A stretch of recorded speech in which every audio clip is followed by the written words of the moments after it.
Top of the morning, smart action traders, and happy Tuesday, July 1st, and welcome to the most value-packed live options trading show, episode 77, where we live trade, break down charts, cover high-impact events, talk trader mindset, and help everyday traders unlock consistent profitability by focusing on process over profits. Hopefully, everyone had a great day yesterday. Is ready to kick off another opportunity-filled day. Yesterday's action was entertaining to say the least. We'll go review that, of course. But of course, today marks the first day of a new quarter, the first day of a new month. So this is the time for you guys. This is the time for the people that have been trying to kind of measure how well they've been doing on a quarterly basis. We got a fresh quarter ahead of us, a fresh month ahead of us. So you should be very, very encouraged and implement everything you learned from the past quarter, the past month, the past week into this quarter. And it starts today. From the first trade you take, that's the first trade you're taking in Q3. And Q3 tends to be based on seasonality. Q3 outside of the first couple of weeks of July, it tends to be a lot of chop. It tends to be a lot of side to side, kind of like the action that we saw yesterday. But again, with the current administration, anything is possible. So we are at all-time highs. But the main thing is craft out a plan for this month, craft out a plan for the quarter, give yourself steps to take that you can really follow to achieve those goals, and of course utilize all the resources. So again, if you missed yesterday's episode, we had a great episode yesterday. In the beginning, we got chopped up a few times. Really had to pick our spots, and it took me some time to really adjust to the price action. Initially, nothing was there, nothing high quality was there, but I was continuing to manage the risk. I was continuing to stay measured, and over time, I was able to capitalize off of those setups. So if you did miss that episode, make sure to go back and watch episode 76. And also, we made a back-to-back all-time high yesterday, so that's going to be very, very informative for you to go back and watch. Before we jump into it, before we get started, again, new quarter, new opportunity, new month, new opportunity. The best way you can capitalize off those opportunities is to align yourself with a thriving community and access all the resources in our community. So more things will be added next week. Since it's not the first official week of July, we have the holidays, we have the half day on Thursday. Next week, I'll be doing the challenge on Top Step along with what I'm doing now. The futures will be added as well, so we're going to get into that as well. It's going to be fun. And so again, if you want to be a part of that, we're probably going to hike up the price a little bit, right? So just make sure to take advantage of the price, lock in at this $37.99, and access all the resources. So let's jump right into it. So before we get into what's taking place in the pre-market, first thing we need to cover is what took place yesterday. Yesterday, the biggest headline was, of course, all-time highs. So this is the second back-to-back days we made all-time highs. So let's jump right into the pre-market, into the price action of SPY. So again, SPY gapped up to open things up, and once it gapped up, technically it was at all-time highs. But if we take the pre-market into consideration, it wasn't yet an all-time high. So basically, it gapped up into all-time highs, sold off, came into that weekly upside breaker and that pre-market low, and had that nice little bounce. So that was the first idea there. That was the first trade there. That was the first move we capitalized off of. Outside of that move, guys, the rest of the shift, it was really ugly action. We were respecting the level, but we couldn't really create separation away from the zone. We were respecting, but we couldn't create separation away from the zone. Whenever you kind of see that kind of action take place, especially with our key levels, or key zones, I should say, right, this is a good indictment that we're probably going to continue to chop. So if it acts like a magnet, if price comes into it, has an initial reaction, comes back into it, maybe gets below it, and continues to gravitate back towards that zone, more than likely, we're going to continue to chop. So another sign of chop. So we continue to chop basically for the entirety of first shift. And then when going to second shift, we take out first shift's lows, right? We took out first shift's lows, we grab those lows, pushed into the PML for that retrace reject for a nice downside slide. And then we now had a nice push back above it, back below it, back above it, keep chopping around. So for the first, I would say the first 3 hours of the day, we were essentially trading in I would say less than a two point range. We were trading in a less than 2 point range. We continue to accumulate. We grab second shift's lows during fourth shift. We also fill that gap during first shift. So if you had that BOG right there, if you waited all day for this, that BOG bounce was available along with that second shift liquidity grab. Once we did grab that, we rejected there. We sold off. We rejected once again. We sold off, and we finally came back into these lows and explosively pushed higher. So if you were in the chat late yesterday, I did not take this trade late yesterday, but I did bring it to the attention. I kind of was able to recognize it by the time I was done here, right? I was saying, hey, you know what? Let me just wrap up my day. There's no point of me just putting on more risk, managing it and going back and forth. And so sometimes what I just like to do is once I call it. And if I do see some opportunities, I try to bring it to the team's attention. So that reclaim into that breakout played out beautifully. Once we got above that 61639, 61640, if you're paying attention closely at this time, right, we had that triple top, quadruple top, however many wicks you want to count, along with that VIX breakdown. If we can reclaim that 61639, that was the idea. Continues to push higher, breaks out, comes into that TOG for the nice bounce off that TOG. We continue to push back above that PMH. We kind of slow down a little bit, come into that daily open, bounce off that daily open, and continue to push all the way to 619.15, which was some of the fib levels provided in the pre-market game plan. So the biggest takeaway is this: back-to-back all-time highs on SPY, back-to-back all-time highs. We opened up at 617.39. We got as high as that 619.22, as low as that 615.05. We closed at 617.90. We made a plus 0.51 point move on the daily. And for June, we wrapped up June with a 4.17 point range on the daily as well. So if we just kind of roughly take an estimate, or roughly just eyeball a quick number here, we can see the range for June. I can say it's between 3.5 and 5. 3.5 and 5 is the average range for June, right? Significantly lower than what took place in May, and of course April was an anomaly. So again, that wraps up what took place yesterday. Biggest takeaway, again, we filled that gap. We closed with some strength, and we made those all-time highs. Sectors, technology was down was up 0.98%. Consumer discretionary down 0.58%. Again, everything was relatively flat. We did have some bright spots here and there, but nothing plus minus 1%. So just a relatively flat day. Biggest winners: HPE, Hewlett Packard, up 11.08%. FSLR, First Solar, up 8.81%. Juniper, up 8.45%. Palantir, up 4.27%. And Oracle, up 3.99%. Biggest losers: ALB. Before we go back, look at the biggest winners here, right? You can see the biggest winners were all related to that XLK ETF. So that tells us right away the strength was in tech. So that was basically the only place where you can find some strength yesterday. Back to the losers: ALB, ticker symbol ALB, was down 3.5. FTV down 3.36. Enphase down 3.01. LW down 2.9. And BA Boeing down 2.34. Honorable mention: there's no honorable mention. Okay, so the heat map. When we take a look at the heat map here, NVIDIA, Microsoft flat. Keep in mind, if we kind of zoom back, if we kind of walk backwards or work backwards to before we made all-time highs, the first thing that made all-time highs in the Mag 7 was Microsoft. The first one that made the all-time high was Microsoft, and it was earlier than the Qs. It was earlier than any other Mag 7. So let's see if Microsoft starts pulling back, and if it starts reversing back the downside, or if this is just a healthy pullback for another leg higher. Palantir was up 4.2, Oracle up 3.99, Apple up 2.03, Amazon down 1.7, Google down 1.29, Tesla down 1.8. We'll take a look at what's happening to Tesla in the pre-market. We're seeing a sharp drop in Tesla. XLF looked pretty healthy. Again, Berk is still flat, so anyone that wants to start averaging into a position for Berk for the long term, that might be worth something to pay attention to. Right, Berk historically has been ahead of the S&P or in line with the S&P for the past 20, 30 years. So that might be a good name to kind of go and dissect. Energy, of course, energy was the biggest loser. ExxonMobil was down. CVX was down as well. Chevron, Boeing was down. But overall, just a regular flat day in the market. When we take a look at the option flow here, we saw a lot of call volume coming to Dash, ticker symbol DASH. That's DoorDash.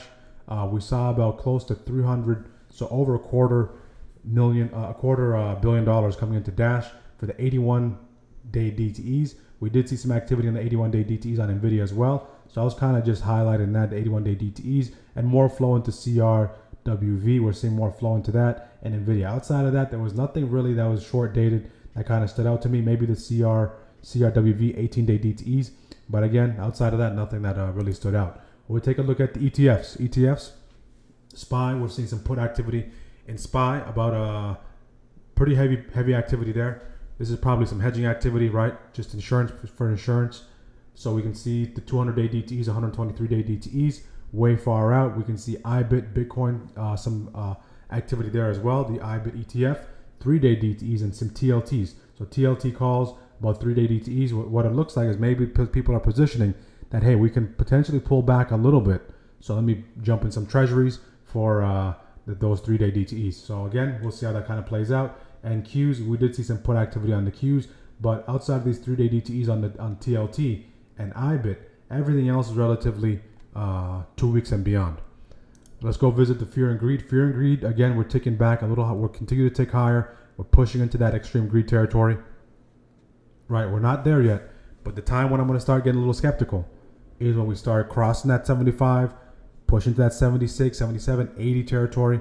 That's when I'm going to start getting a little more paranoid. All right, so the healthy skepticism, that means there's too much greed in the market, and that's when a lot of the positions will start taking profit, and that's when retail and average people start jumping in. So when this reverses, we push back into fear. That's when we can look for healthy pullbacks, and it looks like the move has been made. So before we jump into the pre-market program, we do have a handful of catalysts we need to be aware of. Fed Chair Powell speaks right at 9:30. We have manufacturing PMI at 9:45. ISM manufacturing PMI at 10. So again, sandwich between some catalysts at 9:30, 9:45, 10. So if you want to wait until after 10 o'clock. After 10 o'clock, you can wait until after then. But again, right off the open, Powell is speaking. 9:45. The orb might be compromised. The 15-minute orb might be compromised today if you don't like to trade with catalyst. If you don't mind the catalyst, then you can take it, but just be mindful of those 3 catalysts. So let's jump right into it. So what's going on in the pre-market? Good morning everyone on YouTube. Good morning everyone on Discord. Okay, good morning everyone on YouTube. Joined yesterday, sent me the contact info. So if you joined the Discord yesterday, guys, make sure to follow the link, right? Follow the instructions in the email. We'll send you to my Discord. Once you pop up in the Discord, I'll get a notification, and then when I get the notification, okay, I'll allow you in. Okay, that's how it kind of works. So if you're having a hard time, if the email is not working, or you're having some technical issues, Barry, let me know, and we'll get that addressed right here on live for you. So just keep me posted. Keep me posted. Okay, so what's going on overnight? So overnight, we're seeing a lot of activity in gold. Gold is starting to spike. We saw a nice push higher on gold. Gold is directional on the daily. It is directional to the downside on the weekly, but is above that 50% retrace. So there's a good chance that gold can go 3 up on the weekly. What does that mean? That means we take out that weekly low, we take out that weekly high simultaneously. So on the weekly, we get an engulfing candle, or buy block, or a 3 up. That's what we're looking at on gold. When we take a look at everything else, Bitcoin is pulling back a little bit. Oil continues to chop around here, or crude continues to chop around. VIX did peak above that 1743, which is that daily upside breaker. But VIX, again, it's above that 17. So let's see if it wants to continue to gravitate towards that 18. If it does that, we might be in for a little pullback, a little healthy pullback. If we kind of break down the trend that we did see once we exploded outside of that channel from June 23rd, we have not yet tested that 50. So that was the primary thing on the game plan, and we'll review it once we get to SPY. But you can see indexes pulling back, IWM pulling back aggressively, Dow holding steady, gold spiking. Individual names. When we take a look at the individual names, Tesla is dumping, Tesla is collapsing, Tesla is below the 300 psychological level. Right, there might be there's a catalyst on Tesla as well with the sales, and we can see Tesla is dumping. We talked about this being support. If it can't hold that support, that breakdown can come into play. If you're looking to trade Tesla, you can use that 300 psychological level, PMH, PML, as ways to engage Tesla. But if it gaps down like this, more than likely the spreads are going to widen and the IV is going to be elevated. Okay, so be very, very cautious when you're trading Tesla. And don't just chase it to the downside. All right, if you have a strategy, wait for some sort of pullback. If you're looking for the hourly pullback, that 9 is all the way in that 304, 305 territory, so you're going to have to be a little patient. But primarily keep an eye on that 300 psychological level. Everything else, guys, is inside. Everything else is inside. Microsoft inside, Broadcom inside. Look at this candle on Apple. Right, look at this pre-market candle on Apple. Right, it's almost like a glitch. So look at this candle. It got all the way to that 215.78 and aggressively dumped, right?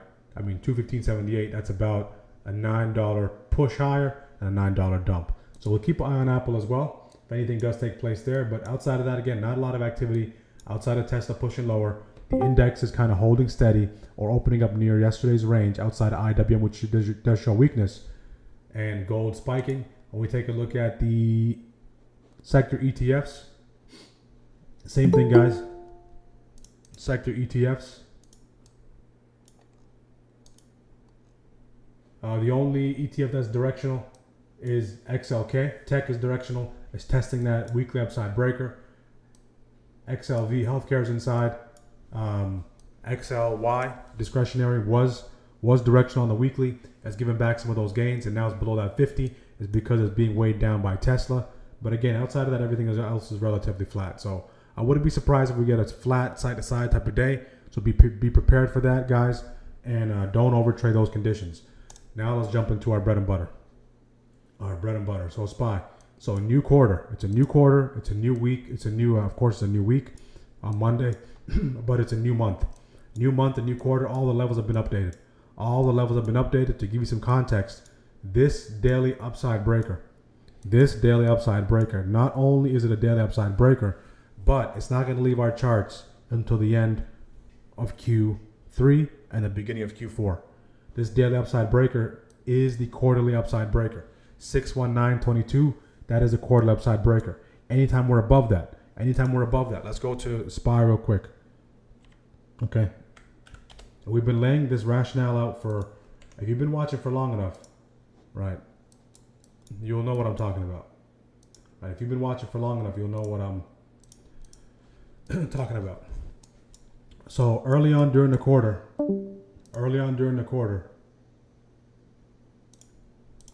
right, once we passed Q1's 50% retrace, right, if you recall, I was saying that there's a good chance that we can go 3 up by the end of the quarter, and that's exactly what took place. Now, going into this quarter, this is a 3 up, very, very aggressive. This is as bullish as it gets. If we break above this quarterly upside breaker, which coincides with that daily upside breaker, which coincides with that monthly upside breaker, we're automatically directional on the quarter.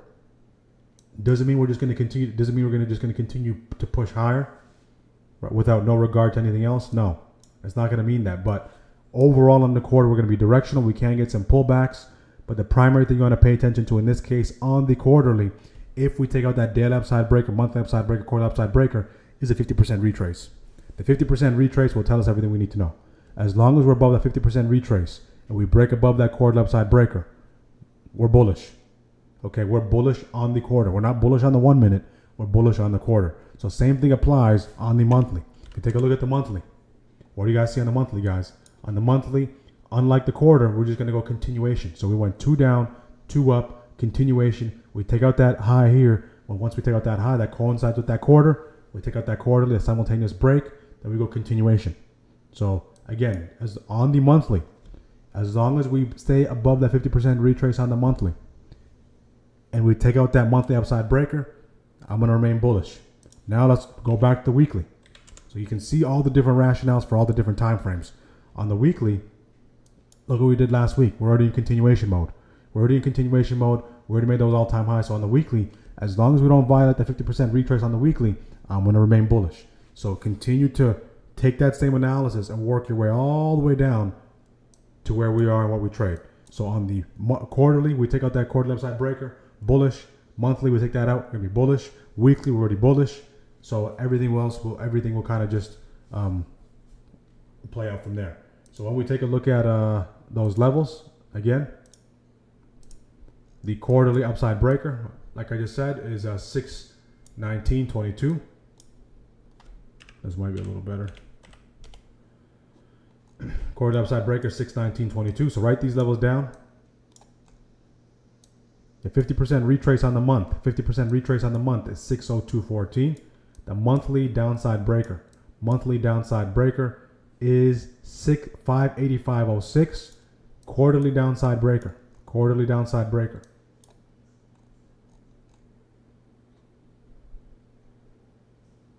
Okay, quarterly downside breaker.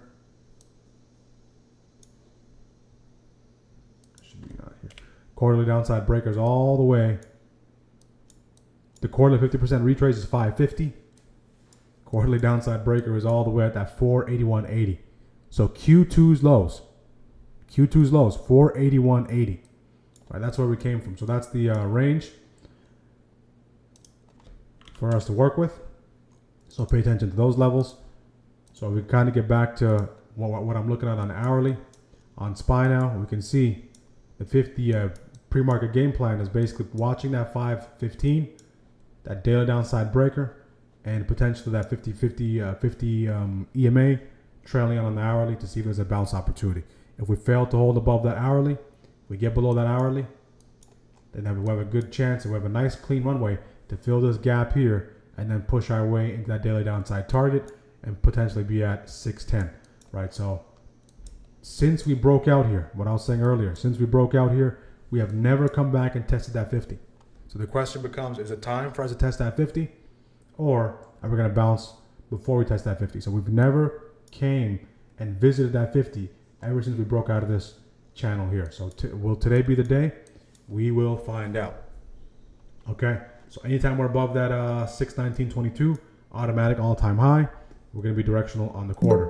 So as of now on SPY, we're trading right at that weekly upside breaker. We have that PML at 515.61. Sorry, 515.51.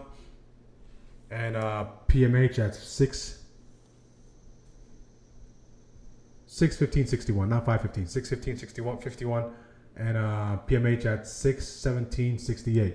So make sure you have the same pre-market levels. I know there was some discrepancy yesterday, so make sure you have the same pre-market levels.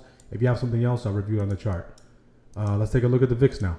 The VIX, and then we'll be ready to get things started. So again, the VIX is trying to climb its way past this dead upside breaker. We reclaim that 17. And now the question becomes, do we have enough fuel? Do we have enough fuel to continue to push higher? If we have enough fuel to continue to push higher, we need to get past this 1754. 1754 is not an easy level for us to pass. Okay, 1754 is not an easy level for us to pass. A textbook setup for me would be this. Textbook setup would be, if we continue to climb, okay? We continue to climb and we end up in this territory. If we end up in this territory and SPY is at that 615, that EMA is there, and that 615 territory, near that daily downside breaker, and the VIX starts showing weakness, okay? VIX starts showing weakness, maybe working its way into 1743, okay, from that from this zone here. And then if it can fall below 1743 and go back in pursuit of that 17, that's going to be a great way for us to use that level as a healthy pullback on SPY. 50 EMA is there. We have that daily downside breaker there. We have that psychological level there, and we can see a nice healthy bounce, healthy pullback, healthy bounce, and a resumption into all-time highs. If we come into this territory here, right, we continue to accelerate, we get past this, then we're more than likely going to see some sort of medium time frame healthy pullback on SPY. As long as it's above that 200, we can deem it quote unquote relatively healthy. Okay. If it falls below the 200, it's unhealthy. Right? It's no longer a pullback until we take out some lows. Until we take out some higher lows, then we'll be good to go. All right. So that's basically the game plan for today. Not looking to do too much. Again, a short week. We have Powell at 9:30. We have a handful of catalysts as well. And of course, I made this available for you guys as well for June, for this quarter, Q3. This is available in the Discord. Just go to tools, right? Go to tools. Right here, Trading Journal Excel. Go to tools. You have access to that. All right. So I'll start putting the trades in here as well. It's a new quarter. Start tracking it. All the trades that I take on live and see how we perform here. Also, this is available as well. I'm going to make this available every day. What I'll do is I'll give you the key levels, the intraday levels, the daily levels, the weekly levels, the monthly levels, and the catalyst as well. Okay, so this is available as well for you guys to download, for you guys to do whatever you like with it. Use it as a resource. If you want to use different names, right? These are the names. You can always customize this, add your own names in there. And of course, on the higher time frame, we're bullish, lower time frame, we're bullish. And these are the levels along with the catalyst. Okay, so these are two things I'm going to add to the resources and tools in our Discord. and it's going to be very, very helpful for us to continue to track the data as time progresses. So we want to start tracking more data quarter over quarter. You want to always do something new when a new quarter comes along. You want to make the same thing, same philosophy with adjustments. Day-to-day adjustments, shift-to-shift adjustments, quarter-to-quarter adjustments, right? So the adjustments we make on the quarter, the adjustments we make on the monthly have to be a little bit larger than the ones that we make on the smaller time frames. All right, so we'll add that to the fold. That's going to be a helpful resource, and we'll get started shortly. If you guys have any chart requests, let me know in the Discord. Let me check the... okay, no internet bugs me. Absolutely, Elaine. I have 61746. So 61746, and you're using TradingView, right, Dr. Jones? I'm not sure why TradingView does that. Webull will probably have a different one as well. So okay, you're going off of right here, this high up here, right? So for some reason, this 4 a.m. candle is not showing up for some people. For some reason, this 4 a.m. Okay, let me know in the chat real quick. Go to Apple real quick, and let me know if you guys see this on your candle, on your chart. Go to the Apple chart and turn pre-market data on, and let me know if you see this strange candle. All right. Let me know if you see that strange candle.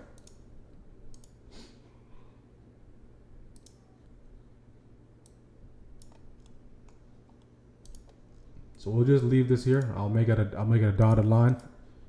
All right. For some reason, that's the PMH for some folks. Okay, so we'll just monitor it. It's about a 22-cent difference, right? That's a pretty significant difference. Okay, but 22-cent difference, we'll have it there. In the pre-market, you guys can see this. This is sticking out so a little too obvious for my liking. Right, in the pre-market, you see this potential breakdown. All right, so new month, guys. New month, new quarter, new everything. If we get that breakdown to kick things off, we fall below the that gap, the 50% retrace of that gap, we'll see. All right, so new month, guys, new opportunity. What happened last month, what happened last quarter, stays in last quarter. Leverage all the lessons, okay? Don't just make them sob stories. Leverage the lessons and implement the changes as of now, okay? So we're gonna look to dominate this quarter. We're gonna look to do our best, put everything, I'm gonna make everything available for you guys to dominate. So let's be present and take advantage of the best moves. Keep in mind, we have Powell speaking as well. Okay, good morning, good morning, good morning. This is the start of the quarter. So I'm going to drop this question real quick for you guys. This opening price is critical. This opening price gives us 3 levels. 3 levels. So this is of course, the daily open, the monthly open, and the quarterly open. During the first month of the quarter, there's no difference in the quarterly and monthly candle. They move in unison. There's no separation. Once we get second month, we get separation away from that candle. Okay? So this daily open is the quarterly open, is the monthly open, and we're going to keep this on our charts for the entirety of the quarter. And when we get a new month, we'll add the August monthly open. So that monthly open is 61642. 61642. And the reason why I'm going to label it a quarterly open is because the quarterly has precedence over the monthly, and the monthly has precedence over the monthly has precedence over the weekly. So whatever the time frame has higher precedence, that's what gets the label. July Q3 open.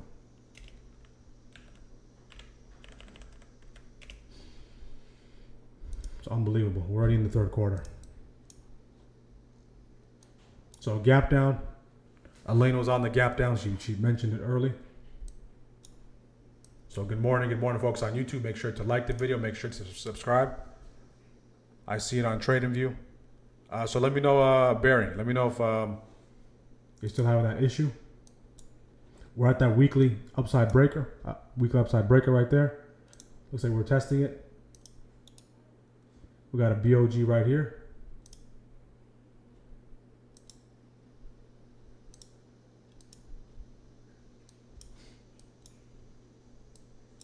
To kick things off, IVs at 67 is above 60. ATR is above 60. IVs at 1718. Good morning. Where is the trading journal again, please? Yes, sir. Okay, here. So trading journal, guys, available. Customize it to your liking. Very simple, very straightforward. With your trading journal, if you make it something that's very complicated, the likelihood of you making entries is going to be very low. So try to make it as simple as possible so you can make entries within a couple of minutes. Okay, this is available. Day trading tracker, SAT day trading tracker. You go to the Discord and you go to SAT trading tools. I kind of reorganized the Discord for better use, right? Trading journal, Excel. That's there. All right, and this is what it looks like. So whatever trades I take, I'll put it in here. I'll add a note. You can add a screenshot. And it's very, very straightforward and easy to use. So try to make the tools you're using as frictionless as possible. As frictionless as possible.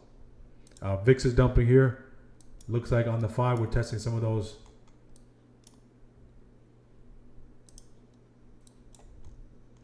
Some of those levels here. Some of those EMAs.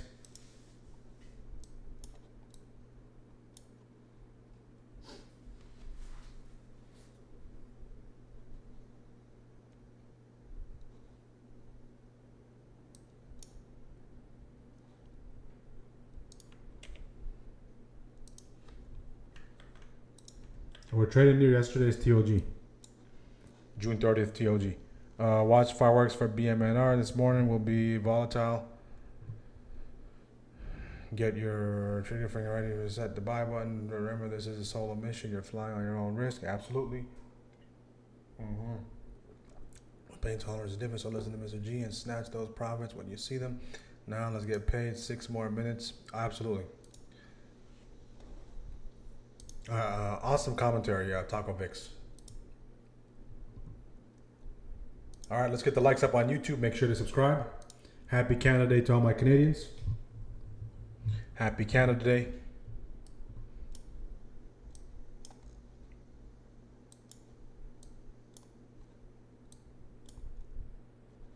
So keep in mind, we're trading in the middle of the heart of the summer. The summer months. All right. The summer months. If you want to sit through a little bit more of the drama, okay, if you want to buy more time, you can get further dated contracts, okay? But with the further dated contracts, if you're used to zero DTEs, the further dated contracts are like they're slowed down in both ways. It means you're going to see less volatility, but you're going to have to sit through it a little bit longer and kind of let it play out to really see those gains as well. Okay, so make the proper adjustment. In call, great job being caught. Just manage accordingly.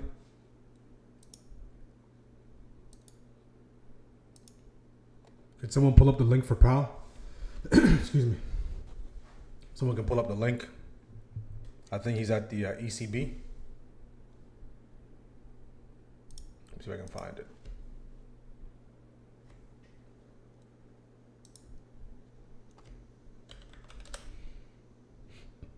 Of course, he's going to say the same thing. Dual mandate, stable prices, target of 2%.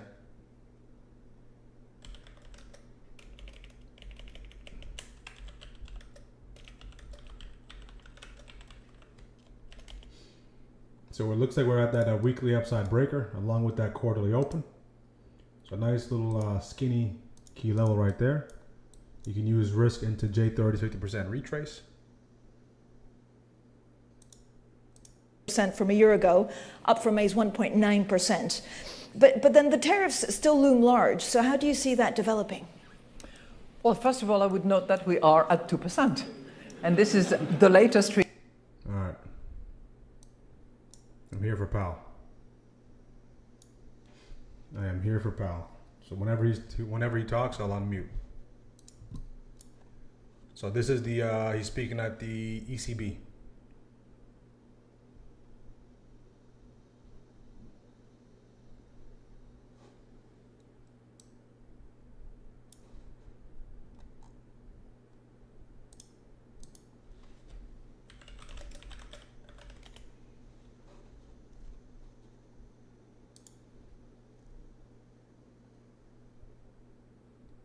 Call, toggle VIX bell for a call. You end to bounce off the weekly upside breaker. We're starting to see the VIX pick up a little bit. Again, the Qs did trigger that daily downside breaker on the Qs. So the Qs tend to are showing some weakness. Whenever we see a pullback, think of it like this. Whenever we see a pullback, the ones who led the rally are often going to be the ones who pull back. Okay, that's where the opportunities are going to be. Whenever we see a run, the laggards are often the ones, if you miss the initial run, the laggards, the ones that need to play catch up is where the opportunity is. So same philosophy. All right, so just the inverse logic.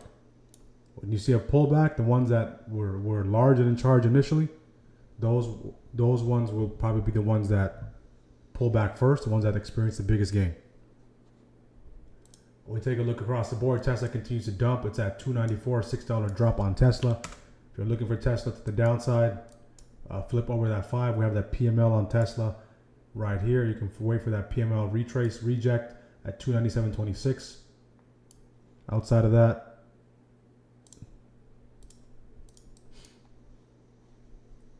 this candle on Apple is very, very strange.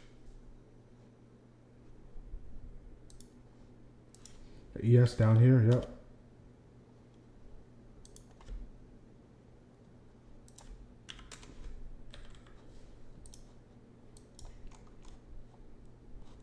Here.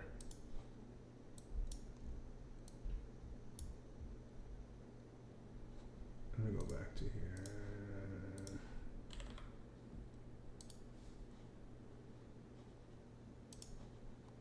So we can see with ES, I can take off the here. So we're basically at take a look at ES. We're basically right near Asian session lows. So Asian session lows coincide with that weekly upside breaker. So 62.39, 62.40. That's going to be a critical level for ES, and we're bouncing right off that 62.30. Bouncing off that 62.30. See if you can get back above 62.40 if you're bullish. Right, reclaim that weekly upside breaker. If you're looking for that breakdown, the tail end of the breakdown, maybe 62.30 breakdown into 62.27 and into that weekly open. So everything is basically trading near the lows. Everything is trading near the lows. And today I don't mind being patient, guys. I don't mind being patient. I don't mind sitting back and waiting for this thing to develop. We are in the jaws of the gap. This is the first gap down in quite some time.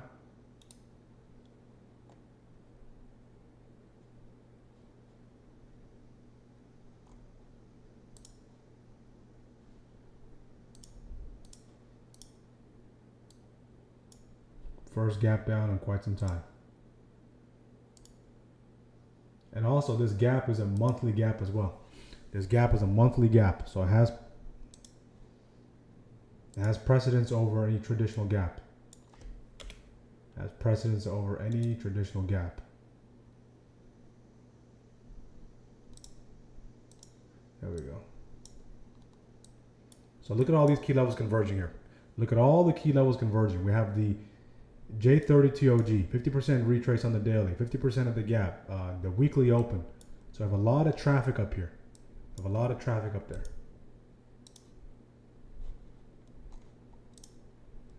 Good morning, good morning, good morning, everyone on YouTube.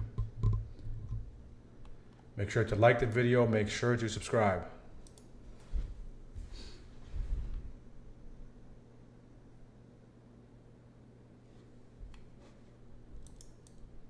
I don't mind being patient here. VIX is dumping. All right, VIX is dumping. SPY index is not pumping. Kind of doing their own thing.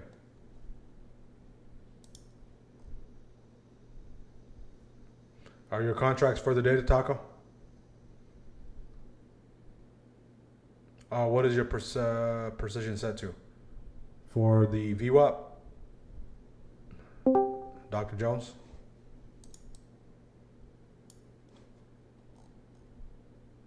for trading view. Where do I see that? For the entirety of trading view, do I have to go in settings? Standard settings. Wonder why I'm not getting. Oh. Let's see if I can.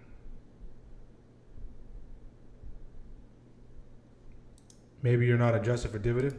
Is that what it is? Actually, if it is adjusted, it's the same thing. Not sure. Let's go to settings real quick.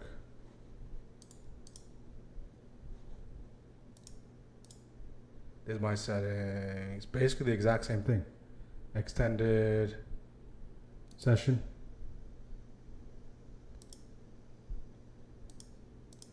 Let me see something. Put it on this one.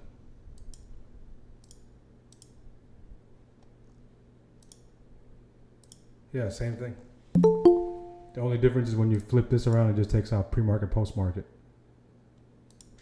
Looks like we got the same. My precision is default.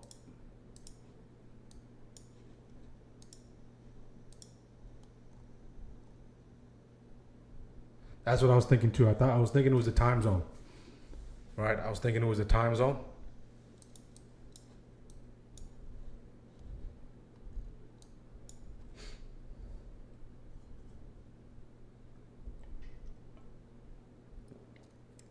Does anyone else have their PMH at 6/18/46? All right, so let me know in the chat. Is your PMH 1768 or 6/17/46? 6/17/68 or 6/17/46? We're working our way back into that weekly upside breaker.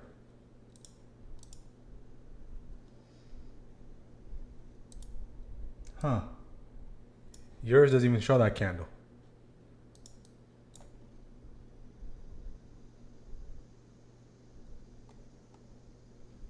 So it looks like yours starts off.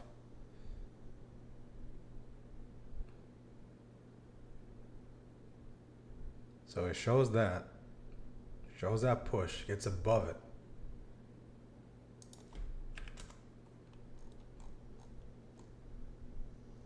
I think you might be on the 1, right? So even on the 1, it shows up for me. For some reason, yours doesn't show up. So let me know in the chat, guys. Again, this is the thing with platforms and brokers. We can be using the same platform, the same everything. Just imagine now if we're using EMAs, if we're using standard resistance support, there's so much discrepancy. So even with a system like this, right, there's a little bit of discrepancy. So just imagine if you don't have a systematic approach. Almost like everyone has different levels. So let me know, guys, in the chat. 6/14/42 PMH. 6/17/42. So Joe's PMH is closer to Dr. Jones's 6/17/46. Huh. So it looks like my level is the one that's off.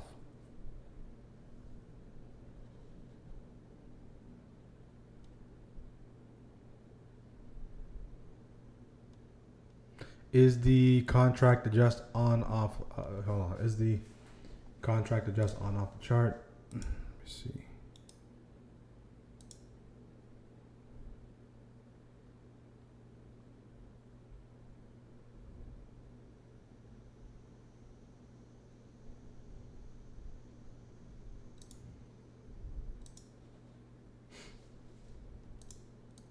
Yeah, it looks like it's on 6/17/67. Yes, we're having some discrepancy. So for the ones who are getting 6/14/46 or 6/17/46 or in that territory, are you guys in the East Coast or West Coast, or what coast are you in?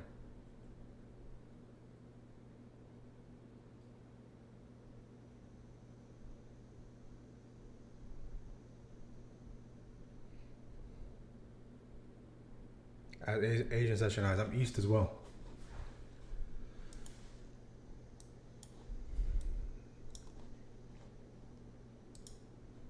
Good morning, everyone on YouTube. Let's like the video. Make sure to like the video. Make sure to subscribe. Another nice bounce opportunity here. Right off that weekly upside breaker, Q3 open. Nice bounce. We're in the jaws of the gap at the 50% retrace. That weekly open is 617.39. Nothing looking good, guys. Nothing looking good. If you're taking this bounce, just manage accordingly. See profit, take profit. Your runway is the next target. Your runway is the next level. For this to really get some legs behind it, we need to slice right past the 17 right here on the VIX. Can we slice past that 17? We'll open up the door, maybe into that 50% retrace on the daily, and kind of 50% retrace on that gap as well. So we have the 50-50. The 50-50-50 setup. So triple 50. There we go. Okay. The 50-50-50. We have the 50-50 and this is the 50-50-50 because we have the 50 EMA trailing in as well.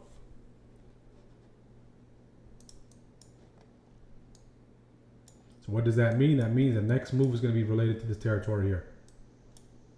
So if the VIX bounces off that 17, we tick into this territory.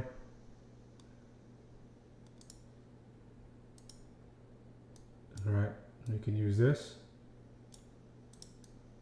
Keep in mind we have catalyst. We have a new catalyst. Catalyst at 9:45. That probably just came in. So again, just be very wary.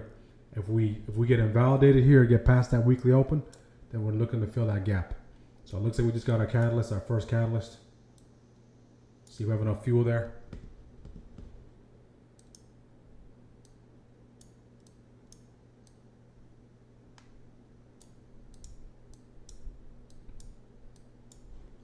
So no trade so far. There was that weekly upside breaker bounce available there.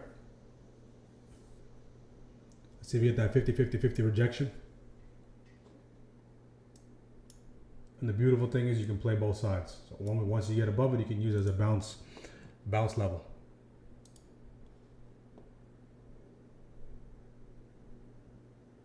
Orb is set. Yep, orb is set. So the orb high.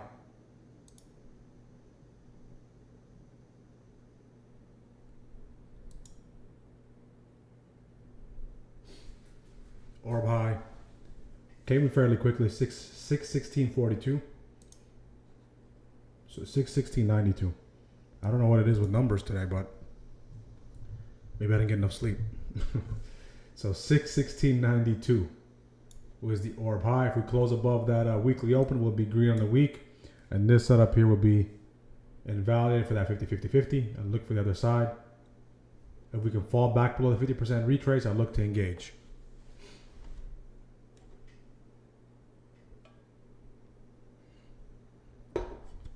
Great job, VIX. If you're playing that gap fill, as long as we stay above that 50% retrace, we have a good runway into that gap fill. So this was the setup right here, that weekly upside breaker retest. So this is out the window. Beautiful job, VIX.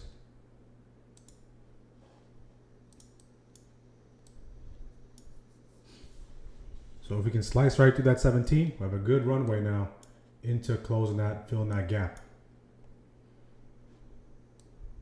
This was the setup right here, the missed setup.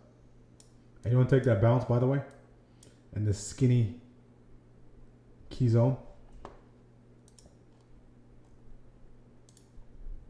I'm sorry, guys. I had you guys waiting.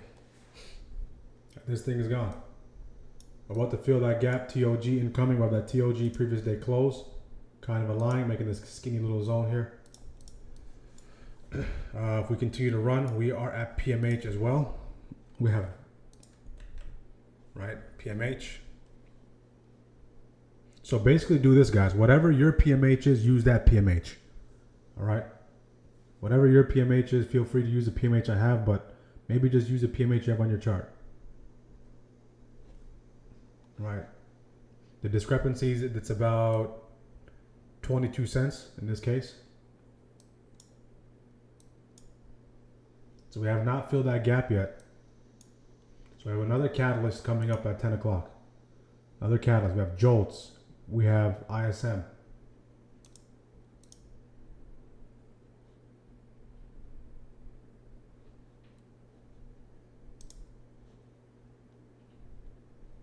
Okay, PMI came in above forecast, above previous reading.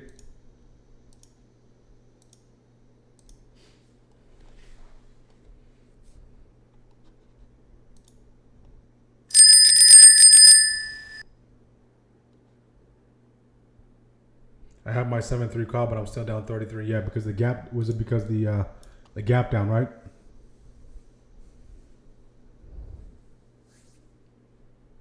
It's not bad. The thing is I haven't taken a swing position. Remember when I took that swing that the lottos overnight? I've been really enjoying scalping because there's no anxiety overnight. Right, when I had that swing position, when I had the lot, even though there were lottos, I was literally watching the chart like a hawk all night. Right, so again, it's nice not to swing trading. That's the nature of swing trading, guys. It's like when you're swinging, you're gonna be watching that thing.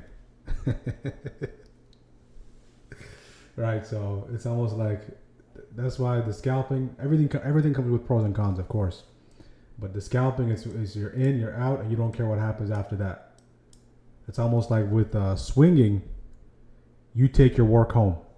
All right, so scalping, it's like we do our work, we take care of our business, we go home, we have nothing to do with it, we have nothing to do with the chart. Swinging, it's almost like you're taking your work home, you're doing some work at home as well.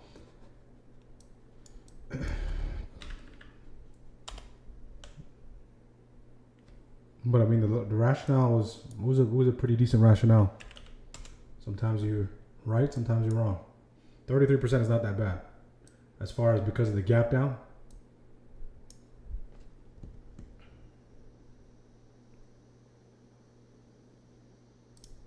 Yeah, 1 month contracts. If you see something on the 4 hour, at least the 4 hour. So if I'm looking to go 1 month out, at least I'm looking at the weekly, I'm looking at the daily, and maybe I'll drop down into the 4 hour, 1 hour for an entry.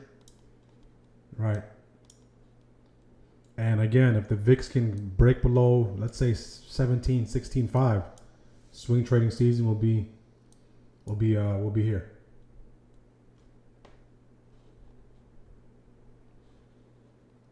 Very close to filling that gap. I'll take that bounce off 50% retrace, 50, 50, 50. Stop will be J30 TOG. I'll pay attention to price coming into that zone.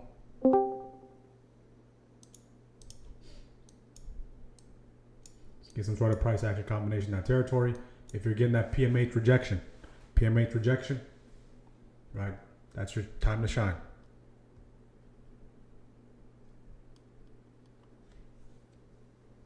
Yeah, the daily looks good. The daily looks good.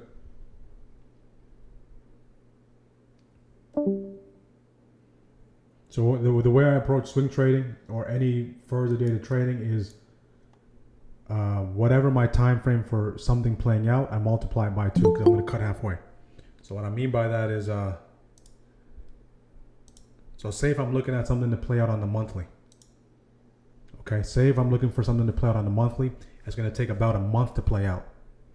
Okay, so I at least need to be 2 months out because I'm going to cut the contracts not when they're near expiration, but halfway through their life. If that makes sense. Because the closer the contracts get to expiration, eventually those contracts become weekly contracts. Every leap contract or every monthly contract eventually turns into a weekly contract. When it turns into a weekly contract, all the Greeks start revving up, right? So a good rule of thumb is at least be 2x whatever your duration of something playing out is. So I'm looking at the 617s here. So you got a price action combo for the calls.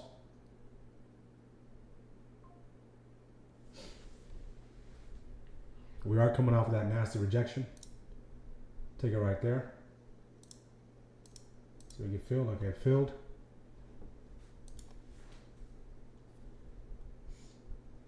Trying to take advantage of that 50-50-50.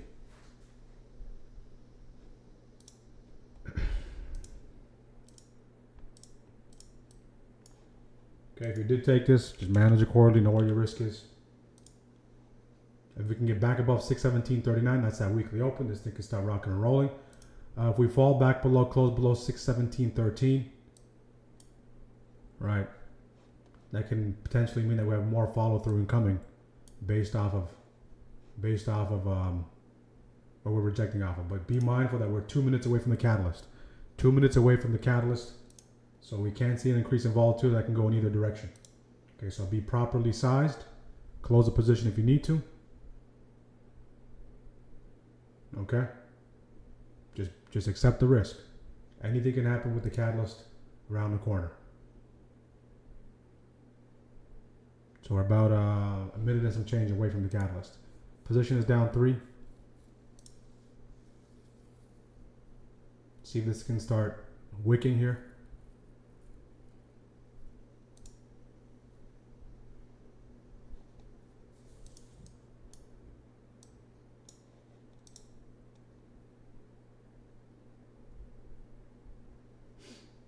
Or below that 17.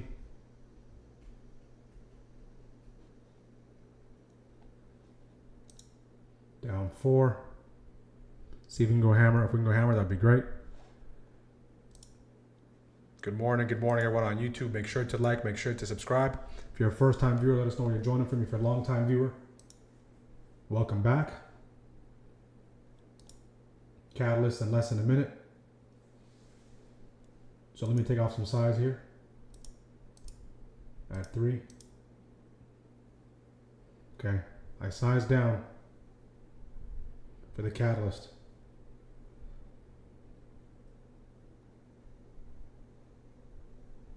See if I can sit through the catalyst. I like this technical level. I like that 50-50.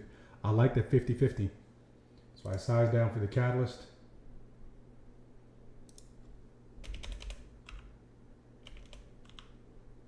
At 3 minus 3%.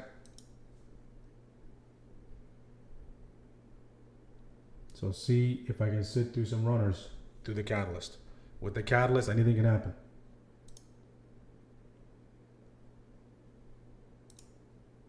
Okay, anything can happen.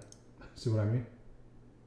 Anything can happen with the catalyst. So you need to be properly sized. It was up 10, it was down 10. Look at that. So you don't want to be in that position with a full size. You don't want to be in full size sitting through this. So I have just enough confidence to use those runners. If we close below VWAP, I'll get rid of this position. Okay, what's giving me confidence is the fact that the VIX is below that 17. It continues to trail.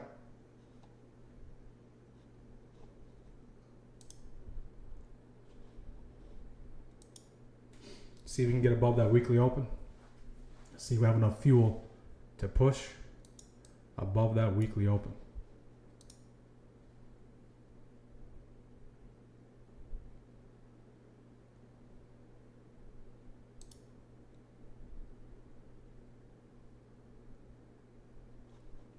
If you were able to quickly scalp that, we did see 10%. Right, so no surprise that candle, we baked it. That's why I sized down, knowing that something can happen like this. So that's why it's very important to review the economic calendar. Good Lord, that candle was like, watch one of those.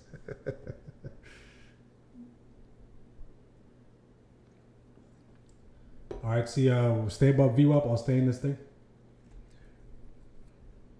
At some point in time, I was in a full position. Size down before the catalyst. Right. Trimmed at 3%. Now just letting this trying to play out here. Let it figure itself out. Again, what's giving me confidence here is the VIX is continuing to dump. If we can stay above VWAP, can stay above the 50% retrace. Right. I like this 50-50 setup.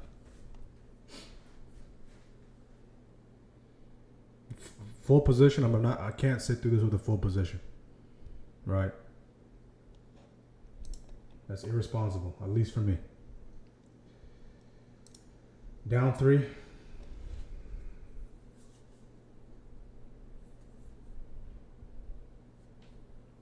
Again, VIX is below 17. throw an alert right here, 616.97. Again, there's a lot of traffic in this territory, team. A lot of traffic in this territory, so we were just picking up pennies in front of a bulldozer. Right? Not good opportunities. Down 7.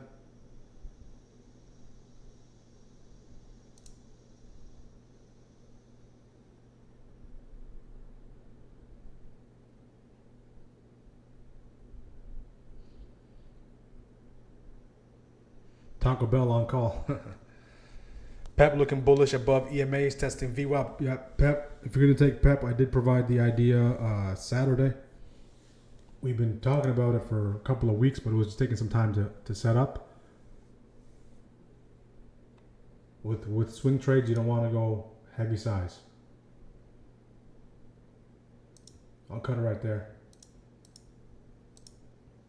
at 10. So I'm out at 10.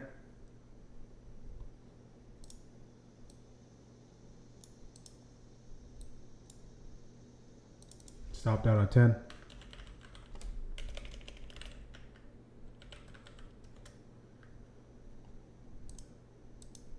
So I'll go here. SPY, long. This was a retest bounce. It was full size, but I stopped out. Took some off. Less than 5-10 minutes. Result, red. Minus 10%. No. Sized down before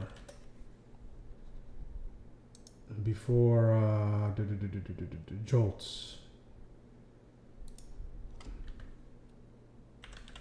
So this is the way you can use the journal. All right. This is the way you can use it, and then boom, take the next position.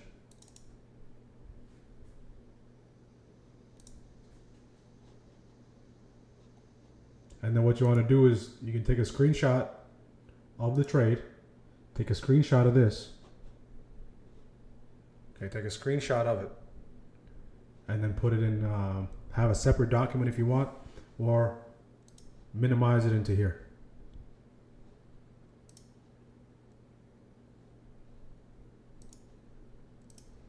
All right, so we're gonna start tracking all the data. Okay, good morning, guard. I'm mainly observing today, 51st day celebrating Canada Day today, so I'm not in a mood for trading unless it's extremely obvious trend emerges. Absolutely great call. Happy Canada Day, Artem. Thank you again for your journal. No problem. Right? You can customize the journal. If you download it, you can change it to your liking. But my advice on journals is the simpler you make it, the likelihood of you sticking to it 60, 70 days from now is very high. If it's complex, if it's rigorous, especially when it's your trading journal, not your trading journal where you write down what you're feeling, but tracking journal, then you're not going to want to do it, especially if you're taking losses, okay? Because you're going to be unmotivated to do those journals. So I did get stopped out here, right? But the setup itself is playing out. See if you can break out here. So this is the 50-50-50 setup.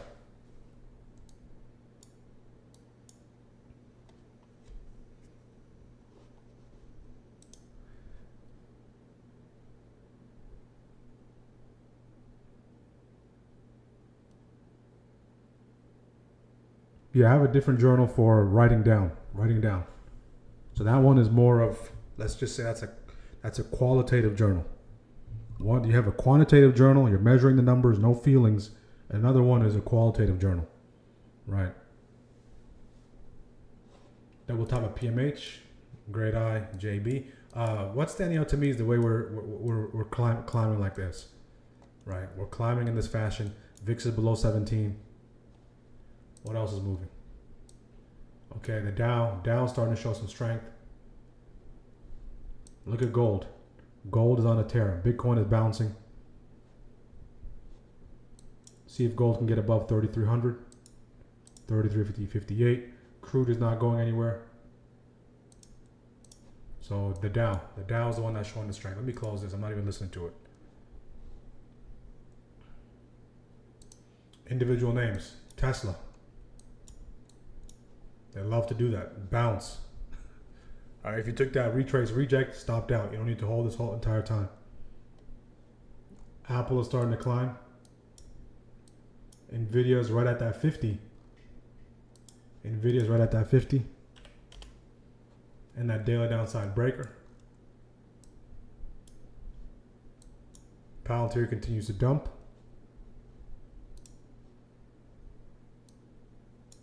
There's a high traffic area. High traffic area, team. High traffic area.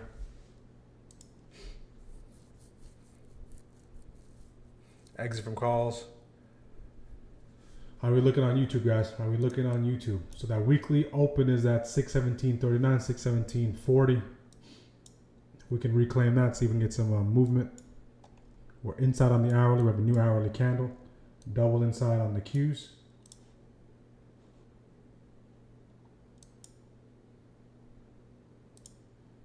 We'll throw that there.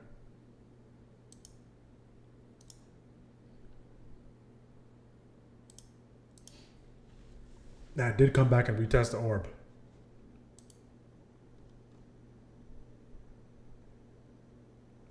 Who mentioned the orb? I just saw it in the chat.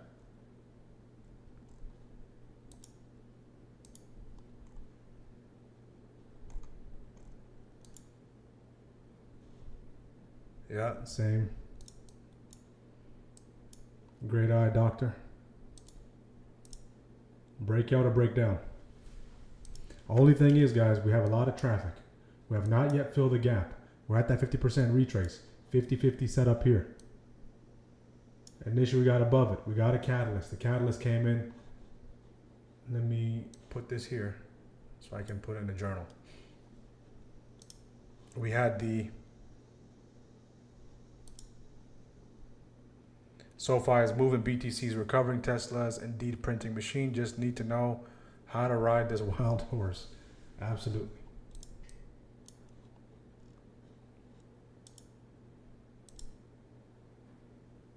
Are you in a SoFi position, Arden?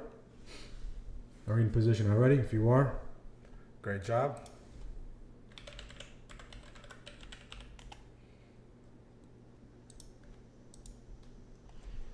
Make sure to like the video on YouTube, guys. Make sure to like, make sure to subscribe. If you have any questions, drop them in the chat. And join our Discord. Join our Discord to access all the resources.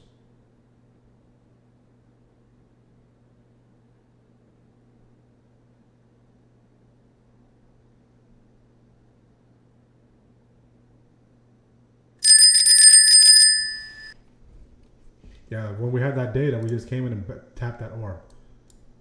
So it looks like we're breaking down here. So let's see if this breakdown can lead into this bigger breakdown on the 5 stemming from that PML. Right, we can see the support there. We're below VWAP 1, we're testing VWAP 2. VIX is still steady, right below 17. Right below 17.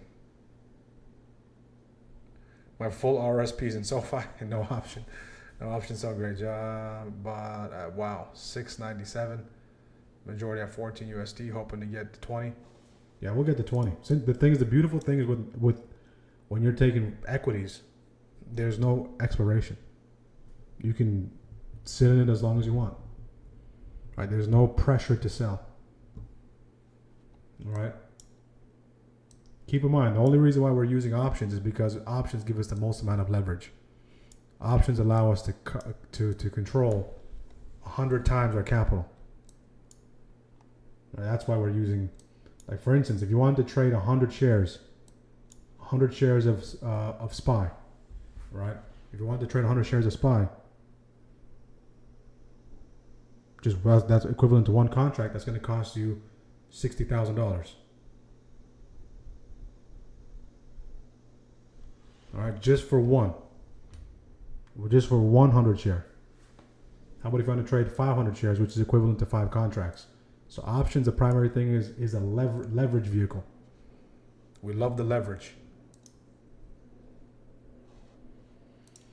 We love the leverage. J3 TOG bounce. See if we have enough fuel off of that here to continue to push.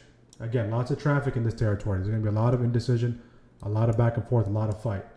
So if you're looking for that runway, you need to get above TOG, fill that gap, continue to accelerate into daily upside breaker. That's one runway up here. Okay? We have a runway up here. Clean runway, minimal interruptions. If you're looking for a runway to the downside, we have one over here. See if we can get back above weekly open. Weekly open reclaim. Having problem with trading view again.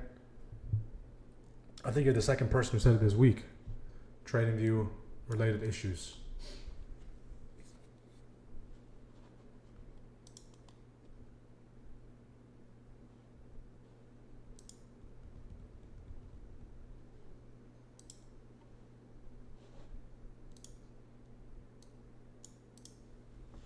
Anyone still in the calls from here? Anyone still in the calls here?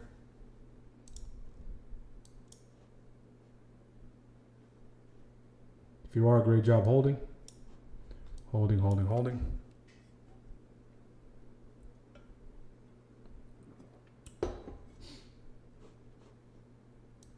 If you want to take that PMH break, continue to push higher.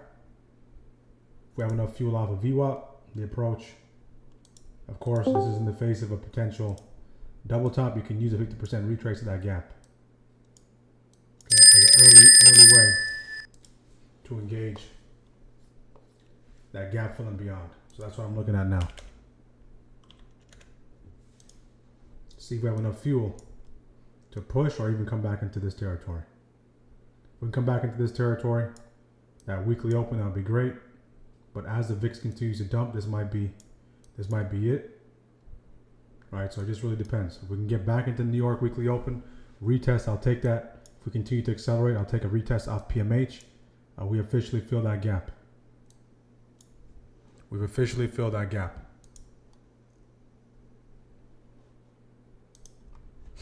Look at that 5-minute candle. We're directional on the SPY on the hourly. See if we can come in a little bit. 617.50, 52. So keeping an eye on this 5-minute candle, see if we can continue to push higher.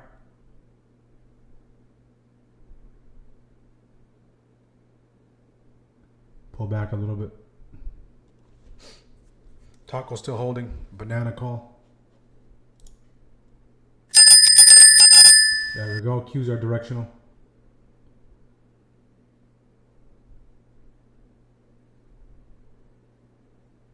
VIX is dumping. I'll take it right there. Use that weekly open as my risk. See if I get filled. Okay, filled. Like how the VIX is dumping here?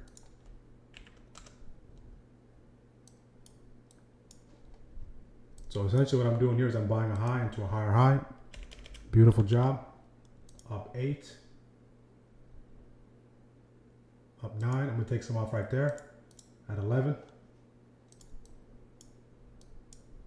Down to runners.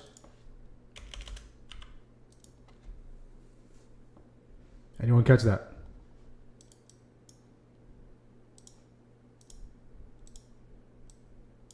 Down to runners, locked in at 11. So now we're in the runway. We talked about this runway. Okay, now we're in the runway. We're in the clear. If buyers want to start stepping in, if they want to start pushing this thing higher, we have a nice runway to push into all-time highs as long as we stay above PMH. PMH already locked in at 11. Great job, Elaine. If you're in runners, just know where your line in the sand is. If your line in the sand is break even, if your line in the sand is weakness on the 5, whatever it is, start assessing it. If you're in a full position, see how you're going to manage it. All right. So I already locked in at 11.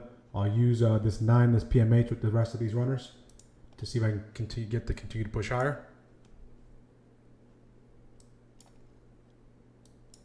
So we're above TOG. We fill that gap. We're above previous day close.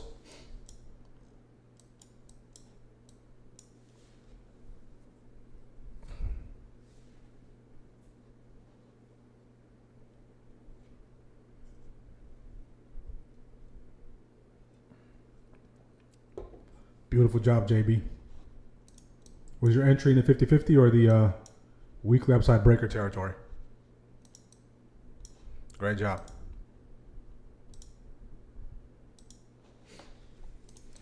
That was a beautiful breakout. Reclaim 13 EMA, and that was a nice break here. Reclaim right here as well of that weekly open.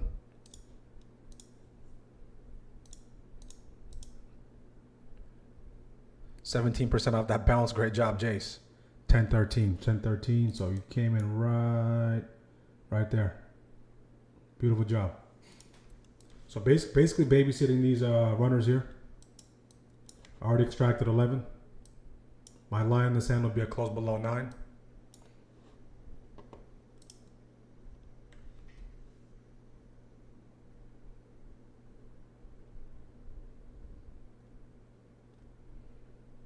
Five still looks strong, so start using the 5. If you're not comfortable, right? Once you're in a position, start using the 5 if you want to kind of block out the noise.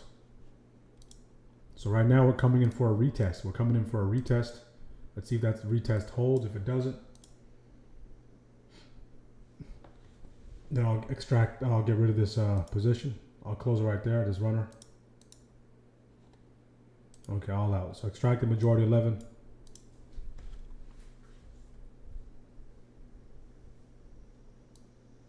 Retesting that 9. If we bounce again, I can look to re-entertain it.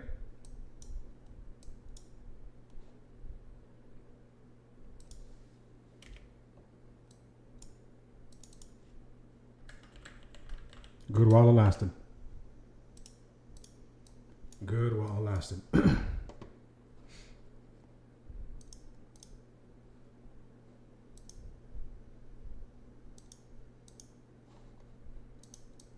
So if that can turn into a retest off that 9, off that PMH, you can look. You can look to re-entertain it for a retest. Retest bounce, price action confirmation. Let me put this on the other tab, so I'm not blocking it.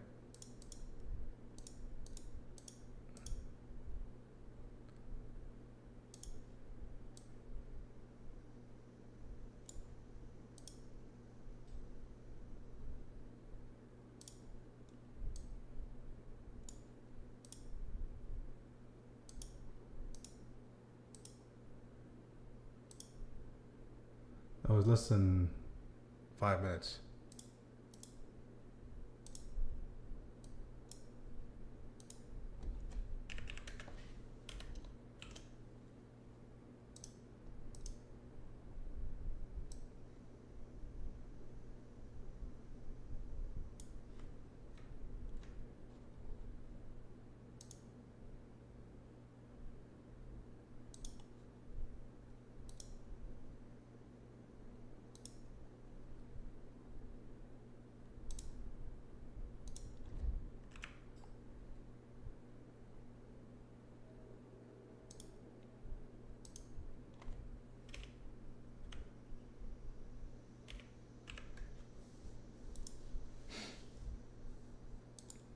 Anyone still in that thing?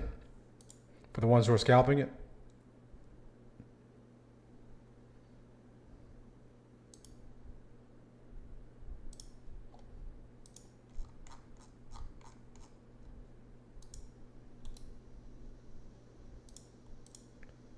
Anyone still in that thing?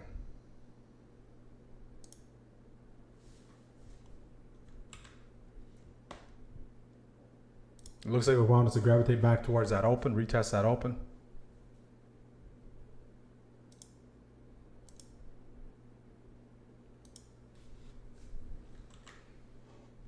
Right. In it for a good time, not a long time. Extract 11.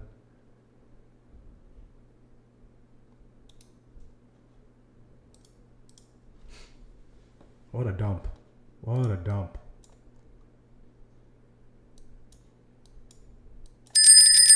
What a dump. They couldn't hold that thing up there. VIX is starting to pick up some speed.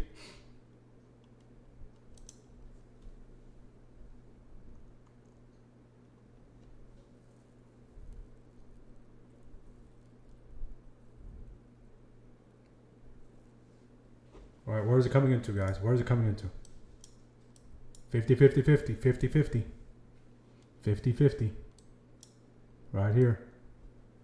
So remember yesterday, what was the magnet yesterday? The magnet yesterday was weekly upside breaker and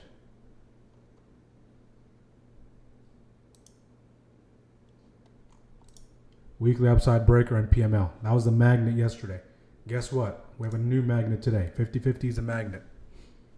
All right, 50-50 is the magnet.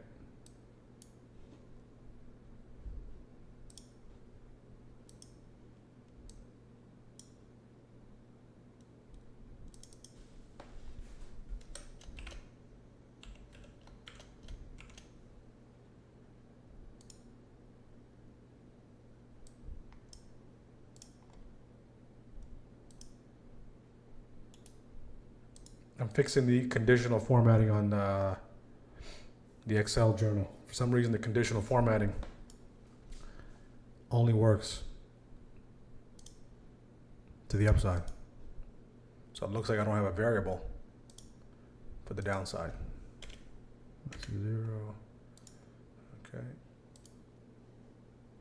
Format, conditional formatting.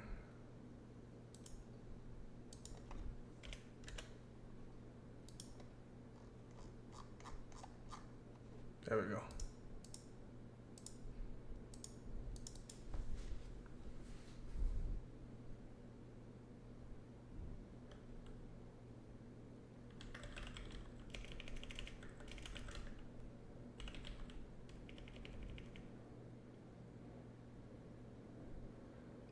$50-50. Anyone take that?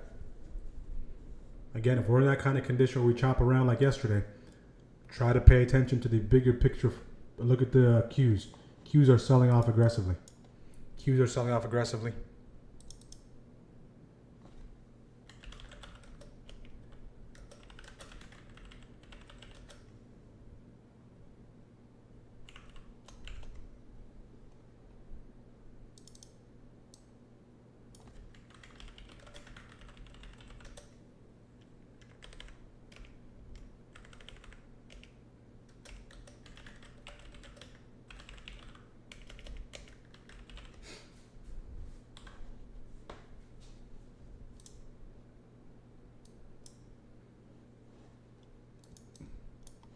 Qs are selling out aggressively. How are we looking, team?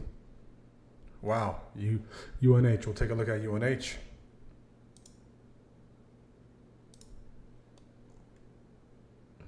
Peppa's gone. Peppa's out of there.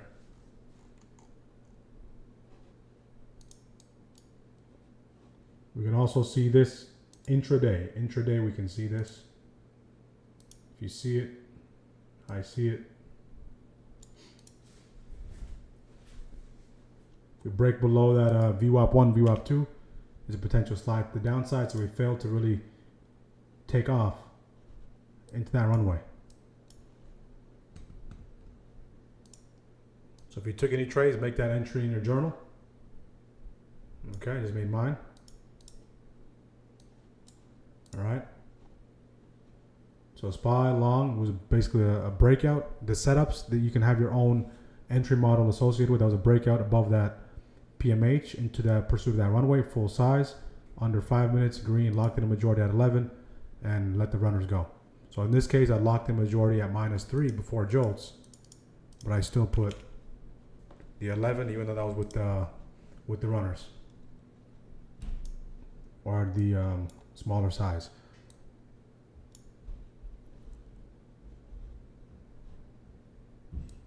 So we're about to wrap up first shift, guys. We're about to wrap up first shift. And by forcing yourself to have a journal like this, what you'll find out is automatically you'll take less trades. Automatically you'll take less trades.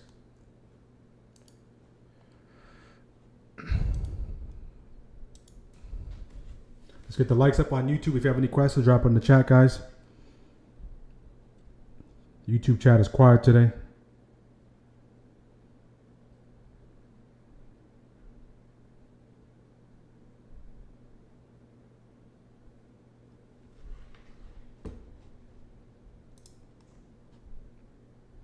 Take a look at some of the names.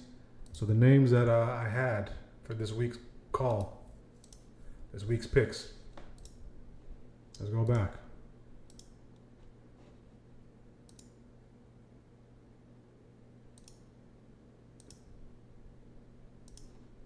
Let's go back real quick. On SPY, let's see if we can get below at BOG 617.75 while we go visit some of the names. With Snap was one name. Snap is gone above 896. Snap is gone. The other one was Palantir. Palantir is yet to play out. The other one was PEP. PEP is gone. Breakout on PEP. The other one was Nutanix, still brewing. And there's a couple I'm also potentially adding to the list I'm going to be paying attention to. Robinhood, potential push into all-time highs. Toast, potential breakout on Toast. Brewing above 45. Potential breakout, potential continuation push into 237.38 on Snow. And Target. We forgot about Target. Don't forget about Target. It's been hammered. It's been beat up. Okay, so watch Target. We might see a reversal on Target. Target is extremely oversold. It's trading near 2020's lows, COVID's lows. There might be some value in Target.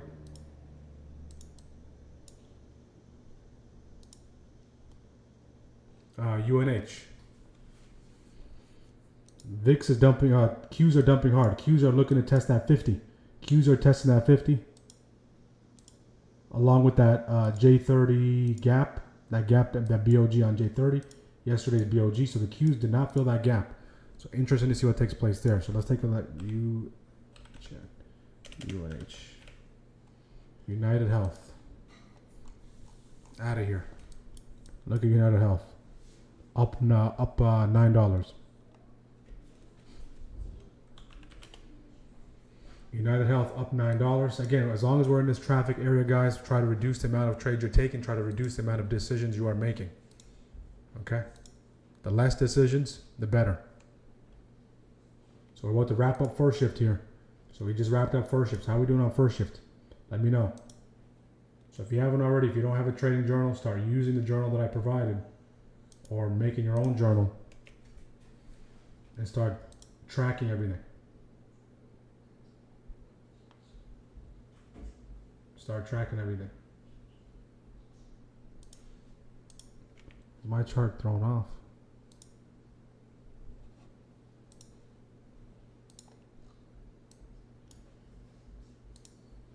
So first shift.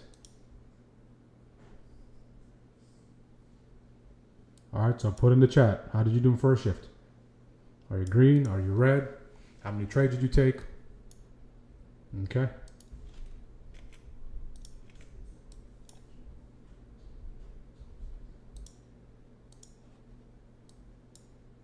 And did you like the trade that you took? Are they according to your setups? So for my case, I took two trades. This one, I closed the majority at 3% because of jolts. The runners were down 10%, and in the second trade, I closed the majority at 11, right, and closed out the runners minus 2%. So just by the way I'm using the same size here, but the difference is the way I manage the position and green on the day so far.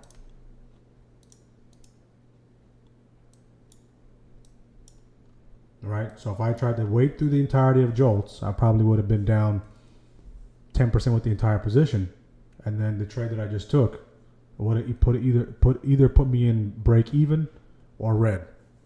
And it's gone. I barely put my order in, and the market snatched it up so fast it gave me a whiplash. I got nothing on the table now, completely flat. Time to step away before the circus gives me a headache. Going to take a break, absolutely. So first shift again. First shift wrapped up. Make the entry in your journal. It's a great time, and start planning your next trade. So I want you guys to start working this quarter as about process. Okay, the process. All right, focus on the process. Limit the amount of trades you want to take in a day. There's a reason why I only have this up into here. So I'm looking to take maybe five trades. Right? When you kind of limit yourself and the amount of shots you can take, what you automatically do is you start filtering out opportunities. Okay? You start filtering out these opportunities. Nice bounce off that BOG. We're bouncing off key levels. We're rejecting off key levels. We just don't know which one is going to bounce off, which one is not, how wide you want to make your risk. But as long as we stay between 617.85 and 616.39, okay? As long as we stay between this range here, all right, that previous day close and that weekly upside breaker, the qualities are very low. So the best thing to do if you want to engage is size down or don't do anything at all. Size extremely down, get further dated contracts. Naturally, when you get further dated contracts, they're a little bit more pricey, but best thing to do is not make any decisions at all in that territory. First shift traded 1 plus green. Great job, Elaine. Now the question now is just basically protection. I'm in tiny red for now. Got distracted again. Didn't sell on time. No worries. Great job managing risk, Carla. QQQ double bottom on the 1. Let's take a look at the Qs. So same principles we use on the Qs. So the Qs are coming into this territory. They just fill that gap. Okay. Nice retrace reject. See if you get some sort of price action combination to confirm that double bottom. Tech is selling off hard. On the hourly, as long as we don't close below that 50 and push away from it to the downside, we should be okay. The only thing that's really holding us up right now, healthcare. Healthcare is gone. XLP is gone. Consumer staples. So we're rotating out of tech. Okay, rotating out of tech. And we're rotating back to consumer staples, and we're rotating back into healthcare, energy, down as well. Individual names. We talked about that already. Look at NVIDIA, guys. NVIDIA just dropped. Broadcom dropped. Massive rotation. Massive rotation here. All right, pretty significant rotation. So imagine everyone chasing NVIDIA, Broadcom. They missed it last week. Now they're getting comfortable, opening up some swing positions, and then you get hit with this. Okay? So individual names, it's a different animal. Still in a trade from first shifts to SQQQ calls of 26%. Great job, Lynn. You might be wondering how is she up on those SQQQs. SQQQs are inverse. Okay, they're inverse of the Qs.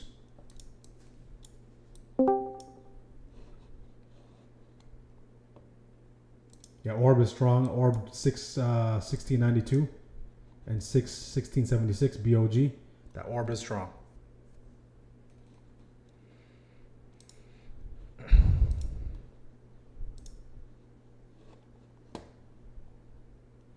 Orb is strong.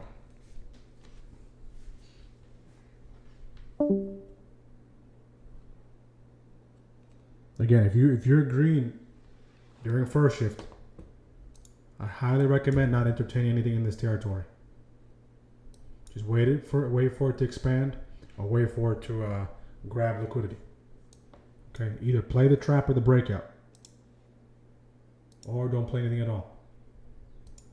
That's the only thing. In between,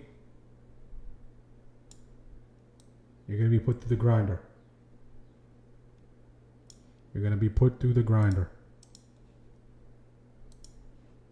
So these are the days you want to stay clean. Book profits and put, holding runner. Great job, Vinkat. Make sure to like the video on YouTube, guys. Let's get the likes up.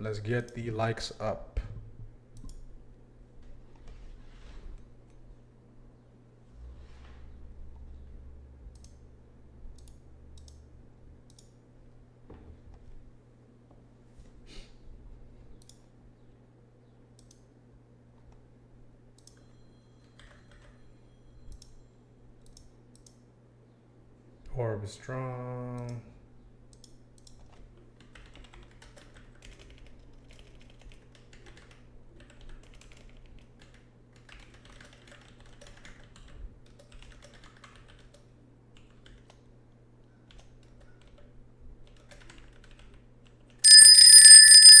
we go. All right, look at that 5. Remember that? Well, we're playing on the 5 here. We're below both VWAPs now. We're below both VWAPs. This can't open the door for a retrace reject scalp.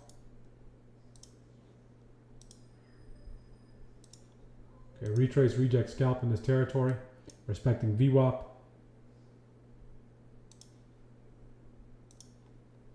We can use a weekly open. You can adjust it to whatever risk you want, but setup will be invalidated once we reclaim weekly open. If we don't reclaim weekly open, there's a good chance we can push into session lows. But of course, we can get some pushback. We can get a bounce off weekly upside breaker, right? But if you're playing the breakdown here from the 5, see if you can get that close. See if you can get that close.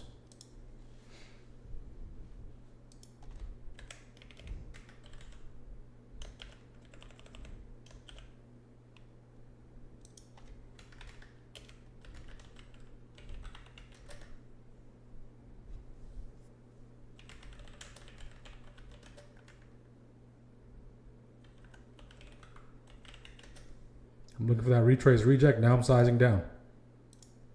I'm going to use less size. So get that retrace reject.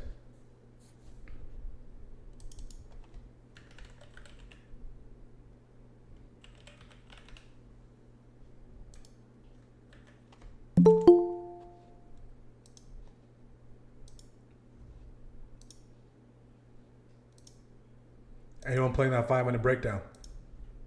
How we looking, guys? I want that retrace reject at least coming to that 616.97.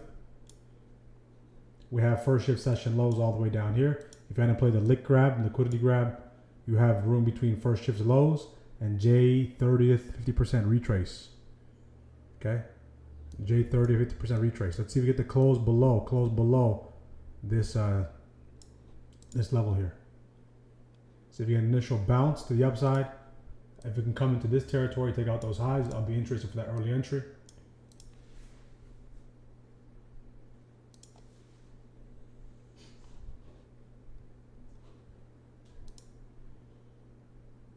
Orb is strong, sitting on the 5-minute 200 EMA. See if you get that close below it. Okay, we're starting to push into that weekly downside breaker. So if you're already in, you're going for the win. If you're trying to enter retrace reject, there's nothing for, especially if you're trying to scalp it. This thing is dumping, breaking down. Down to runners after booking 30%. Beautiful job, Lynn.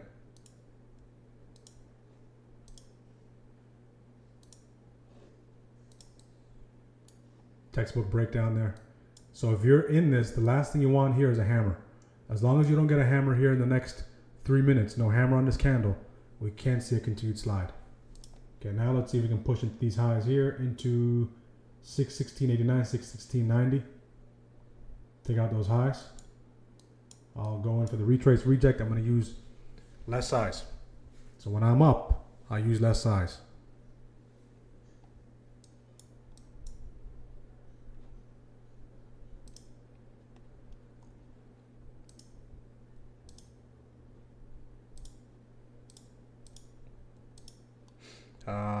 Set high, okay.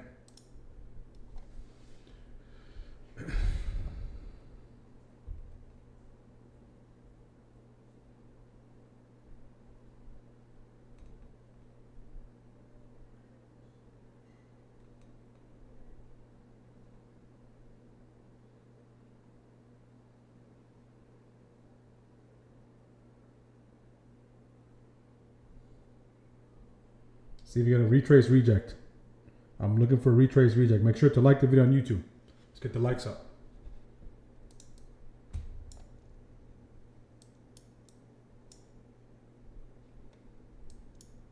If you're looking for that 9 is right. Let me make this a little lighter so you can see right through it. Okay, that 9 is right there. That 9 is right there. It's trailing into that BOG. 616.76. The 5 we're breaking down. VIX, if the VIX can reclaim 17, this thing can really start breaking down. Okay?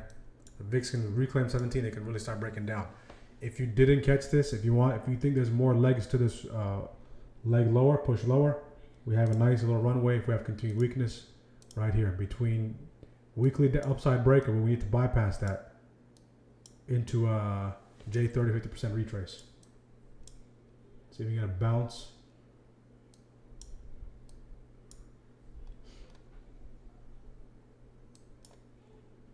Okay, see if you can kind of go above that 9. If you like that 9, retest on the 5, on the 1. It's right there. We have that 9, that's 616.76. I wanted to come into this territory here, 616.90.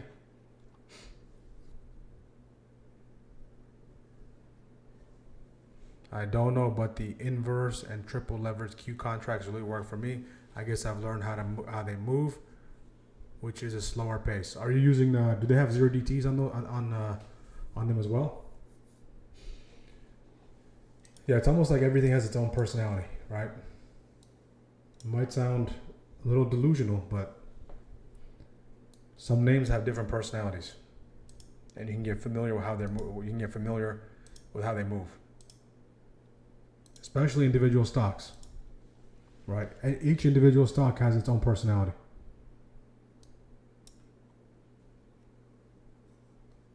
Okay, so that's probably why they're moving a little bit cleaner.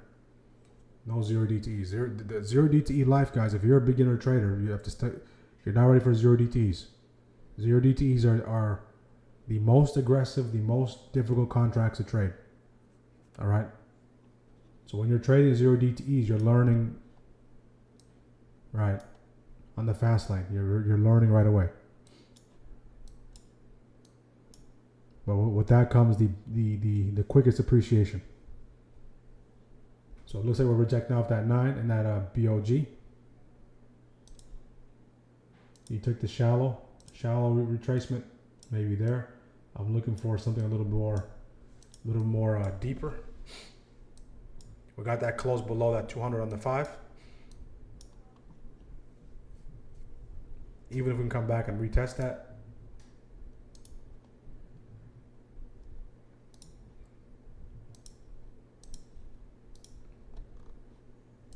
The thing I don't like about this indicator is how it has all the text here. I need to remove the text. I just want the numbers, right, or the levels. That's why I remove it. So 61670.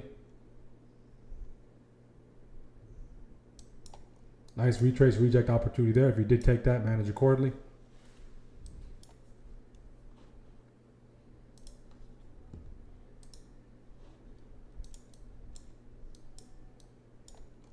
Anyone have a seat on this train or plane? This was nice right here. That retrace reject 9 and that BOG.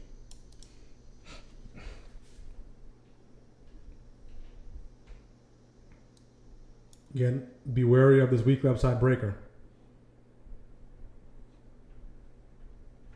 We can't get a temporary bounce off of it. If we can slice right through it, even better. We're above that 17. Beautiful job, JB.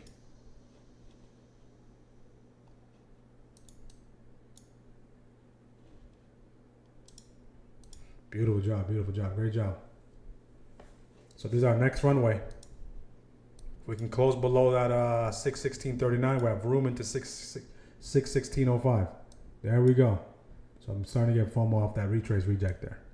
We're above that 17 on the VIX. We continue to push. We're below that 200. Look at the Qs.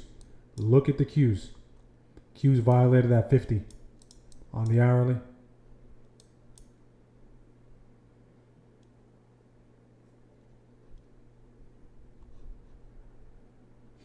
Qs violated that 50 on the hourly. Beautiful job, Joe.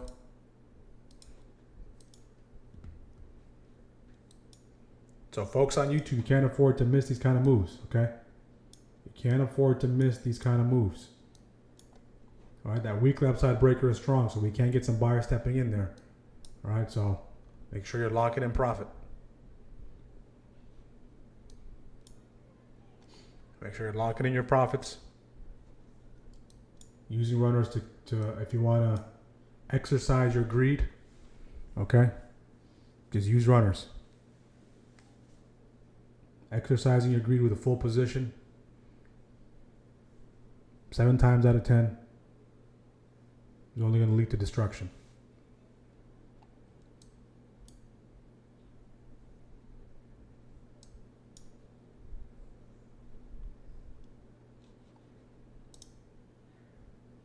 Pep is gone. Pep is gone.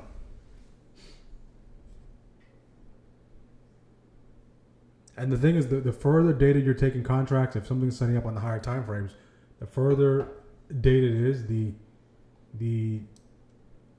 I don't want to say the less technical you have to be, but you don't have to have the best entry. All right, you can have an entry that's $1.50 off, just adjusted to your risk, right? But when you're scalping, it's impossible to have an entry like that. You need to have precise entries. So now, based on this 5-minute candle, let's see if we can go hammer. If we can go hammer, we can go 2 down, 2 up, back to the upside. Right, but I'll see if I can potentially take this for a retrace. Reject, my risk will be into VWAP. Into VWAP 1 and 2. So one more pump to the upside. I'll look to ride this thing back to the downside. Only thing is, this can favor the upside push we're seeing. The VIX is starting to get back below the 17. Stopped out a runner 44%. Beautiful job.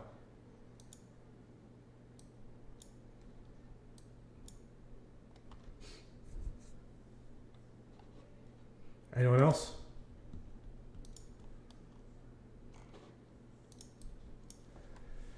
See if you can at least come into that BOG.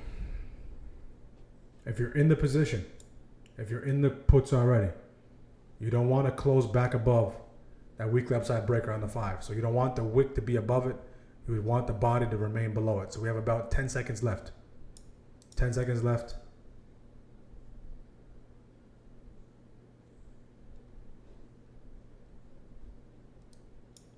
Right. Okay, now we're open. See if we get one more push to the upside. I'm just trying to get a entry here. Right, we're retesting that 9 here. Is this the shallow pullback once again into that 9? If it is, we can see a push into session lows. New 5-minute candle here. Let's see that play out.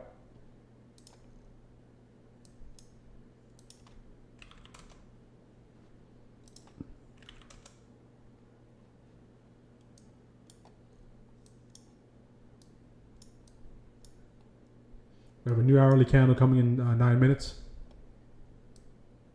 New hourly candle coming in 9 minutes.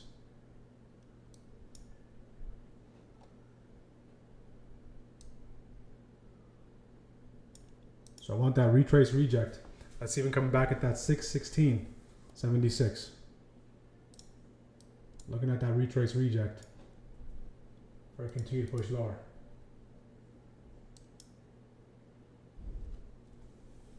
Yeah, Qs look like they're bouncing, relief bounce on the 15. Right. The hourly looks weak, but we're seeing that nice little bounce on that 15 on SPY as well.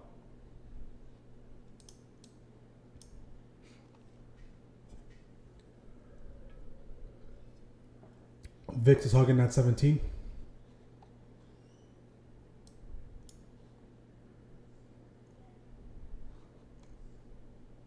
So we made new lows and we grabbed these lows as well. We grabbed first shift lows. So if you're playing liquidity grab, lick. First shift lick. We already grabbed it.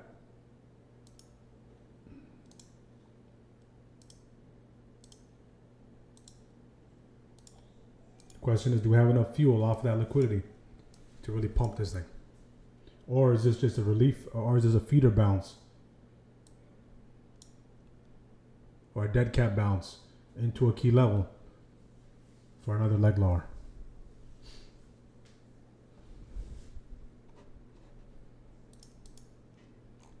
Let's take a look at the news here.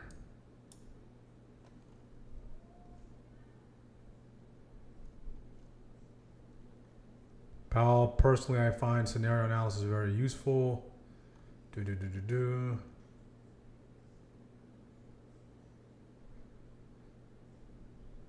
We see gradual cooling in the labor market. Solid majority at the Fed expect rate cuts later this year. That's Powell's statements.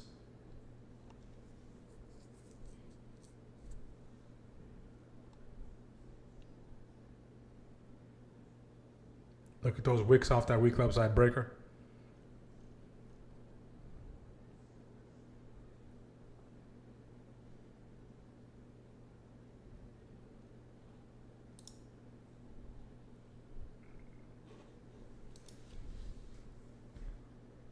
Continue to accumulate. I want this thing to accumulate a little bit more. Push into that, at least this 20. I'll use that 20. All right, for that 20. For that breakdown.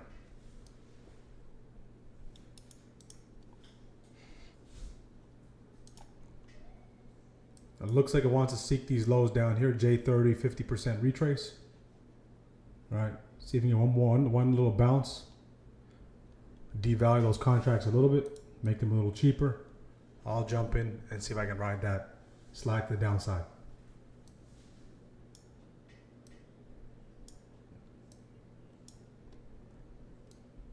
In hindsight, head and shoulder. Descending head and shoulder.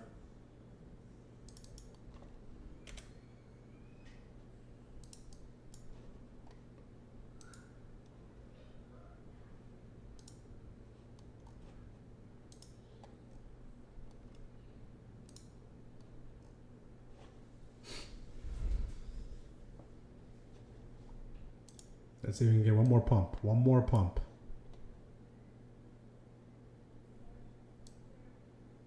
Let's see if I can adjust it to that 20 and adjust the risk to VWAP 2 and VWAP 1. So basically absorb both of them or factor both of them in. So if you use that 20 as that early entry, that kind of coincides with that 200 on the 5 minute.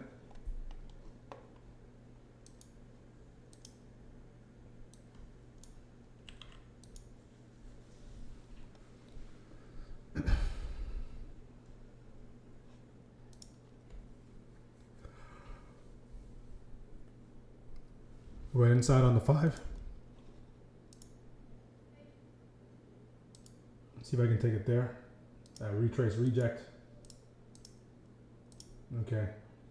Filled. Didn't get the best fill. Down 5. Don't want to close above 616.76. All right, maybe it would have been better if I waited into that level.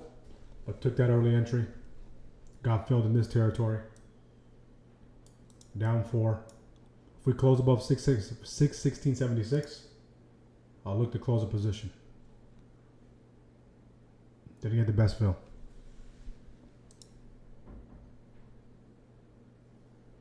Just being a little patient would have paid off in this scenario.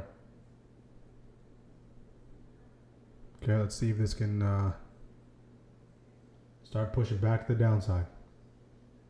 No close above 616.76. We're testing that 200 on the 5 as well. See if you get some follow through to the downside here. Okay, let's start rocking and rolling. See if you get some follow through. Want some follow through here.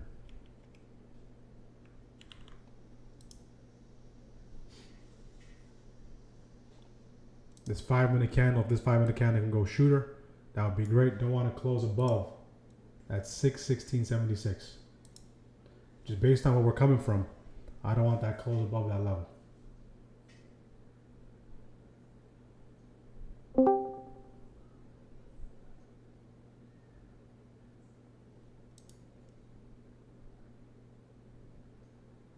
No closes above 616.76.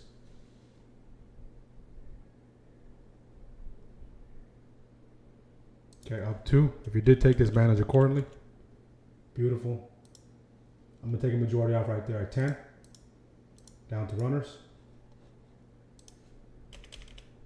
Beautiful, beautiful rejection there. Right. If I had the entry up here, I would have probably had a better return.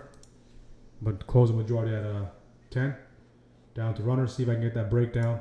In this case, I don't want to close back above that 20. I'm going to try to trail this with my 20. Try to trail this with my 20. Down to runners, already locked in at 10.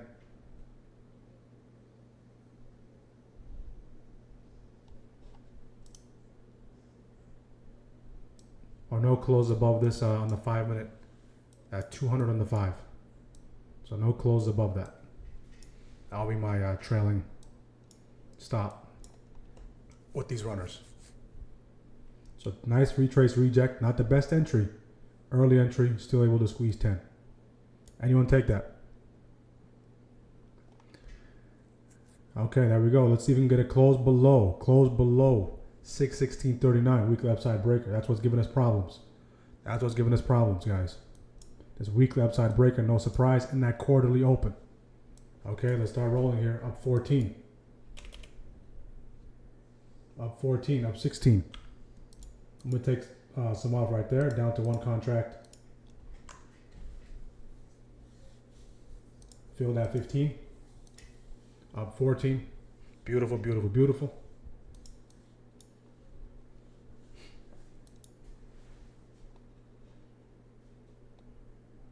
Who took that? Let's go, let's go, let's go, let's go.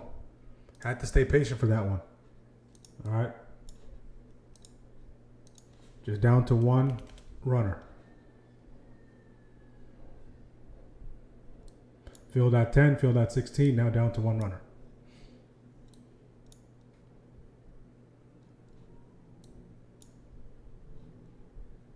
Mr. G, let me put an alert here. At that 20 on the one. Mr. G, to answer your question from earlier, yes, I was dabbling in 0DTE chaos during the first shift. Sorry for the late reply. No worries. I had to glue to start a chart, tunnel vision. Yeah, absolutely. I completely understand. Yeah, 0DTs are tough, guys. You need to be glued to the charts. My one runner is up 7%. I don't want to close above that 20. Retrace, reject. I'm going to close it here. Okay, close it here for 3. Retrace, reject right there. That's the third setup. At peak, 14. Great job, Carla. Anyone else? How are we looking, guys? 20% nice rejection. Great job, Jace. All right, this thing can continue to go. I already squeezed 14. 10 in majority. 14 with the rest, and then close out the one last runner there. I mean, granted, I did use half size here as well. So let's go here. Simple. Retrace, reject. Puts. SPY. Half. Was that under 5 minutes? Entry was there. 1, 2, 3, 4. 4 minutes. Yeah, so under 5 minutes. Under 5 minutes, green. Did see 14.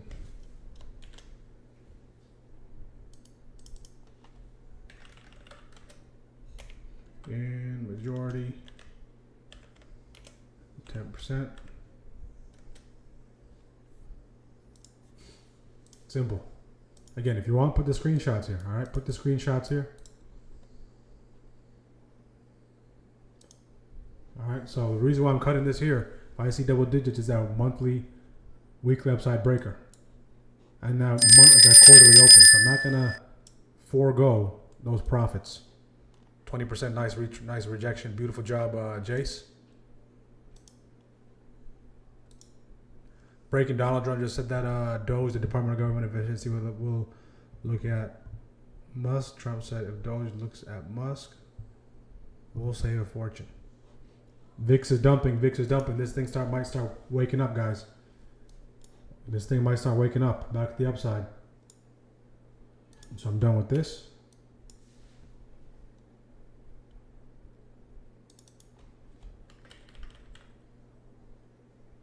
Retrace, reject setup right there.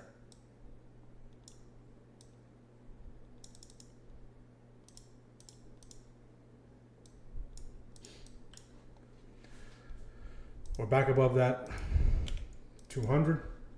Buyers protected that. We grabbed all this liquidity.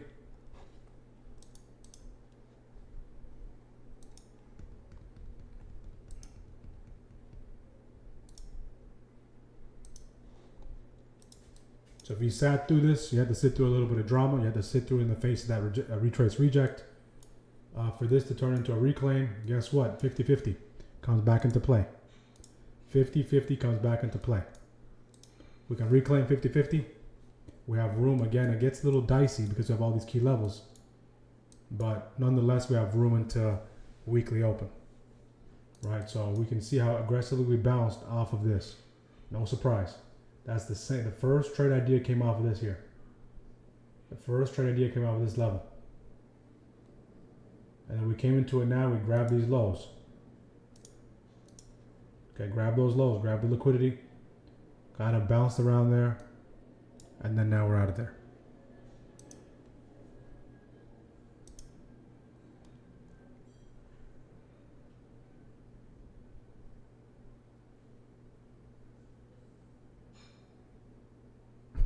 Elon. Everyone's waiting for that Starlink. Starlink IPO. I know everyone is looking at Circle. Everyone's looking at all these different IPOs that came in. But just understand, guys, if you have not traded IPOs, there's a lock period. All right. After the lock period means we're people who invested in the IPO or before pre-IPO, they have to hold on to their position or a certain amount of their position when it goes public. Right, for 90 days. Usually the lock period is 90 days, so a quarter. After the lock period, IPOs tend to dump. Majority of IPOs. So the buy opportunity for us, the public, is not when something IPOs. Very dangerous. Just wait for it. It will come. Okay? The opportunity will come. Let everything pass. The most recent example I can think of was Lucid. Who was trading Lucid back in 21 and 22. When Lucid IPO'd, right, it continued to rip to the upside, and once the lock period passed, it completely dumped. Right, so just because something is moving, IWM is taking flight. Thanks, JB. Look at XLV, healthcare, out of there. Look at the Dow. The Dow and IWM are what? They're what's holding everything up. Okay, Qs. Look at the reverse. Look at the Dow, especially the Dow. Dow's out of here.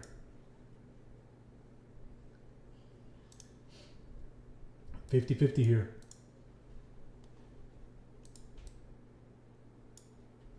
Anyone grab this liquidity? Take the calls down here. If you took the calls down here, or trusted this here, this zone, right, you're looking good. Look at Joe. Great job, Joe. Long off the orb. 61626. Beautiful job. This thing is that. So are we surprised? So this thing dumps just into first shift lows, gets teeters with the quarterly open, teeters with that weekly upside breaker, and then takes off. And then takes off.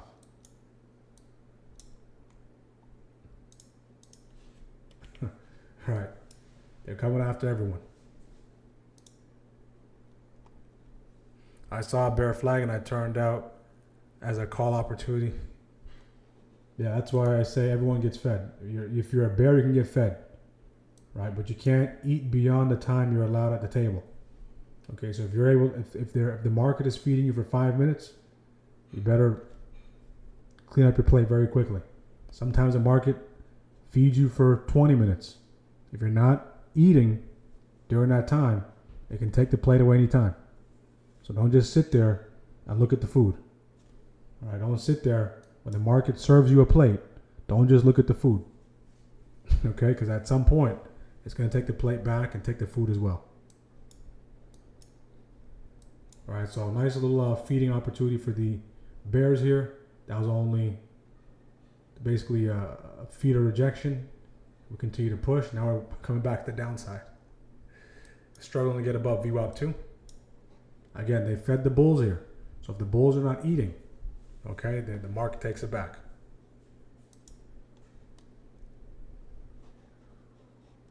Qs are weak. So let's put it this way. If SPY and Qs stay where they are stagnant, stay where they are, or are gradually show weakness, okay, and IWM and the Dow lose their edge. Like if they show weakness, we can see a pretty healthy dump across all four. They're the only one. They're the only thing that's really holding us up right now. Okay. SPY will have a new hourly candle. We're already directional. Look at that trap. So if you're not taking profits, guys, 3 minutes, they wipe you out.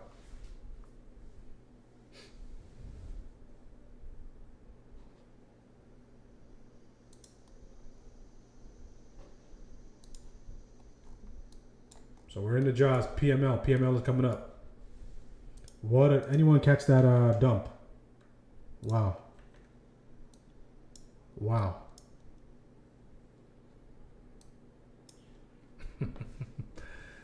That was too fast. So after your trade, get into the habit of journaling. Trust me, that will help you. Why? Because you're not going to get involved in something right away.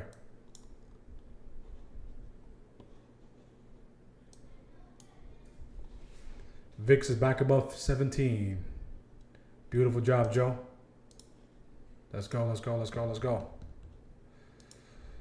Make sure to hit the like button on YouTube, guys. Make sure to subscribe if you're a first-time viewer. Let us know where you're joining from. We go live every day with the most comprehensive pre-market program, followed by live trading. Okay, you're now tuned into the live trading program.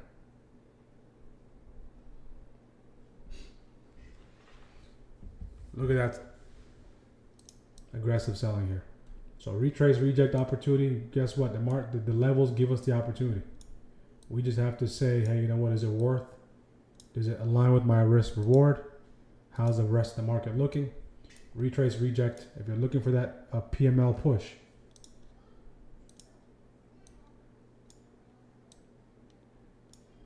Right, your risk can be, that's about 1.5 to 1. Trying to keep it tighter. You can use the 50, or you can use the 200 on the 5. This will give you about close to 1.5 to 1. Retrace, reject off of first shift session lows. First shift session lows. Taking place right now.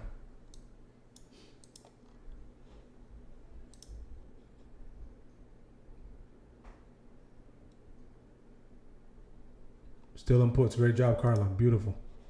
There you go, Joe. If you took that retrace, reject the downside, you have room into PML. You have room into PML. All right? But make sure you're locking in those profits. Locking those profits. All right? Take a little off the table. Trim, trim, trim. So, yeah, we're testing the orb. We have that first shift lows. We have that multiple things here, guys. We have first shift lows, weekly upside breaker, quarterly open. So many things converging here, giving us a beautiful, beautiful zone right there. Beautiful. All right, so we retrace into it, we reject it, now we're breaking down. Nice runway into PML.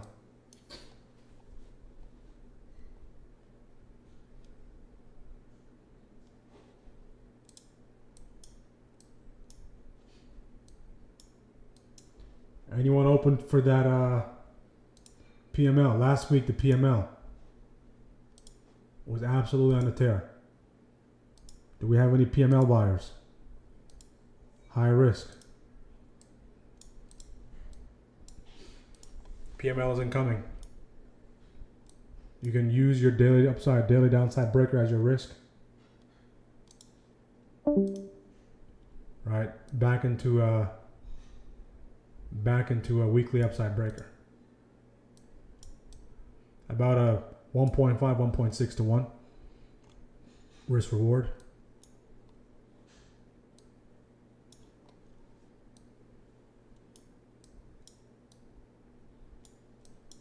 If we get below here, let's go address some of the gaps. Let's go address some of the gaps while we're where we are.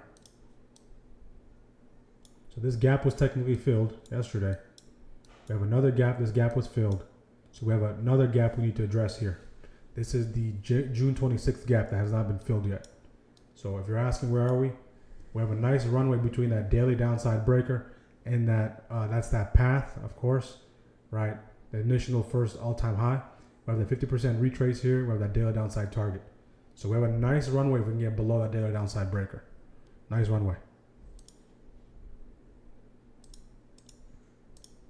If you're green, guys, don't try to chase other things. The objective is just to take what the market is giving, capitalize off the opportunity, and then be done. All right? It looks like a lot of you are capitalizing off the opportunity, but don't start playing the game now. Okay? Don't start playing the game and falling susceptible to overtrading. Okay. Huge head and shoulders. Thanks, JB. That trap was nasty. High risk bounce off PML. The better setup, I said in the pre-market game plan, was here, 615. If you're looking with further dated contracts, evaluate this territory.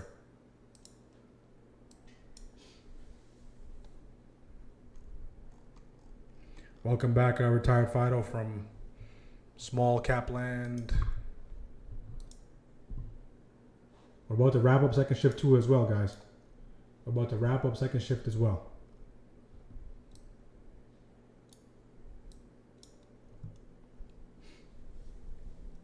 So far it took 3 trades. 2 trades worked in my favor. 1 trade stopped out.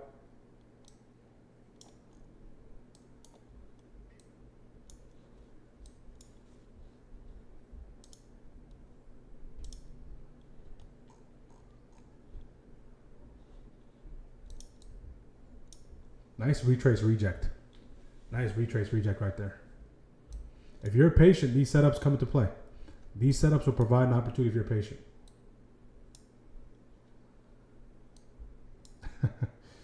Look at that initial response here. Look at that initial response. Look at that. That right there, if you caught it right off of that level, that should at least be anywhere from 7 to 12%.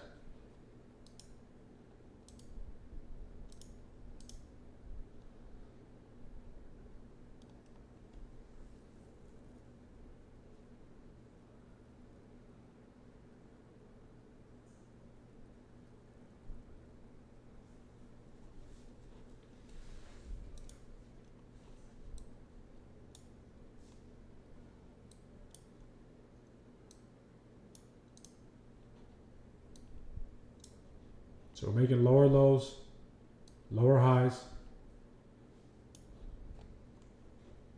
The Qs are what's dragging everything down. The Qs are below their 50. The Qs, they have room to drop into that daily downside target. 544.56. I'll throw an alert there. The question becomes, is this a feeder bounce or is this the early sign of a potential reversal? Feeder bounce means a dead cat bounce into a previous level for another leg lower, or is this the bottom where we start potentially reversing? You can capitalize off both.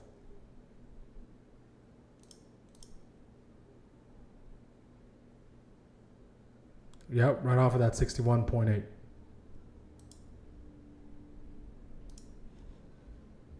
Do we have any bears in the chat? Any bears? Any bears still holding on?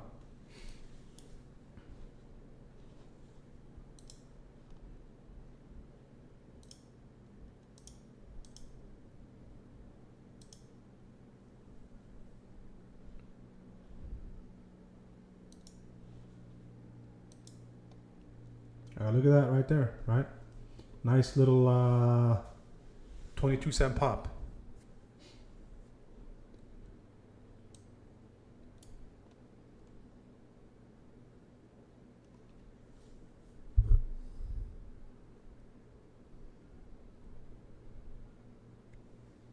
Out from the puts, recoup from red.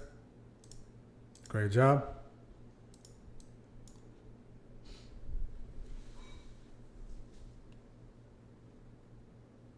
So when you're taking this with a full, if you're taking this with a full position, The way I would approach it is you take that bounce as we're working our way to that 9, as we're working our way to that 50% retrace, I'm taking off in the majority.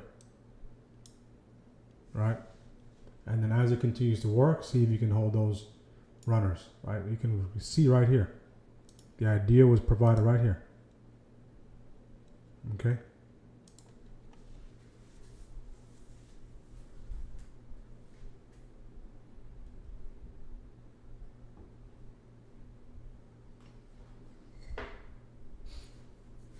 What a bounce. Right? Target, weekly upside breaker.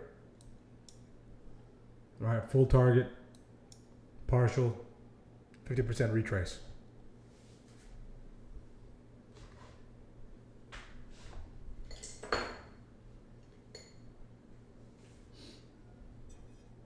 What a bounce. I'm starting to get FOMO. There you go, guys. There you go. Key levels. Key levels. Trust the levels. Trust the levels.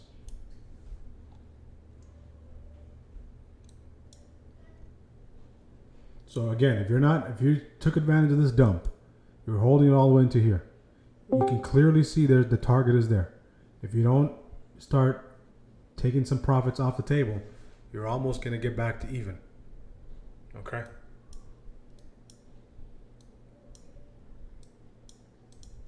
If we can start showing some weakness here, I'll take that retrace reject. Some sort of price action combination. And a little bit of strength on the VIX. Or is it 200 on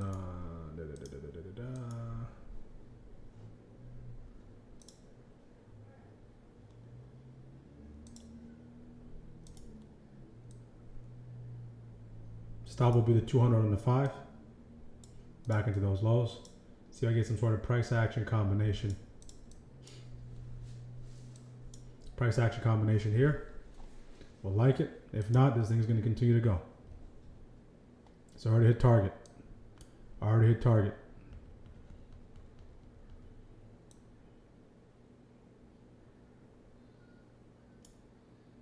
At 200. VWAP 2 is all the way here. It's testing at 50.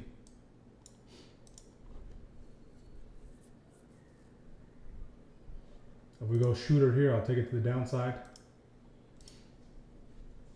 Get using less and less size. As you continue to be in green, you can always size down to protect. Another additional layer of protection.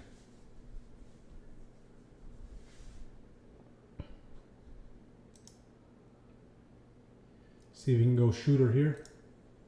2 down, 2 up. If the VIX can bounce off that 17, I'll take it right there.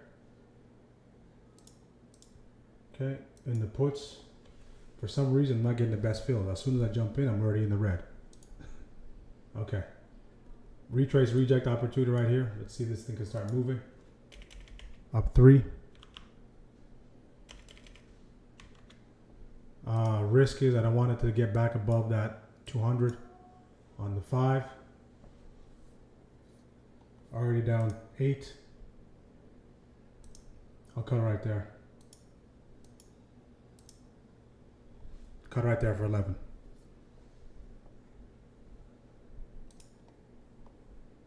PA off the orb, long. Is there another platform I can use besides TradingView? Yeah, you can use, I'll show you the platform. Give me 1 second. So using very little size, only 5 contracts. Stopped at 11 with basically instantly. So we have a lot of fuel off of that PML.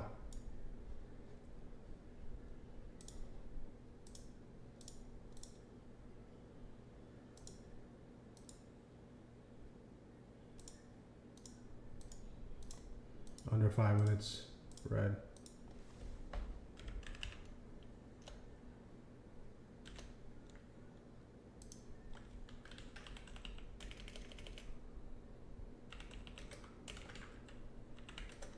Full stop out on a small position. There we go. So I probably have one more One more trade to capitalize off of, and I'll be done. Trade and view. You can use go to bar chart. They're pretty good, and then go to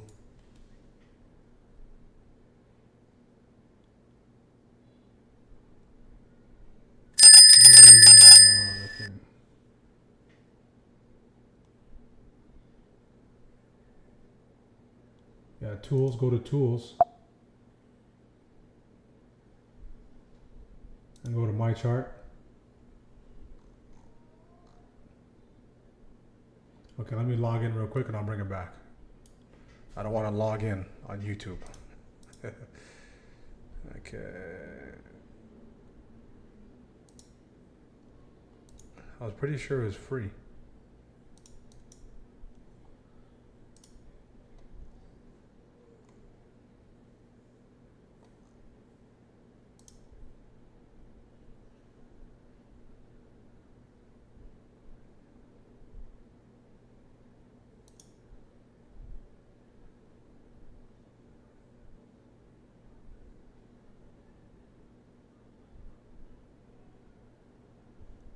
It used to be free. It looks like they put it behind the paywall now, but it used to be free.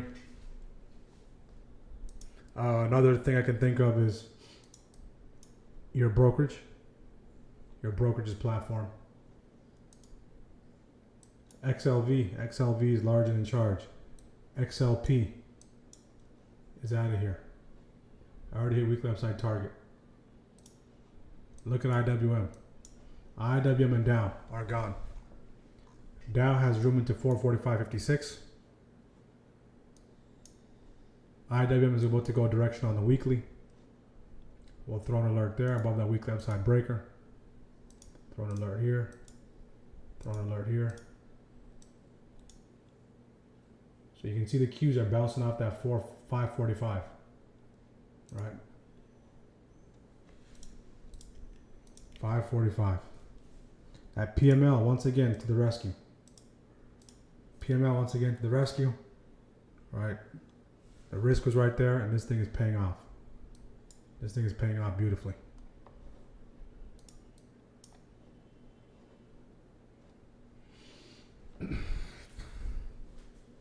What a move.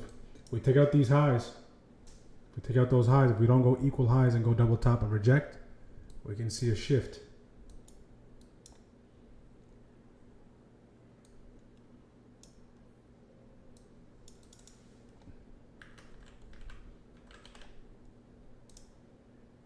The one trade I opt not to take ends up being the monster trade. That's how it is sometimes. Right? The one trade you don't take is the monster trade.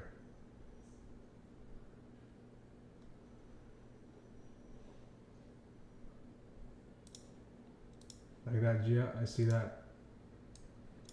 Jay and Doctor. We're out of there. So basically it's going to be associated with these highs up here. Those highs closely align with that weekly open. So if we want to take out those highs, now go double top, we need to reclaim that weekly open. If we reclaim that weekly open, continue to accelerate, our job now becomes, let's find the higher low. Right?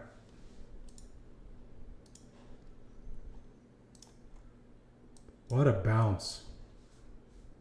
Complete collapse on the VIX.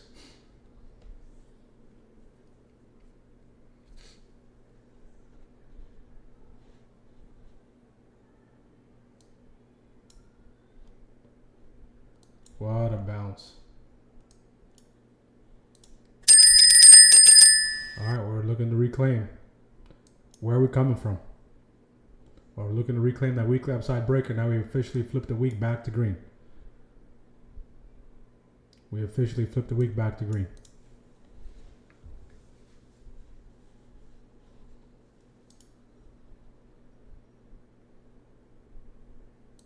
What's up, louder?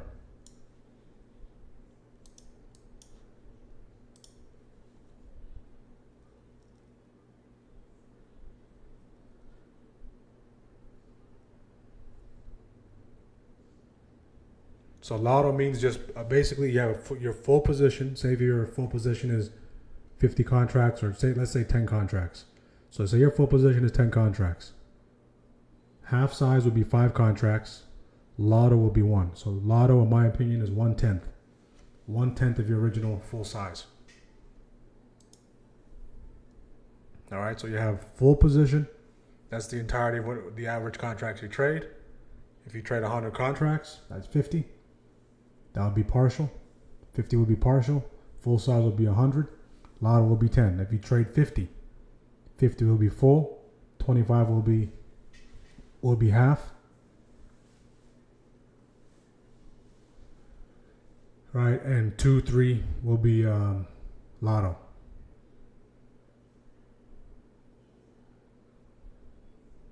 Can you repeat that again? The lotto? Lotto is just 1/10. 1/10 of the how much contracts are you willing to allocate? That's the approach. So when you go here, I just break it down. Full size, that means whatever you typically trade when you're using a full position. Half means half of that. Lotto means 1/10 of your full size. So you can see how I'm trading here is full size, half what I'm trading, and then lotto. So I'm decreasing my risk throughout the day to maintain what I'm locking in here. Because more than likely, if you go full size, you're either going to be break even, small red or small green. So you need to adjust. This is something that you need to understand very, very well.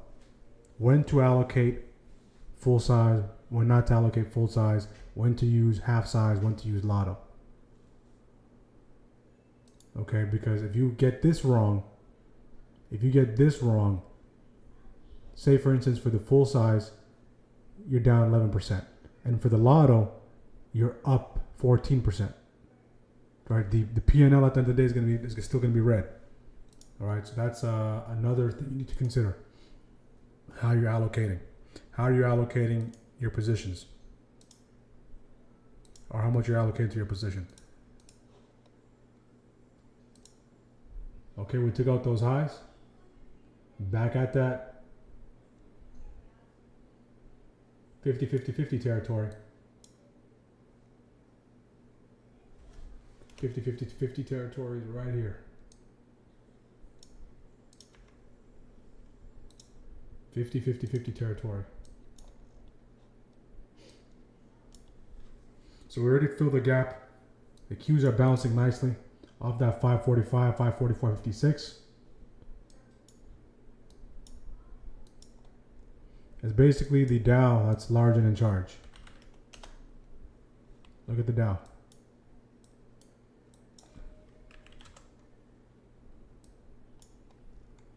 Explosion on the Dow. So we're basically in third shift, guys. We are in third shift again. So go into your journal. Make notes. I took 2 trades in second shift. One worked in my favor. One I got stopped out instantly. All right, so make sure you're adding those to your journal, making the adjustments. One trade, one setup that I did opt not to take out happened to be the setup that provided the best idea. Again, that happens. Again, that PML was a nice bounce there. So one missed setup, 2 setups taken. Small green to end at the shift. Again, using less size here. 1 PM edge break for that retest. Into all-time highs. So we still have room to run, guys. We have not made that all-time high yet. So put in the chat. Are we going to go 3 consecutive days of all-time highs? Or no all-time high today? 3 consecutive days or no all-time high today? So in this case, make the note in your journal. Let me know if you're green, if you're red, if you're yellow, whatever you are. All right? And also put in the chat, are you done for the day? How many trades do you have left? All right, put a hard stop to it.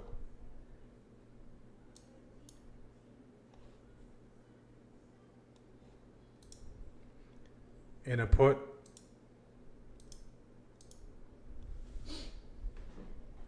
that daily open, that weekly open. In the pre-market program, I said the weekly open will at least give you 3 to 5 opportunities a week. 3 to 5 opportunities a week.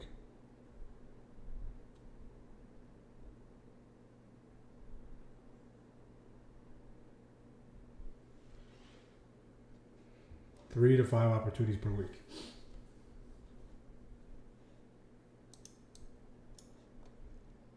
We're above VWAP 1, VWAP 2. We're back in this congested area. So the same thing you kind of waited for first shift to second shift. Look for the edges.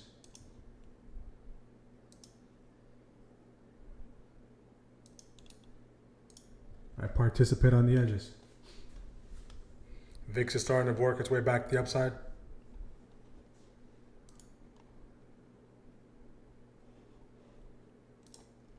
On the 1, doctor. 9 on the 1 or the 5? 1, okay. See if you can hold it. Take this off. That was a sporadic dump. So what's more impressive, the dump or the pump? All right, so the second layer to that question is, was this dump needed? Was this a systematic dump to just get a pump? We have first shift highs up there.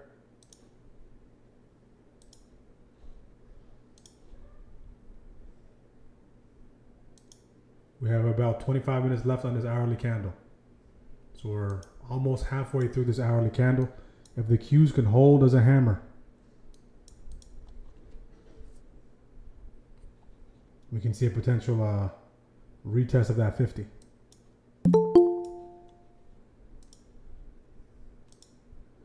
I see all-time highs. I do too. I'm going to go with all-time highs again. Third consecutive day. Somehow, some way, it's just going to be interesting to see how we get there. Right. As long as we stay above that 515.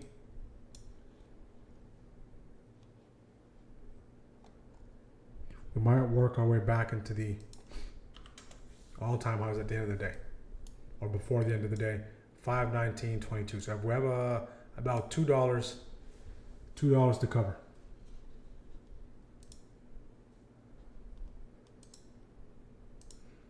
Good morning, Matt.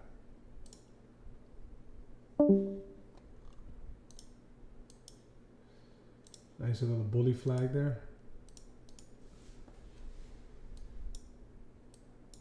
50-50. Anyone take it out to 50-50 with the 9?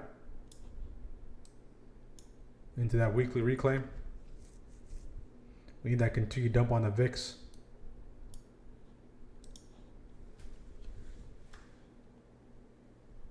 Be mindful, we have 3 kilos right above it. We're above VWAP 1, VWAP 2.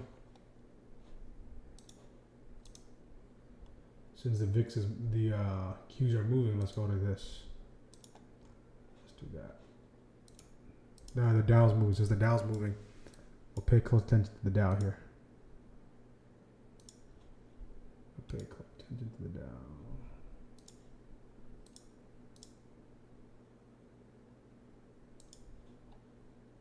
The Dow is what's carrying the weight today.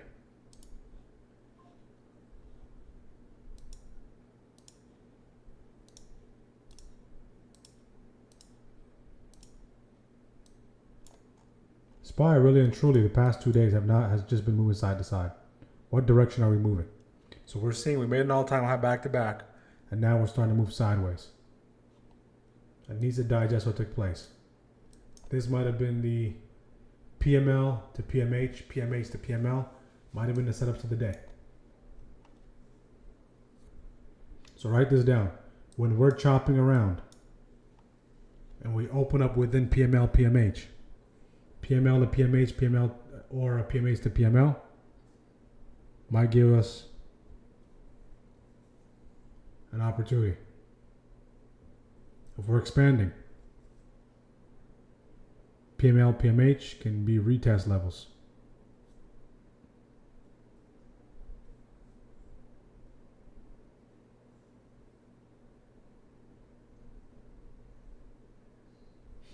Nasty rejection off 617.39.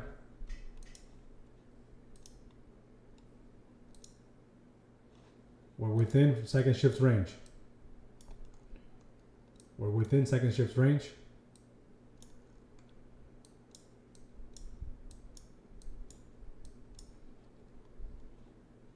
The Dow continues to plow forward.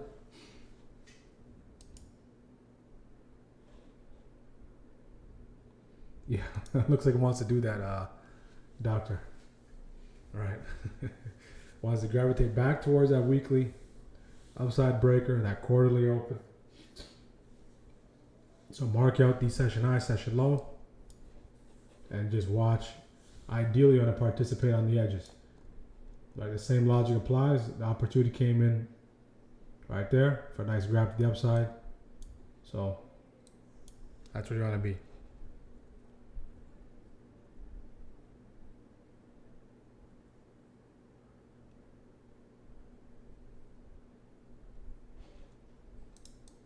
Yeah, we got earnings season coming up soon. 4 trades green. If you're green, guys, if you're green, stay clean. If you're green, stay clean. Your job is done. All right. If you're green, stay clean.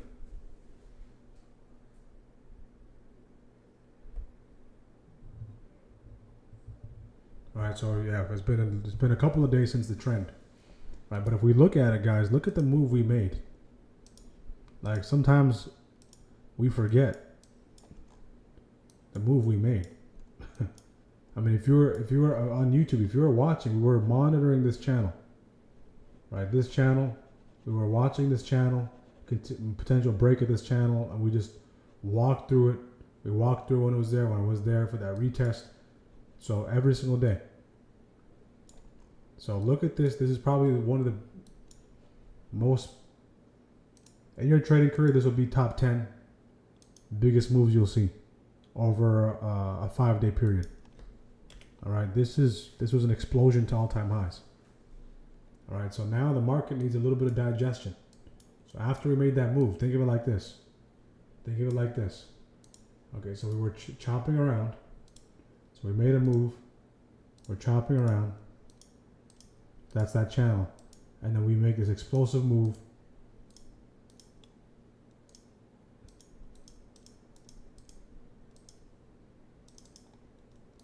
Okay, does anyone know the wake off market cycles?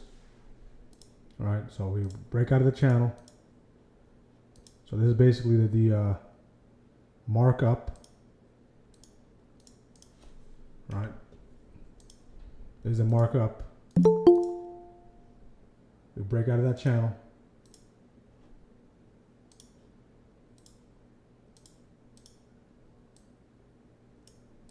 Once we break out of that channel, it provides us. Let me let someone in. Provides us with these opportunities out that daily upside breaker. Daily upside breaker in the 9 were the key opportunities throughout the time. And now we're at this time where we're just basically accumulating now. Okay, now we're at this accumulation part. So does this accumulation lead to another leg higher, another markup? Or at the end of it, does this lead to a mark down? When we start marking down on the hourly, we need to keep a close eye on these lows.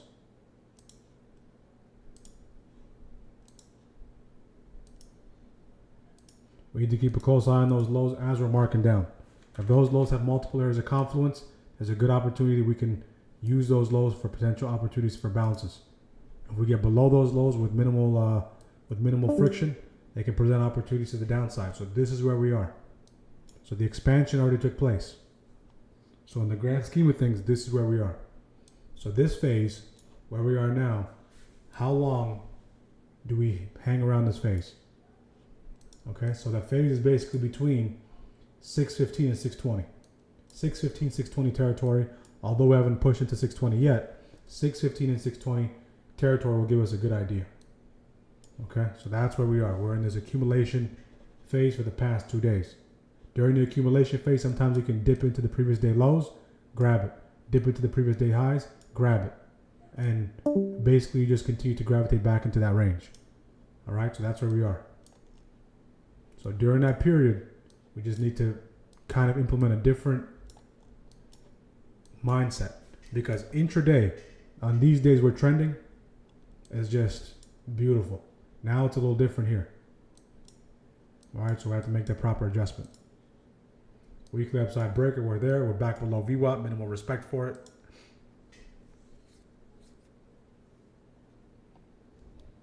Send me the link, Taco. If you have the link, send the link. I'll play it live. Back at that weekly upside breaker. So we did make a higher high here. So let's see if this is that lower high or that higher low. Is this the higher low? So we made a low here. We do see an inverse, kind of like inverse head and shoulder, not really. Yeah, inverse head and shoulder. Yeah, right there. Yeah. Yeah, you can draw it.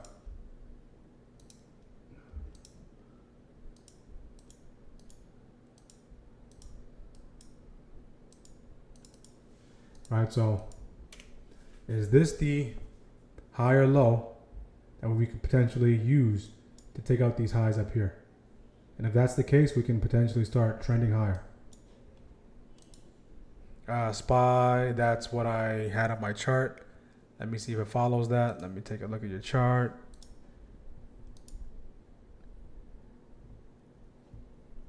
So we're at that support. That's 615.88. Is that an EMA or is that a line that you drew?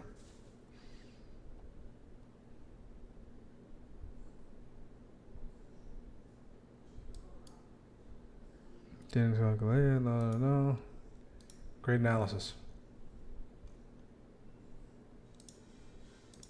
Shorted Q's for 60%. Beautiful job, JB. Q's back to the downside. Now retrace reject. Right, look at that. Textbook retrace reject right off that 9.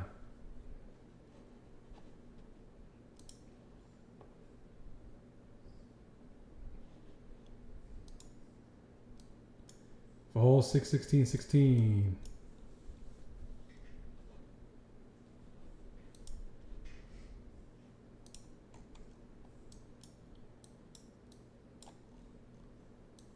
What a day. So we still can navigate these conditions, guys. We still can navigate these conditions. I know it's frustrating. I know it requires a lot of patience, but there's still opportunities. IWM was the move of the day today. Bought 50 contracts. I forgot I had 24. Sell at 45, 50. It was flying at 10 a.m. It was flying. Sold the other 26 for 40, 10, 15. Quick with QQQ, sold too early. Great job, Louder. Got NVIDIA calls, almost out of the money. Big, beautiful bill passed, so the market should be super bullish.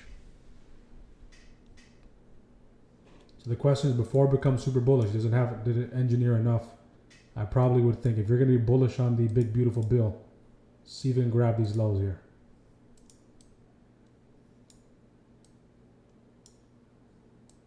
Did it pass? Did the big beautiful bill pass? WMT puts, Walmart expiration third. Okay. I'm seeing super squeeze on my squeeze zipper indicator. 1 hour. Big move coming.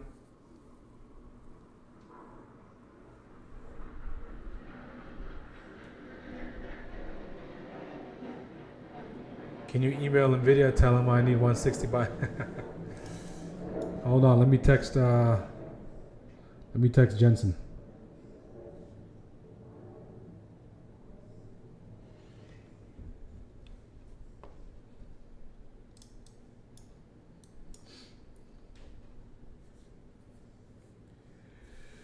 Walmart 20%. Great job. Inverse head and shoulder looking good. Let's take a look at what's going on here. XLV continues to push. XLP continues to push. Dow, IWM continue to push. Individual names. NVIDIA. It's at 152. I like NVIDIA off 150, 149.25. Tesla kind of just chopping around. Microsoft, complete dump on Microsoft. Broadcom, it's at this interesting place, right? Bouncing off of that this area here, these previous highs, previous all-time highs, along with that 264.10, 263.47, nice bounce there. See if it has enough room into 266.85.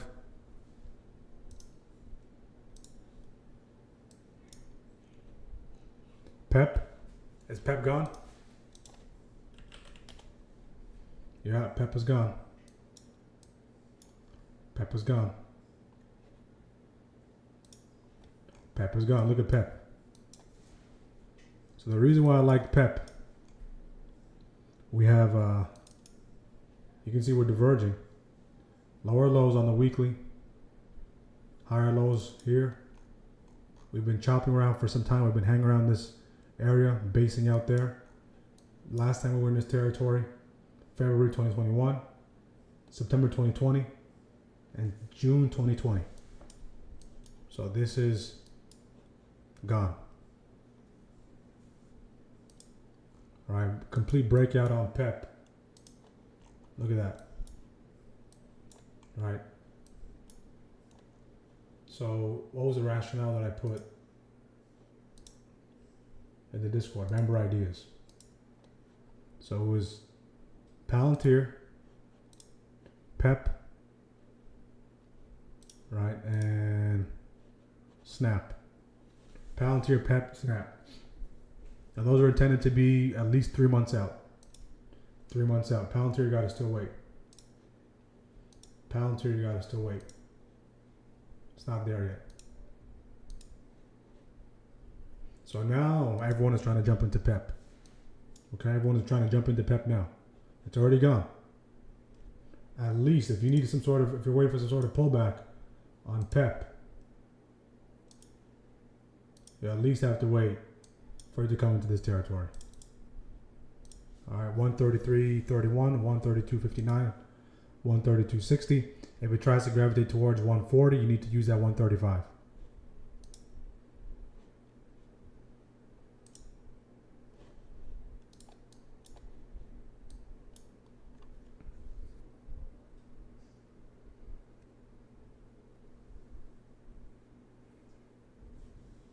JOBY is an air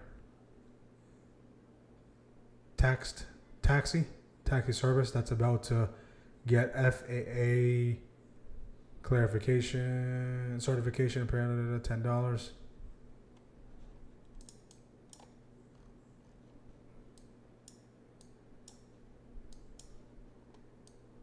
It's going to be a mess. If we have taxis in the air, traffic jam in the air. I mean, they've been talking about flying cars for the past 50 years. Just imagine how much insurance is going to cost. Right? Just imagine how much insurance is going to cost.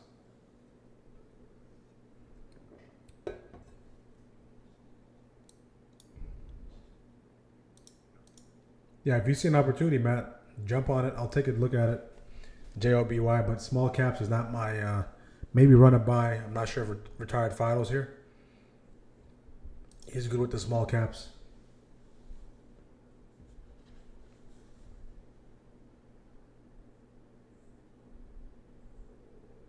For long-term play, absolutely. So again, guys, if you're in the Discord, if you see any ideas, anything, just share it here. Member ideas, all right? Share it here. It doesn't matter what the ticker is. If you want to bring, it can be a small cap, a large cap, it can be an IPO, it can be a whatever, any sort of insight you want to provide. Feel free, right? Feel free, and please do share. Please do share. The way some people drive flying taxis.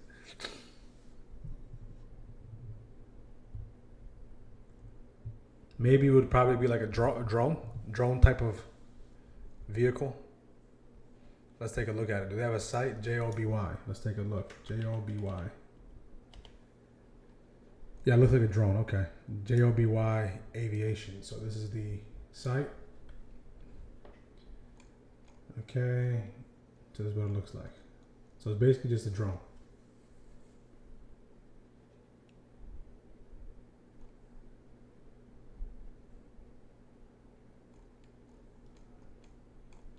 So can they land anywhere, or do they have designated landing areas? Toyota to invest 500 million in JLBY Aviation. So the way I approach it is this. Since the majority of companies are not vertically integrated, you want to start looking into the supply chain of this company. What I mean by that is, if you think this company is going to run, right, look at the supply chain of the company. What do I mean by that? What company makes the motor? What company makes the chassis? What company makes the wheel? So all the things that surround the industry. All right, all the things that surround the industry is what I'll be looking at. So when people are thinking about AI, right? Okay, it's fine. You can utilize AI, but what I'm thinking about is data centers. Where's the AI going to be stored? So companies like Nutanix, companies like Pure Storage, companies like NetApp. How about the AI infrastructure? Of course, NVIDIA gets all the shine, but there's a lot of companies that are in the space, right? There are a lot of companies in the space that the public is not aware of. One of my favorite companies is NetApp, right? Especially when it comes to data storage.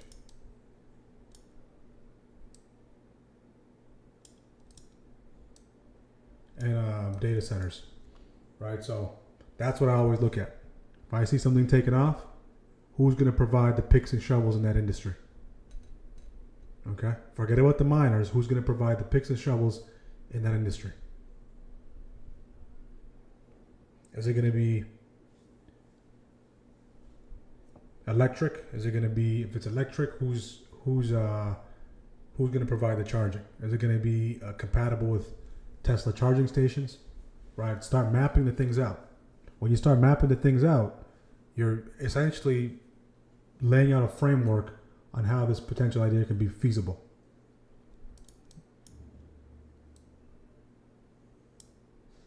Something like that. Inverse head and shoulder. Great call, JB and Doctor. Playing out off that weekly upside breaker.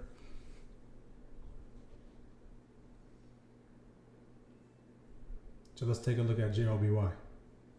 I'll take a look at the stock. Our story. And also find out who the CEO is. Okay, and also find out what the competitive mode is. Of course, if there's the first mover advantage, right? But at the same time, who can come and disrupt that space? If it's a feasible industry, can it turn into an acquisition by a bigger player who already makes the engines, or a car manufacturer, or is it legit? Right. So these are questions I like to ask.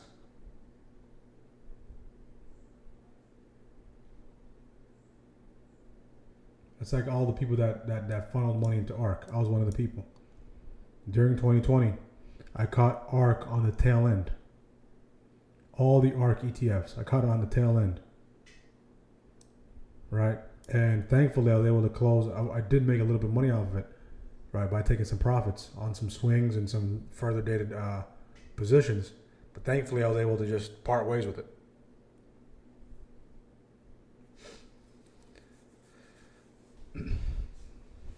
Right. Kathy Woods was the talk of the town in 2020, 2021, until everything just collapsed. I mean, maybe early 2021, but 2020 she was the talk of the town.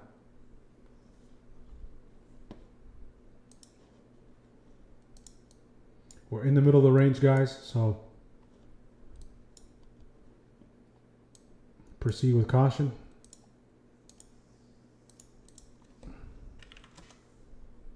We're triple inside on the 15 on the Qs.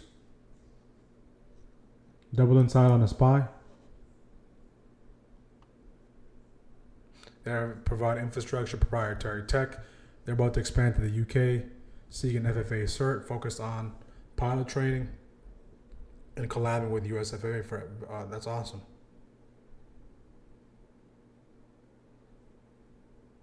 Right, and think of if it can be automated. Yep, UK market closing in 3 minutes. So it's going to come down to New York.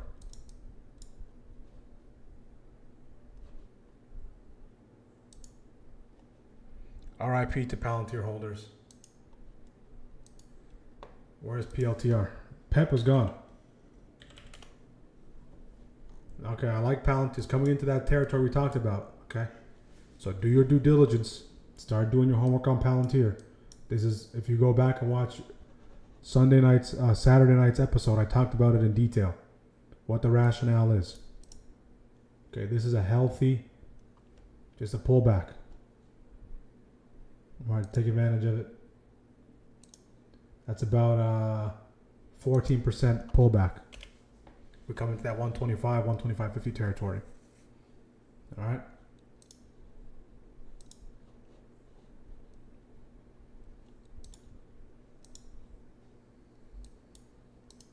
I have my eye on toast.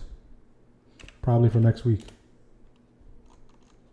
On the weekly, so at least three months out. Toast on the weekly is brewing. So write that down, toast, ticker symbol toast. Snow,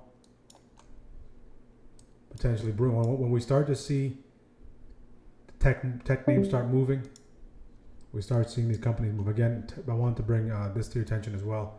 Target, similar to PEP, same thing with PEP, it's happening with Target. So the names that have been beat up are starting to pick up some steam.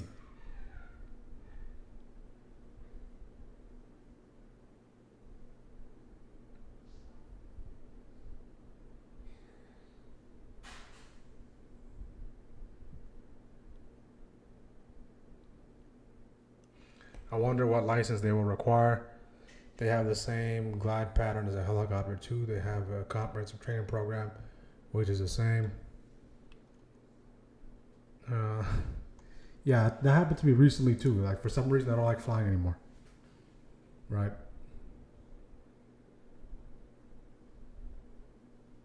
I've flown hundreds of times, but in the most recent times I'm flying, I don't feel. I feel like a first-time flyer for some reason. Like I've never taken a flight before. Right, very uncomfortable. I don't know what it is.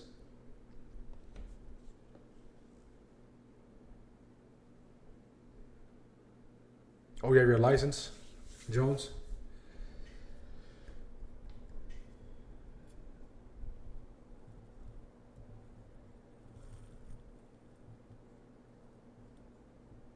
Just need to do a check ride and I will.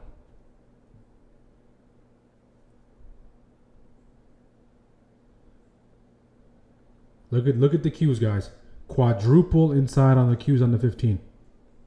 Quadruple inside on the Qs on the 15. Only thing moving here is the Dow. So when you think of the Dow, names that are moving in the Dow: Amgen, ticker symbol AMGN, up 4%. United Health, up 3.8. Nike, 3.6. Home Depot, 3.2. So AMGN, United Health, Nike, Home Depot, Johnson & Johnson, McDonald's are leading the way for the Dow. It looks like we're pushing, we're rotating into safety.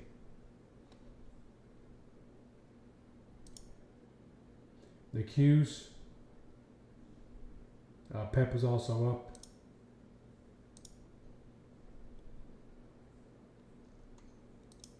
And PEP, of course.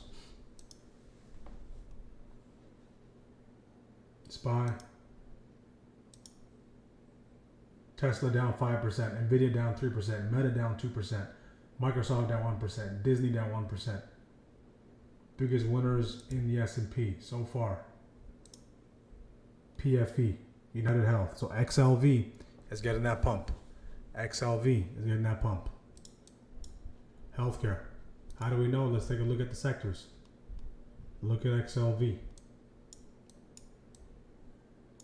Right here. Healthcare. XLV, AMZN. 1 hour. Look at that. Look at Amgen. PFE. Pfizer. Look at Pfizer. So healthcare Just a nice break out of that consolidation.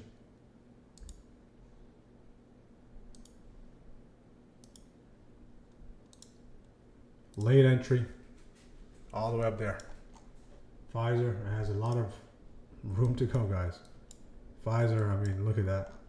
I mean, we know why it's all the way up there. That's because of COVID. All right, free money. So we have a chance to go 2 down, 2 up on the quarter on Pfizer. 2 down, 2 up, reversal.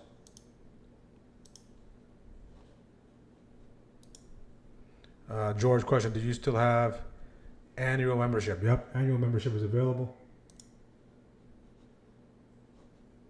Yeah, that's the best bang for your buck. And you get a coaching call as well. Okay. So, community, right there. So coaching call available, 2 months free.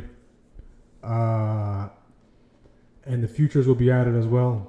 See, I'll give the top step a spin maybe next week. I'll try to pass it as quickly as possible, so I'll be overly aggressive. All right. What I'll probably do is I'll probably take the same trades I'm taking. What I'll do is I'll just let it ride. So I'll just have the stops in automatically, know what the risk is. So I think it's on the 50K account, you have about a $2,000 or $3,000 risk before the account blows up. So my approach would be just using 10% of that as my risk. So what that means is basically I'll take that 2,000, that's the max loss, I'll divide it by 10 or multiply it by 10, that's 200.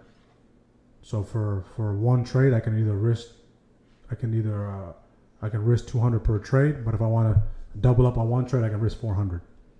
So the approach is just set it and forget it kind of approach. So I know it can be a little difficult managing both, flipping back between two things, but the setups that I do see that can play out on the hourly is what I'll look to capitalize off of, and just kind of set it and forget and let it play out. On top of already doing this, all right. So we'll walk through that together, see if we do get that payout. It doesn't mean you need to go buy a challenge account, right? I'm still very skeptical of the entire industry, but I'll give it a shot. If there's an opportunity, we'll walk through it. You'll see the full process. And if it's there, it's on you to capitalize off it. If you don't like it, don't touch it.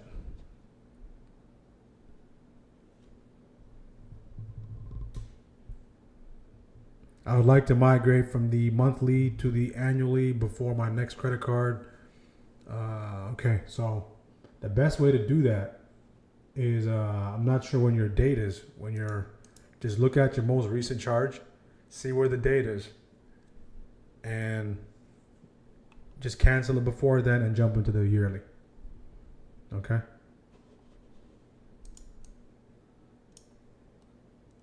Or what you can do is you can just cancel it now and then jump into the yearly.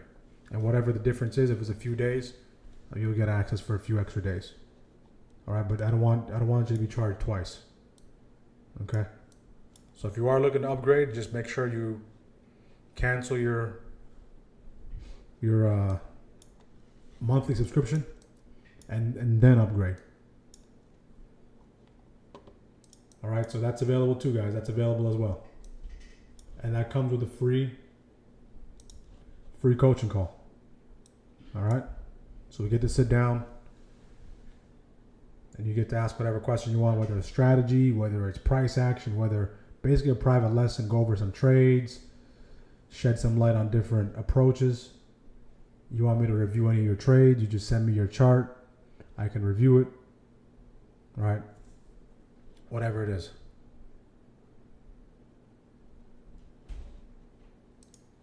We just continue to chop here, so nothing much to see here. I'm gonna head out, work 2 for 2 to start the month. Have a good one. Absolutely, man. Have a great day at work. That's the approach, guys. This is the first day of the month. What happened last month stays in last month. What happened last quarter stays in last quarter. So kick off the quarter to a good start and just continue to build. So far I took 4 trades, about a 50% win rate. But just based on the trade management and based on the size allocation, green on the day.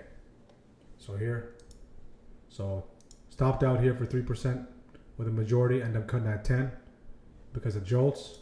Worked in my favor nicely. Stopped out, took a majority off at 10, took a majority off at 11, and then stopped out full stop with the lottos at 11 here. So 4 trades. So I'll see if I can push one more, see if I can find something here. If not, that's going to be with the lotto again. If not, we'll look to lock up. Close it out. Close it out. Let's take a look at IWM. IWM continues to go. So trivia. What's the top 5 biggest names in IWM? Someone look it up. Top 5 names in IWM. So whenever something is moving, you ought to gravitate towards the top 5. So know what the top 5 are in NVIDIA. Know what the top 5 are in SPY, not NVIDIA. Top 5 in IWM. Top 5 in the Dow. Top 5 in the Qs. So that looks like this was the higher low we needed. So we took out these highs, higher low, now we're starting to climb. We're starting to climb now.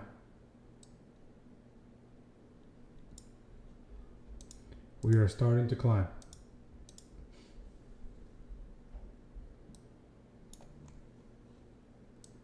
Look at all these key levels within here. All those key levels.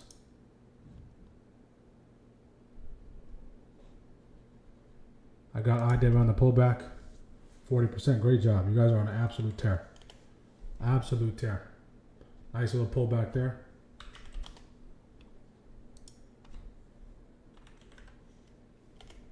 Yeah, the beautiful thing is if something is moving, there's something that's moving at all times. Nice little pullback into that 9. Continues to push.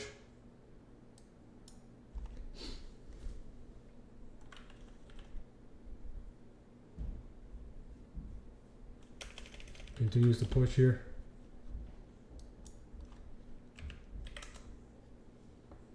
Dow continues to show strength. Inside on the SPY. Inside on the Qs. IWM was really carrying the market right now. SPY is starting to pick up some speed. See if we can get above that weekly upside break, weekly open. See if we can get above weekly open. We have second shift highs up here. As we continue to climb, I want to see if I can capitalize off of that early entry into that break. Into first shift highs.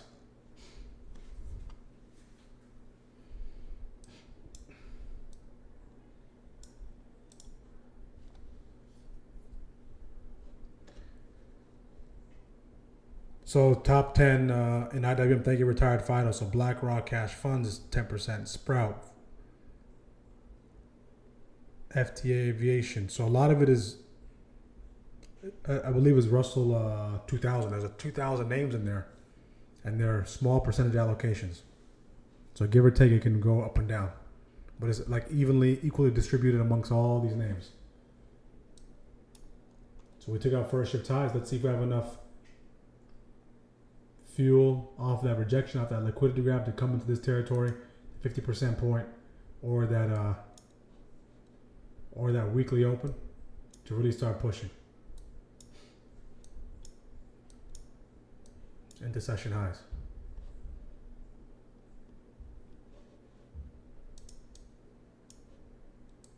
Yeah, the inverse head and shoulder played out to a T. So if you trade the inverse head and shoulder, if you use key levels on top of it, you're golden. You are golden. So the SPY is directional now.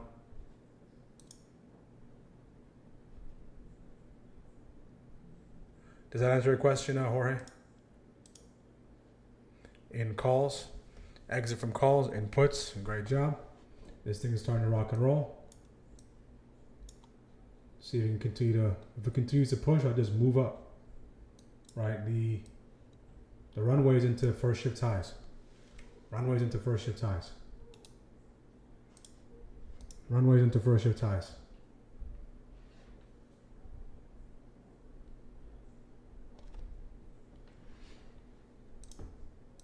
Once we reclaim that weekly open, runways into first shift highs, we do have that PMH. So in my case, what I want the PMH to do is reject off that PMH, come into here, and work our way back to the upside.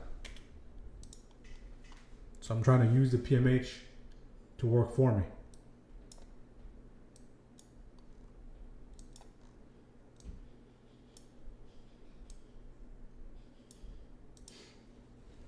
And this is all predicated, this is all coming from what, guys? That PMH, that PML idea.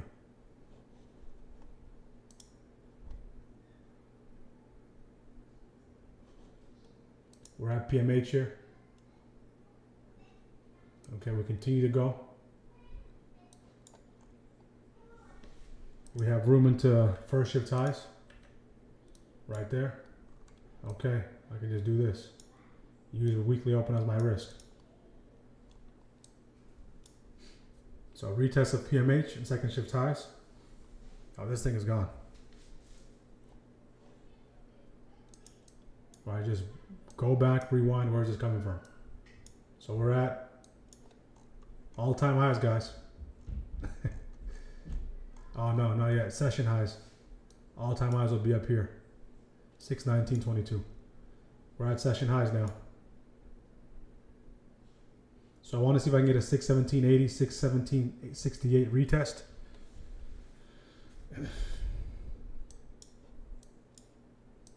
For this last trade here.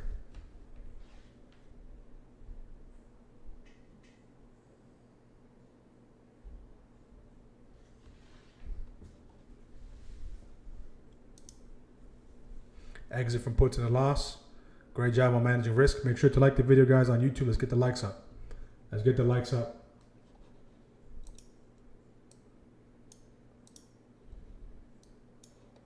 Retest of PMH. I'm looking to ride that. If you're taking that first shift highs rejection up here, you should be in a little bit of green. Just account for your risk. Come back a little bit.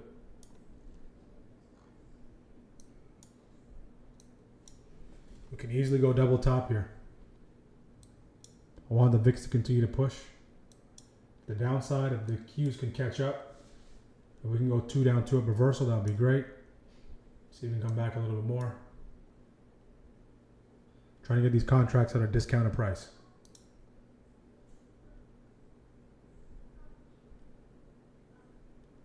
Ugly retest. Beautiful, beautiful, beautiful, beautiful job. All out IWM 61% done for the day. 3 trades, 1 red, 2 green. Overall green day. Beautiful. Who else is done for the day? So let me know in the chat how many trades you have left in you. All right, how many trades you have left in you? Put a cap on it. So decided to retest TOG instead.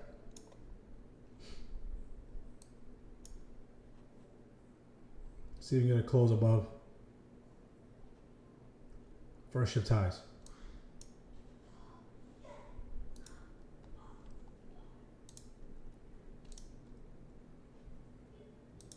So let me know on Google Meets, guys. How we doing on Google Meets?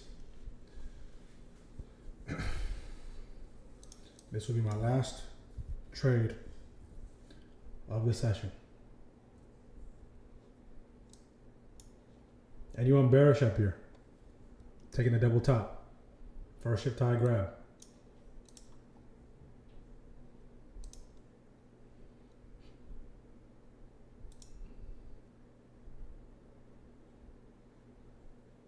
Take it right there.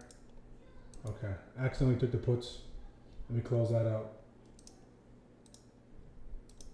Take the calls right there. See if I get filled. Okay.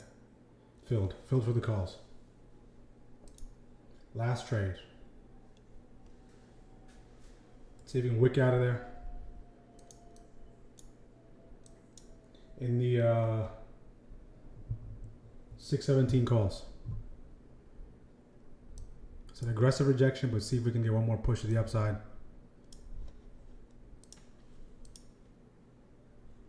Up 3, 4.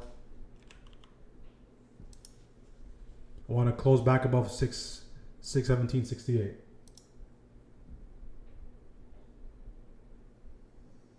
Okay, starting to roll here.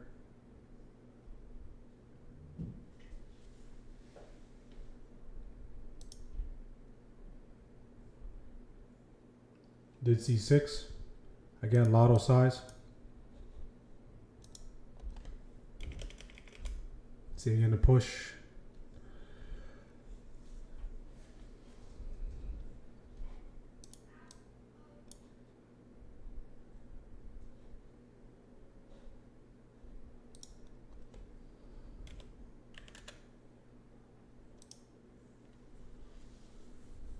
Reclaim of that 617.68 would be great.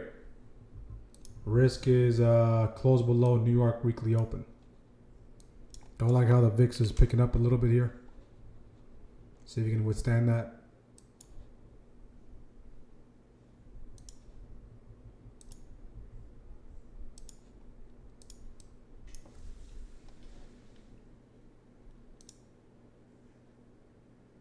See, buyers can start stepping in aggressively here.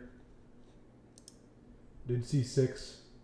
If I push it one more time, I'll probably take off a majority. See if you get some follow through here. People who are looking to go short, you're probably paying attention to this inefficiency here. You're looking for that retrace into that inefficiency. Okay, let's see if we get that push.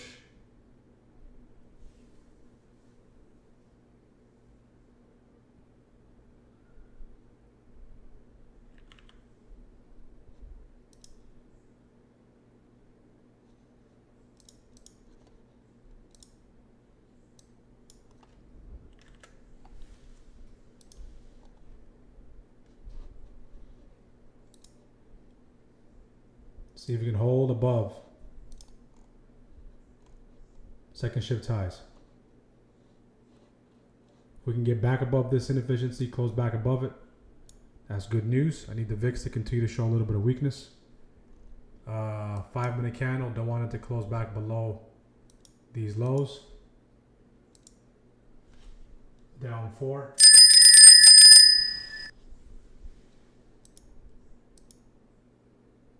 I'm gonna cut it right there. It's at 9. We're at weekly open there, cut it at 9. So I did see 6.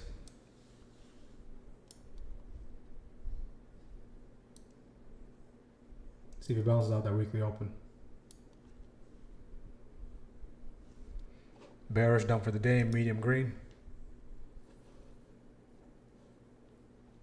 So that's the last attempt right there. See if you can bounce off that weekly open.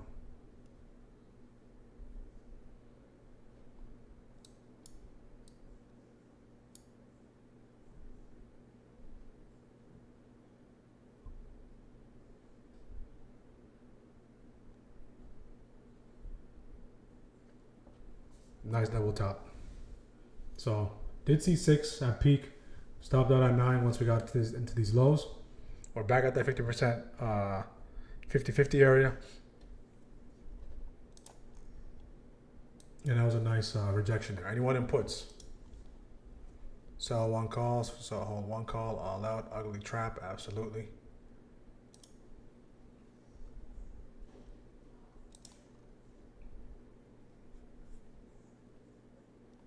Try to take that bounce. -9. Puts, bounce, under 5, right.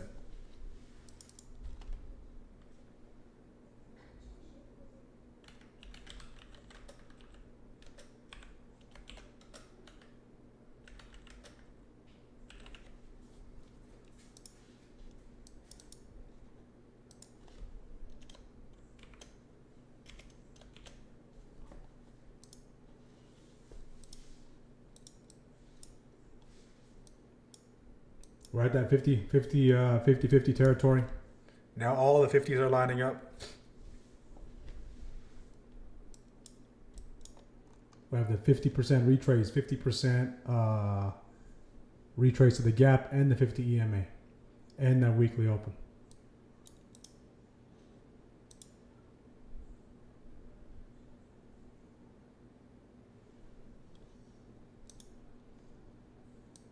So waiting for those shallow pullbacks. Just gotta wait a little bit, be a little more patient probably. But again, allocate a risk, manage risk. Let it play out. But that was a nice first shift grab there. First shift grab, double top, continues to push lower.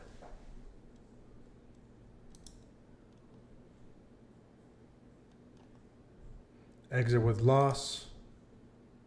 Great job on managing risk. Just took profits on puts. Discord links has expired. Help me get in. So did you pay for the Discord, or are you trying to get to the free Discord? Let me know in the chat, Barry. So nice bounce there. Off that 50-50.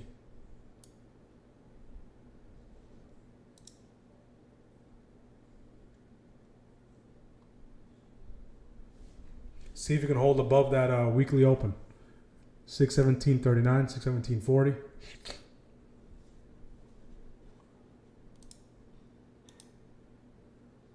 I like how the VIX is breaking down. From this point on, everything is lotto size.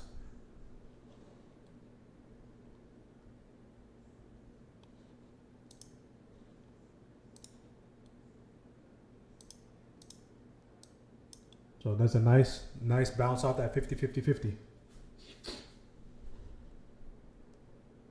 Paid full year. So let me check the back end real quick. Not seeing this.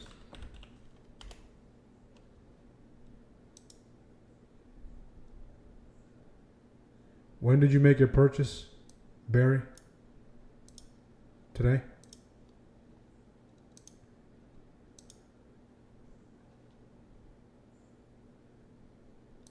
When did you make your purchase? So I can look you up. I don't see anything as far as yearly memberships today on the end of my email.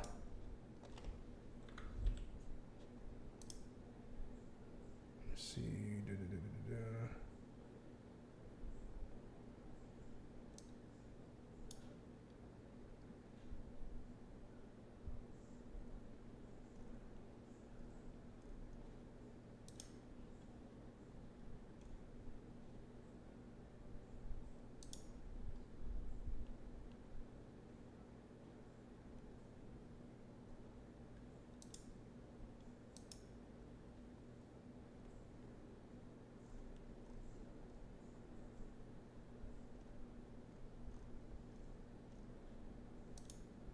So I don't see on the back anything on the back end.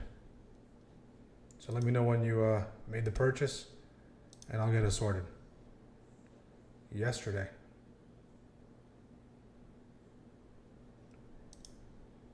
Give me 1 second.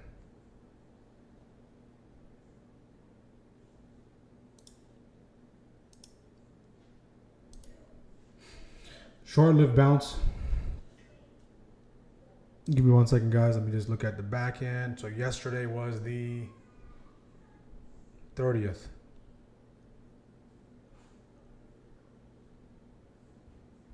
So where did you make the purchase? Did you make the purchase on...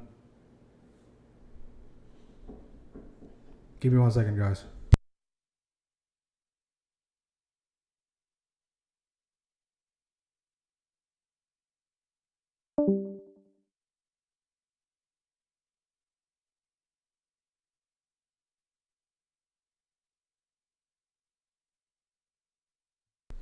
Okay, I'm back.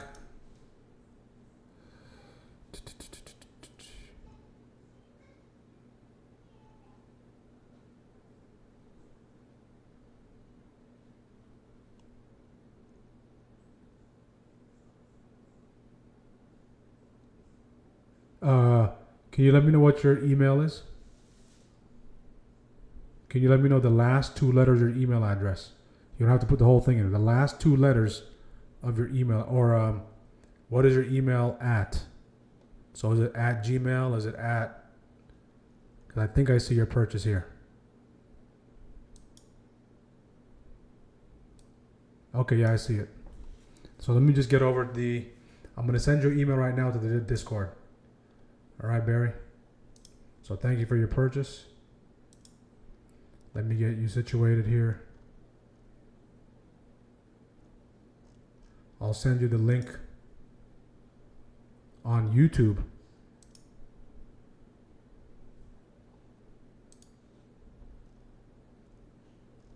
Okay, and then once you join, I'll enable your permissions once I verify it's you.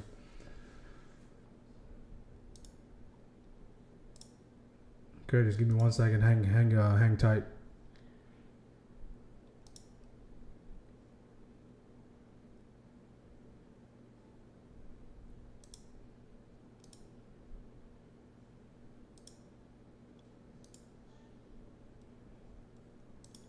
So make sure to join the Discord within the next hour. If it doesn't, I'll just send you another code, and I'll send it on YouTube as well. So here you go. I do see your purchase, Barry. For some reason, it didn't get sent to you. Once I see you in the Discord, I'll verify it's you. If anyone else wants to join the free tier of the Discord, it's available there. You can also use the link, but to get access to the entirety of the server, right, you need the permissions enabled. All right. Just the free tier alone, guys, of the Discord, you get access to the news. You get access to the news, you get access to the channel, you get access to all sorts of things.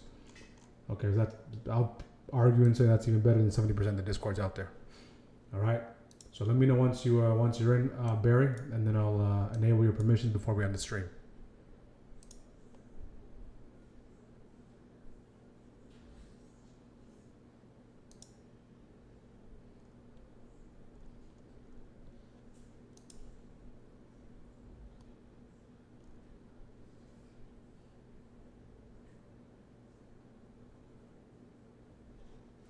So we continue to hover at that 50% retrace here.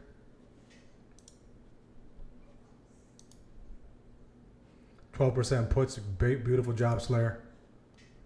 Got it. So make sure to like the video on YouTube, guys. Make sure to subscribe. We'll continue to respect this 50%, 50-50-50.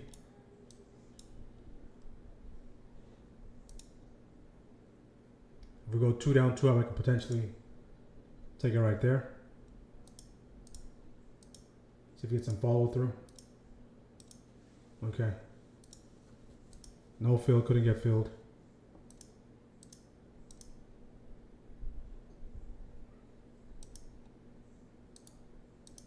So no fill. Tried to take it right there, couldn't get filled. Yeah, but the 50-50-50 setup happens, I would say happens maybe anywhere from 2 to 5 times a month. Missed setup right there.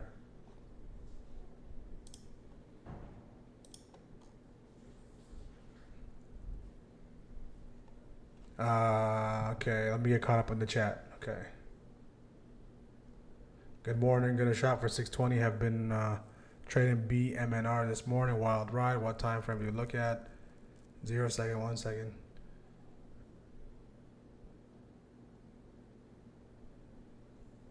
Okay, let me get caught up in the chat. Open TS pulling, but they don't leverage features. I can trade today.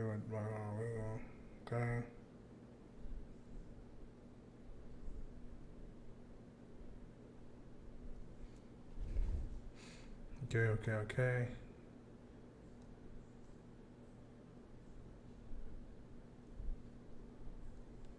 2-day DTEs.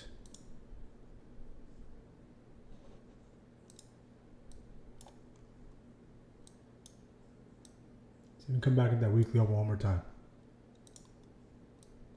So stopped out here earlier. So a lot of giving back of the profits from earlier. Not the best win rate today.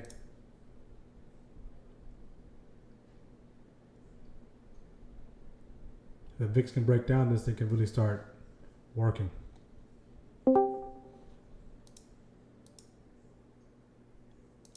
So the objective today, guys, is be green.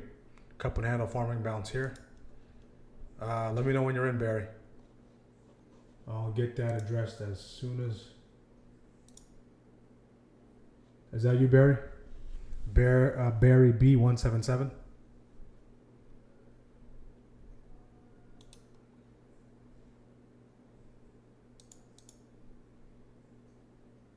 Please confirm. Confirm in the chat on YouTube, and I'll get you situated.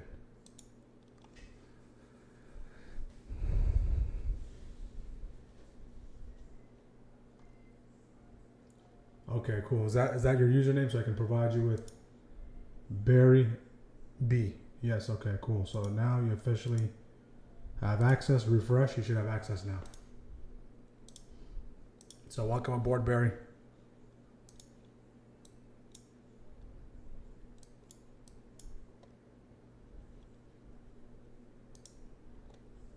Cup and handle forming. If we bounce here. Yeah, I see it. Right here, JB.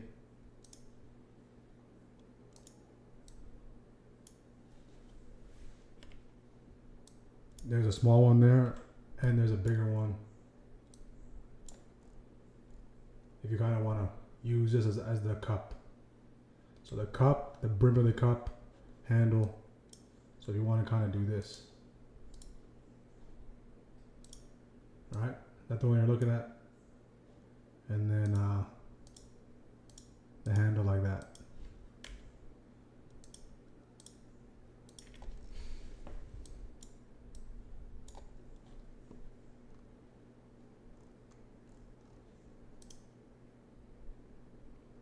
Awesome, awesome, awesome.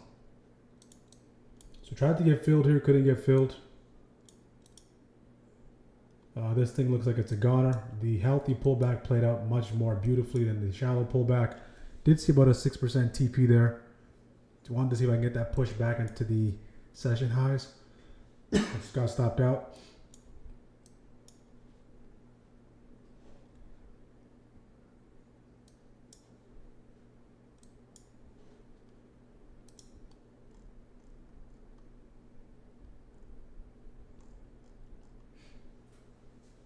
So we're getting close to the end of the show, guys. Getting close to the end of episode 70. Episode 77.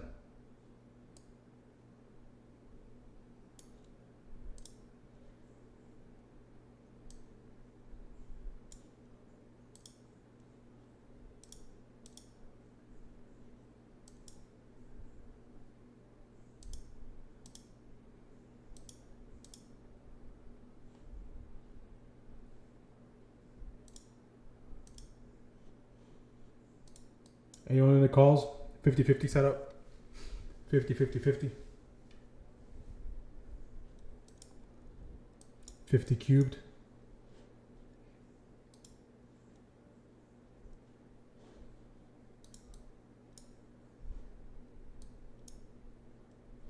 ATR just dropped down below 60. We're at 60 for quite some time. Been in SPY calls since 12 o'clock. 12 o'clock here. So since here, nice. So you saw a little bit of drawdown, nice pump to the upside, and now gave back a little bit and just trying to see if you can get that push into all-time highs, what I'm assuming.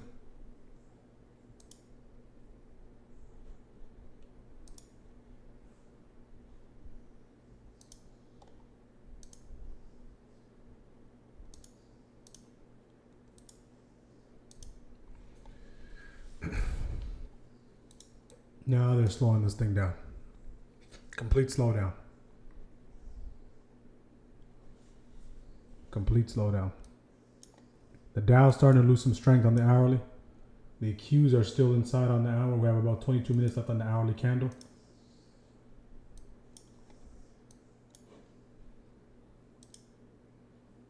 One call only now, maybe last trade of the day is here right now.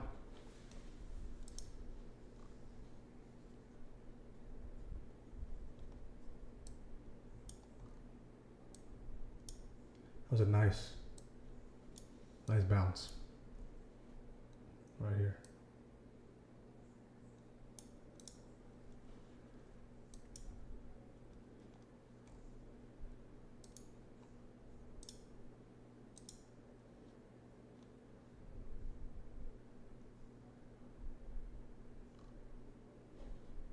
Okay, this thing is climbing nicely. Once it reclaimed that weekly open off of that 50-50-50, continues to push higher. And now if you're in position after this push higher, right, of course your TP is third shift highs. If you want to see if you can get a break, pursue that runway, that daily upside breaker, aka that all-time high, aka that quarterly upside breaker. This can be a potential path. All right, from this point on, if I'm taking any trades, everything is lotto position. Wish there was a trend, 621 DTEs. Yeah, we can see the hourly. The hourly is a little messy, right? Especially the past two days. We're kind of moving horizontally, right? Again, that digestion, the accumulation. Remember this? So this is where we are. This is exactly where we are. So we made that move higher. Nice trend days. Now we're accumulating.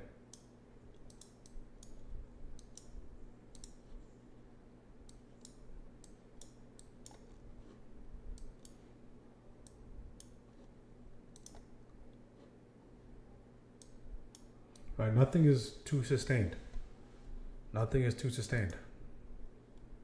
So I might even call it here. Right, gave back a little bit of profit, still small green.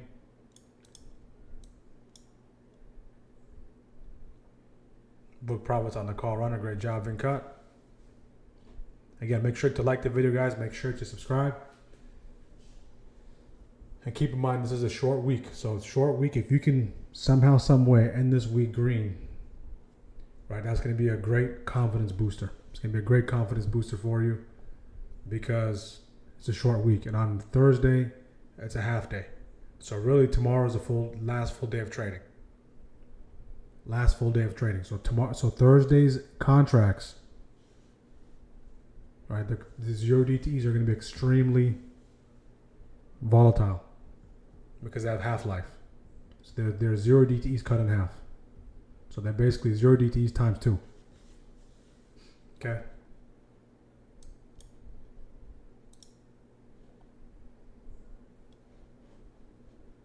So protect your profits. I gave a little bit back, still in the green. Again, not the best win rate past 2 days, but just still finishing the day green. That's the objective. The win rate, the catching things precisely, that will fluctuate time to time.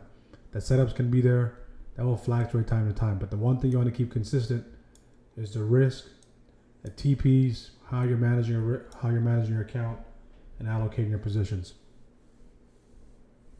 We're coming back into that 50-50 zone.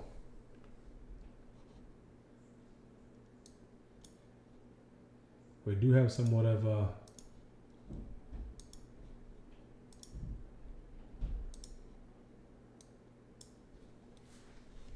forming.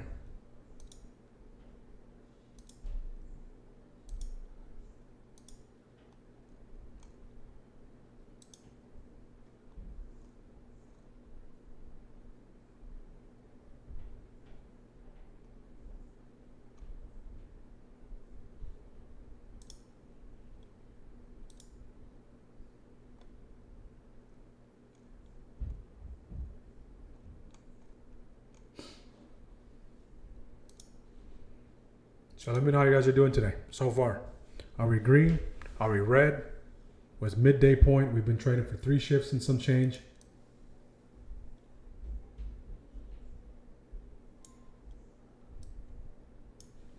Right? Start doing that mental check and see how you're doing. So far, up until now, There's the performance.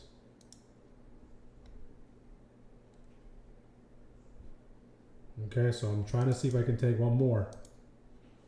One more for the road. Lotto.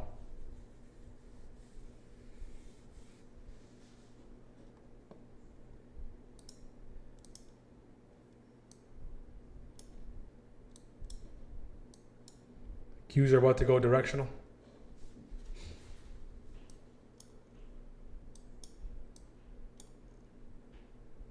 We have a new hourly candle coming in 16 minutes.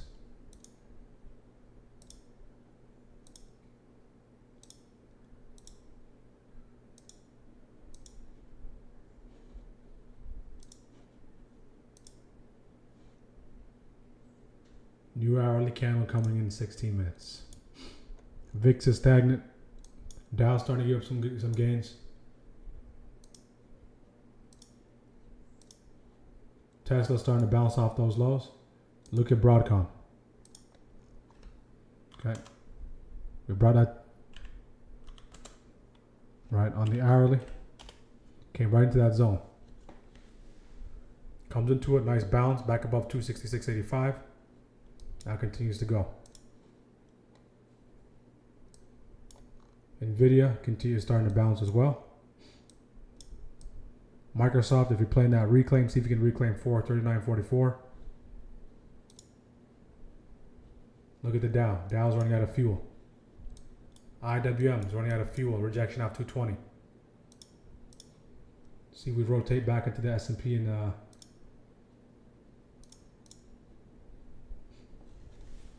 Qs.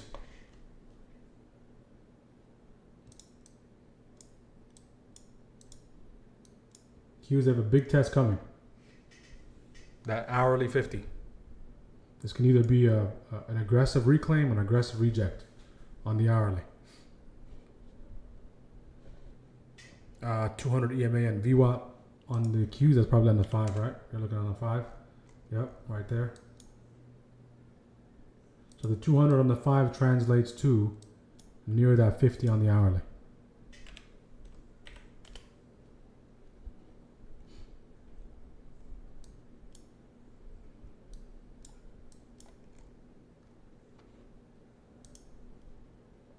Green today, great job, John. So make sure you try to get as close as green as possible on days like this. Okay, days like this is just don't do too much damage. The worst case scenario, small red. We're accumulating.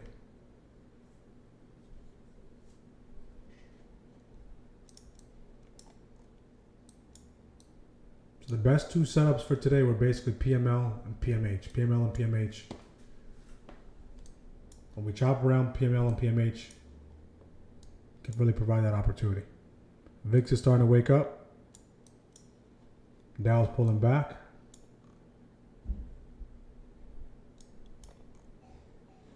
Aggressive selling here. We're seeking that VWAP. VWAP 1 and VWAP 2. Starting to break down here. We'll take out those lows. These lows right there. 617.11. Now we will officially put in some lower lows.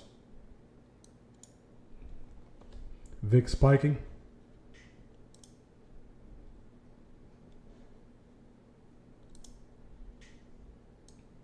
We bypass VWAP 1 and VWAP 2. We have a nice little, a congested runway, but a runway nonetheless, into a weekly upside breaker.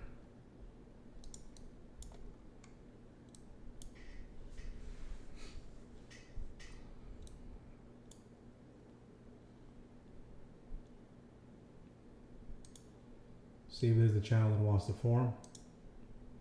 If the lows are here or the lows there off VWAP, that's yet to be determined.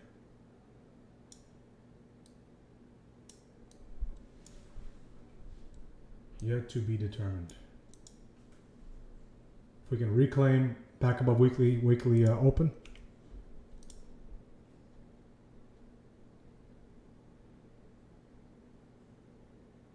See if I can take that. Oh, that thing took place fast.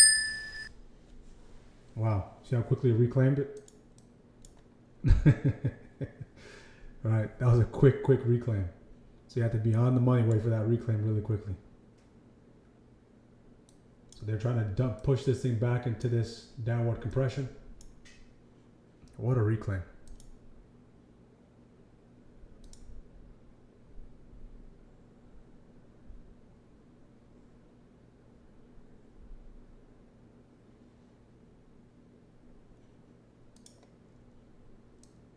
What a reclaim.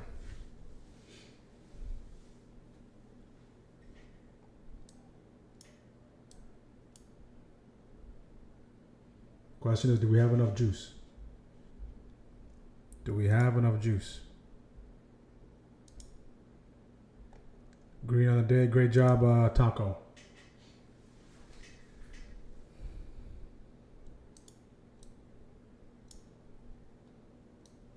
Starting to see that push higher on the Qs. Qs are coming to a critical point. VIX is starting to pull back. Rejecting off that dotted line. Has room into these this dotted line down here. 1680 territory. Let me know in the chat. Do we break out here or do we reject? Reject or breakout? Nice buy block grab here along with that a 50% retrace. 200 there. Reject or breakout. I'm pretty sure I'm a loser. I'm pretty sure I'm a loser in life. I make my account drop to 200 and I'm pretty sure I'm gonna lose that. I even purchased the footprint chart on TradingView and I'm still a loser. I've been holding the call since the morning. I'm trying to wait this thing out. So Detroit, Michigan, just because you lose a trade does not mean you're a loser. Okay? So please, please, please, trading has no indictment on what kind of person you are. Okay? So if you lose a trade, doesn't mean you're a loser or doesn't mean you're less than. All right? So be very careful on the things you're reinforcing and telling yourself. You lose a trade, you lose a trade. It has nothing to do with what kind of person you are. All right, so I would say I would start off there. Second of all, I would say, you know, it's very important to have a strategy. If you don't have a strategy in the beginning, we all begin there, but just know this is just tuition. You're just taking a course. You're just taking a $200 course or however much it costs you to be in that position to learn these lessons. All right, it's just a transaction. Okay, but don't be hard on yourself. Just try not to make sure you're over leveraged. All right. Spend money on getting educated. You can only go as far as much as you know. The amount of things you know is the distance you can travel. If you know nothing, you can't get really far. But it's the beginning. If you know something, you can get to a certain point. If you know more, if you can utilize it the right way, you can get to the next point. All right. So just learn from the trade. If it didn't work out in your favor, see what kind of risk you allocated. And we did see wild swings throughout the day, but refrain from calling yourself all these things, my friend. Okay.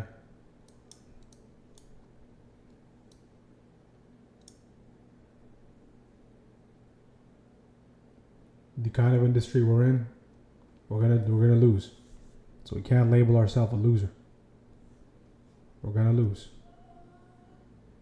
It's like if you're a basketball player, you can't have 100% 3-point percentage, right?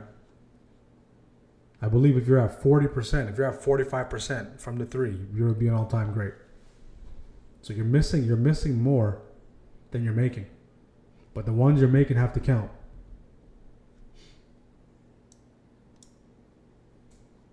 Okay, the ones you're making have to count.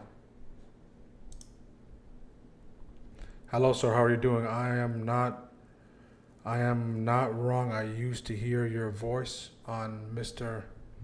Sicko channel. Are you the same person? No, I have no clue who Mr. Sicko is. I've never been on anyone else's channel. My SPY call turned green. Beautiful.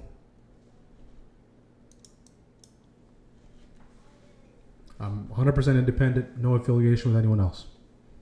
All right, so no affiliation. Everything I do is independent.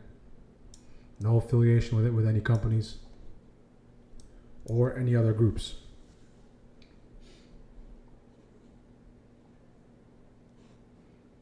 How we doing, team? This thing's starting to move. Anyone take that?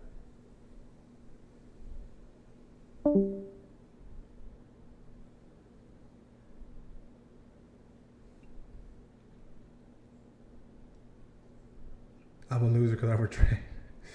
I'm a loser because my the art of losing. Right. I'm pretty sure most of you read the book, The Art of War. Right. They gotta have one, The Art of Losing. The Art of Losing.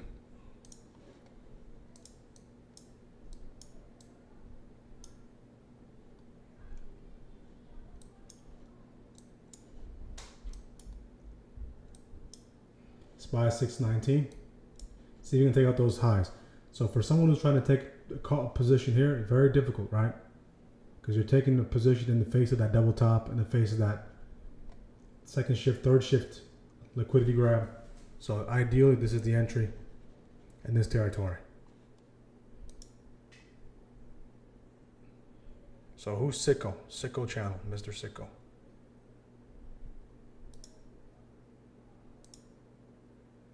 Hold the runner, great job. Make sure to like the video if you're a first time viewer, guys. Subscribe. We're building this thing from the ground up. My objective, my goal is to provide as much value as possible within the time we have together. Every episode is jammed with everything you can possibly think of. All right, so that's the goal. So if I'm not providing value, I'm not doing my job. That's how I measure my performance. Outside of course, providing the commentary and the trade ideas and trading myself, I want to try to provide as much value as possible to the people on YouTube, to the people in our community, and do it over and over and over and over again, day in and day out, until we build the most profitable community, the most profitable YouTube channel in the entire industry. All right, that's the goal.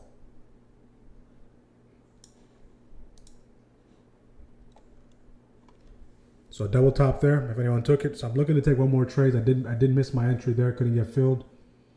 In this territory, could have rode that and that 50-50-50 setup there as well. But if nothing comes up, I'll look to walk away. Small green.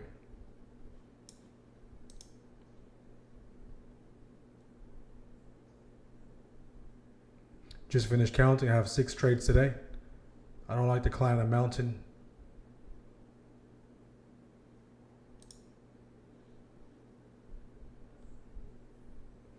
If you don't like to climb the mountain, we'll check it out. Just finished. Okay, yep. So this is we should be wrapping up. Should be wrapping up, guys. If you did most of your work in first shift, based off that retrace reject, you should be done. As soon as if you're in the beginning phases, if your objective is to get to the beginning phases of profitability, you need to continue to know when to end, when to stop. Okay, that's the struggle for most traders. When do I stop? All right, build yourself a cushion. Double tops are working. Liquidity grabs are working. Why? Because we're not trending. We're range bound. When we're range bound, we got to participate on the edges. If you're trying to take breakouts, especially off of highs into higher highs, during range bound conditions, you're going to get stopped out.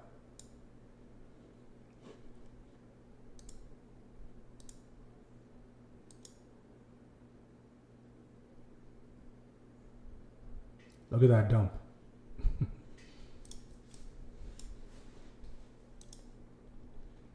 What a reject. Keep your head up, brother. Keep moving. Absolutely.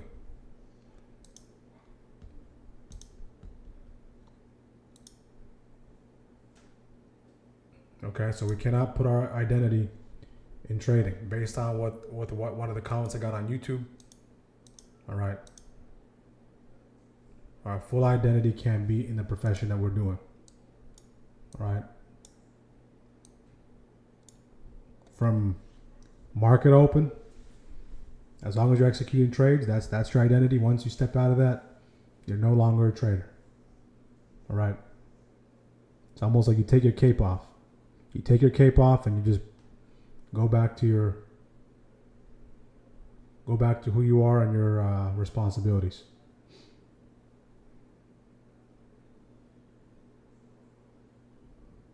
You need to have a different kind of mindset, because everything you're taught growing up doesn't work in trading.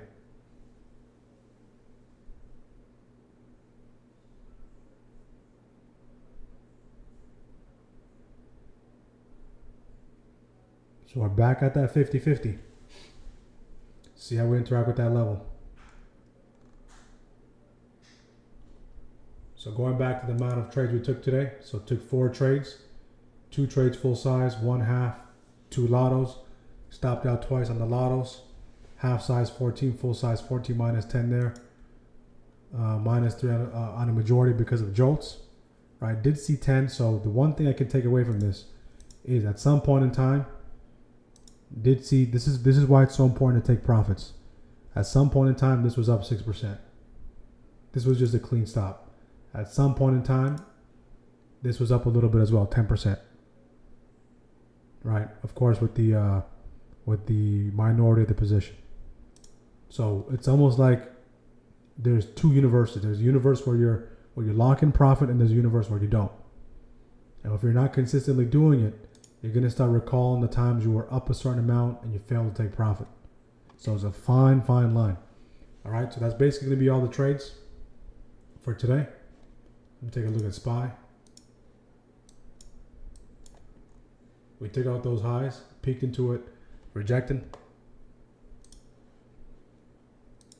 Look how messy this chart is. If you take a look at the chart in its totality, where are we going? Meaning, where do we start? Here. Where do we go? Here. Where do we go? Here. And where are we going back to? Where we started. So it's essentially digging a hole to fill it back up.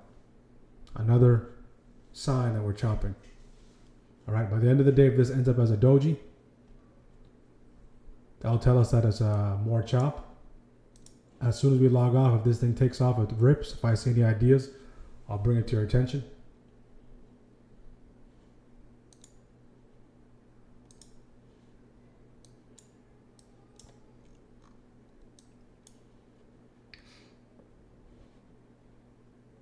If we can break below VWAP, VWAP1 and VWAP2, maybe gravitation back towards the weekly upside breaker.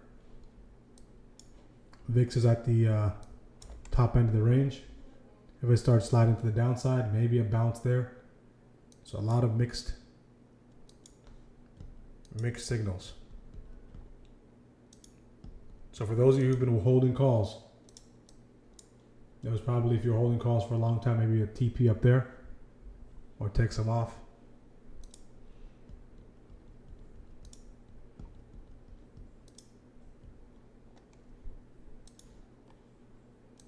Caught that dump. Great job, Slayer.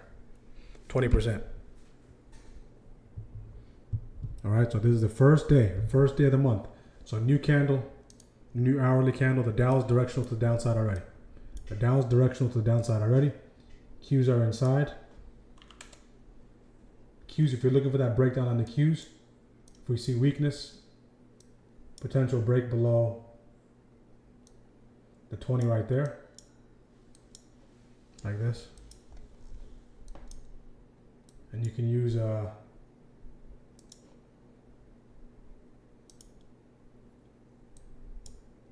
can be $1.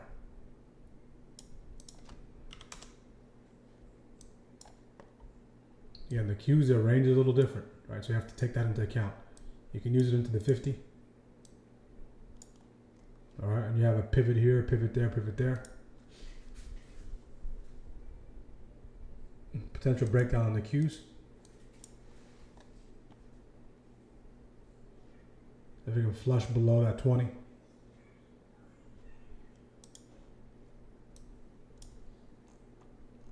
SPY not going anywhere.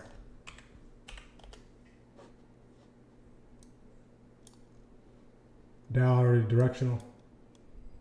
We just tested VWAP 1.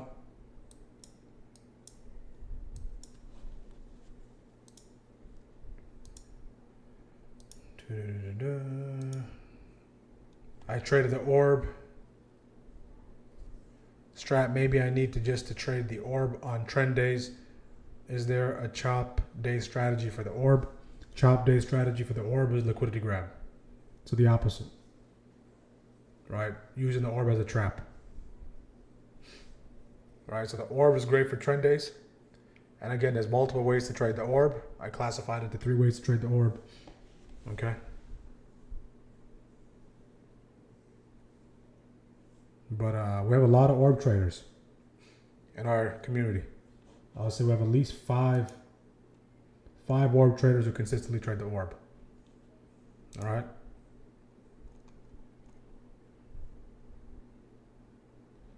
What do you mean? All right. So the orb. Let's do this real quick. So say this is your orb. Okay. So essentially, the reason why trend matters when you're trading the orb is because, say for instance, we're making a leg up, now making the leg up, making the leg up. Okay, that's a little messy. And then say this is the previous day. All right, and then we open up. We open up. Okay, say we open up. Say we gap down. Say we gap down when we open up, and then for the first 15 minutes, we're kind of just range bound. That's the high, this the low. All right. So this is the previous day, okay? Or the previous, whatever you're looking at, previous couple of days or the previous 4 hour on the hourly, the previous, watching the hourly, previous couple of days or previous handful of days for climbing. And then we open up on that day and this is the orb. Okay, so naturally the way you approach the orb is as soon as you break above this high, you go long. Again, there's nuance to that, but we'll just leave it at that. As soon as you go below, as soon as you get below this low, you go short. Nice bounce on SPY. Okay. When there's no trend the previous day, and we're just chopping around the previous day, or the previous handful of sessions, and we open up the next day in that range, now what you can look to do is you can look to do the opposite. So you can play the trap back into the chop, back into the chop. So you can play the expansion outside of the orb in trends, and the liquidity grabs back into the range when we're chopping. That's what I'm talking about.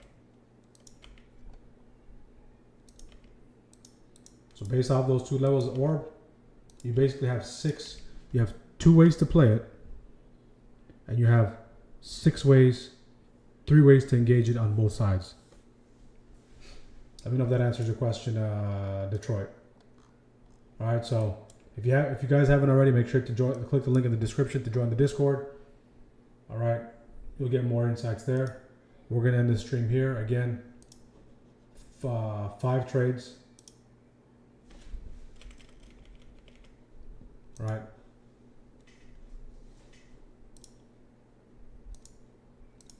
We're gonna end the day here green. A nice little bounce there. That makes sense, Detroit?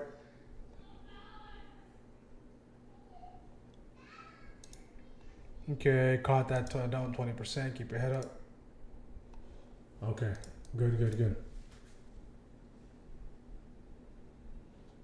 So again, guys, thank you for tuning in on YouTube. Make sure to like the video on your way out. Make sure to subscribe. If you're a long-time viewer, take the next steps in immersing yourself in the resources we have. If you're a first-time viewer, come back tomorrow. Continue to watch. Continue to like. And once you get familiar with the way we do things, make sure to take advantage of the offer. So I'll put the link in the description. If you want to join our community, use the code NEW. Okay, that's going to be there. Use the code NEW at checkout to save. And going into next week, we will have new prices. So make sure to take advantage of the June offer. Okay? So again, as always, it's been awesome trading alongside you guys. This marks a new opportunity, new month, new quarter. This is just the beginning, the very beginning of a new month, the very beginning of a new quarter.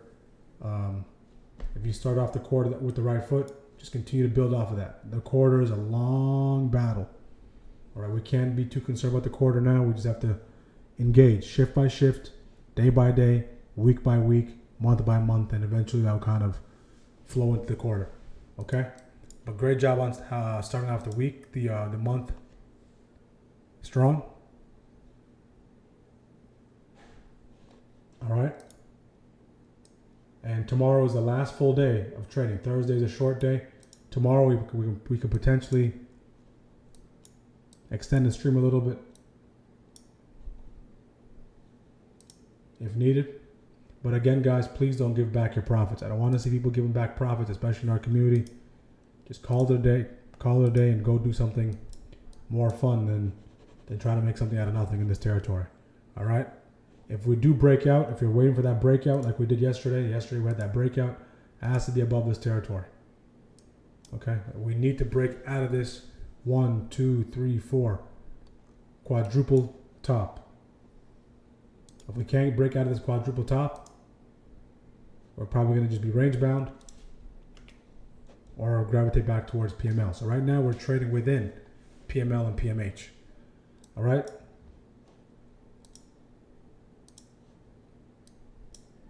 So if you have any questions on YouTube, let me know. If not, we're going to end it here. So thank you for tuning in. We'll see you guys tomorrow. Have a great rest of your day.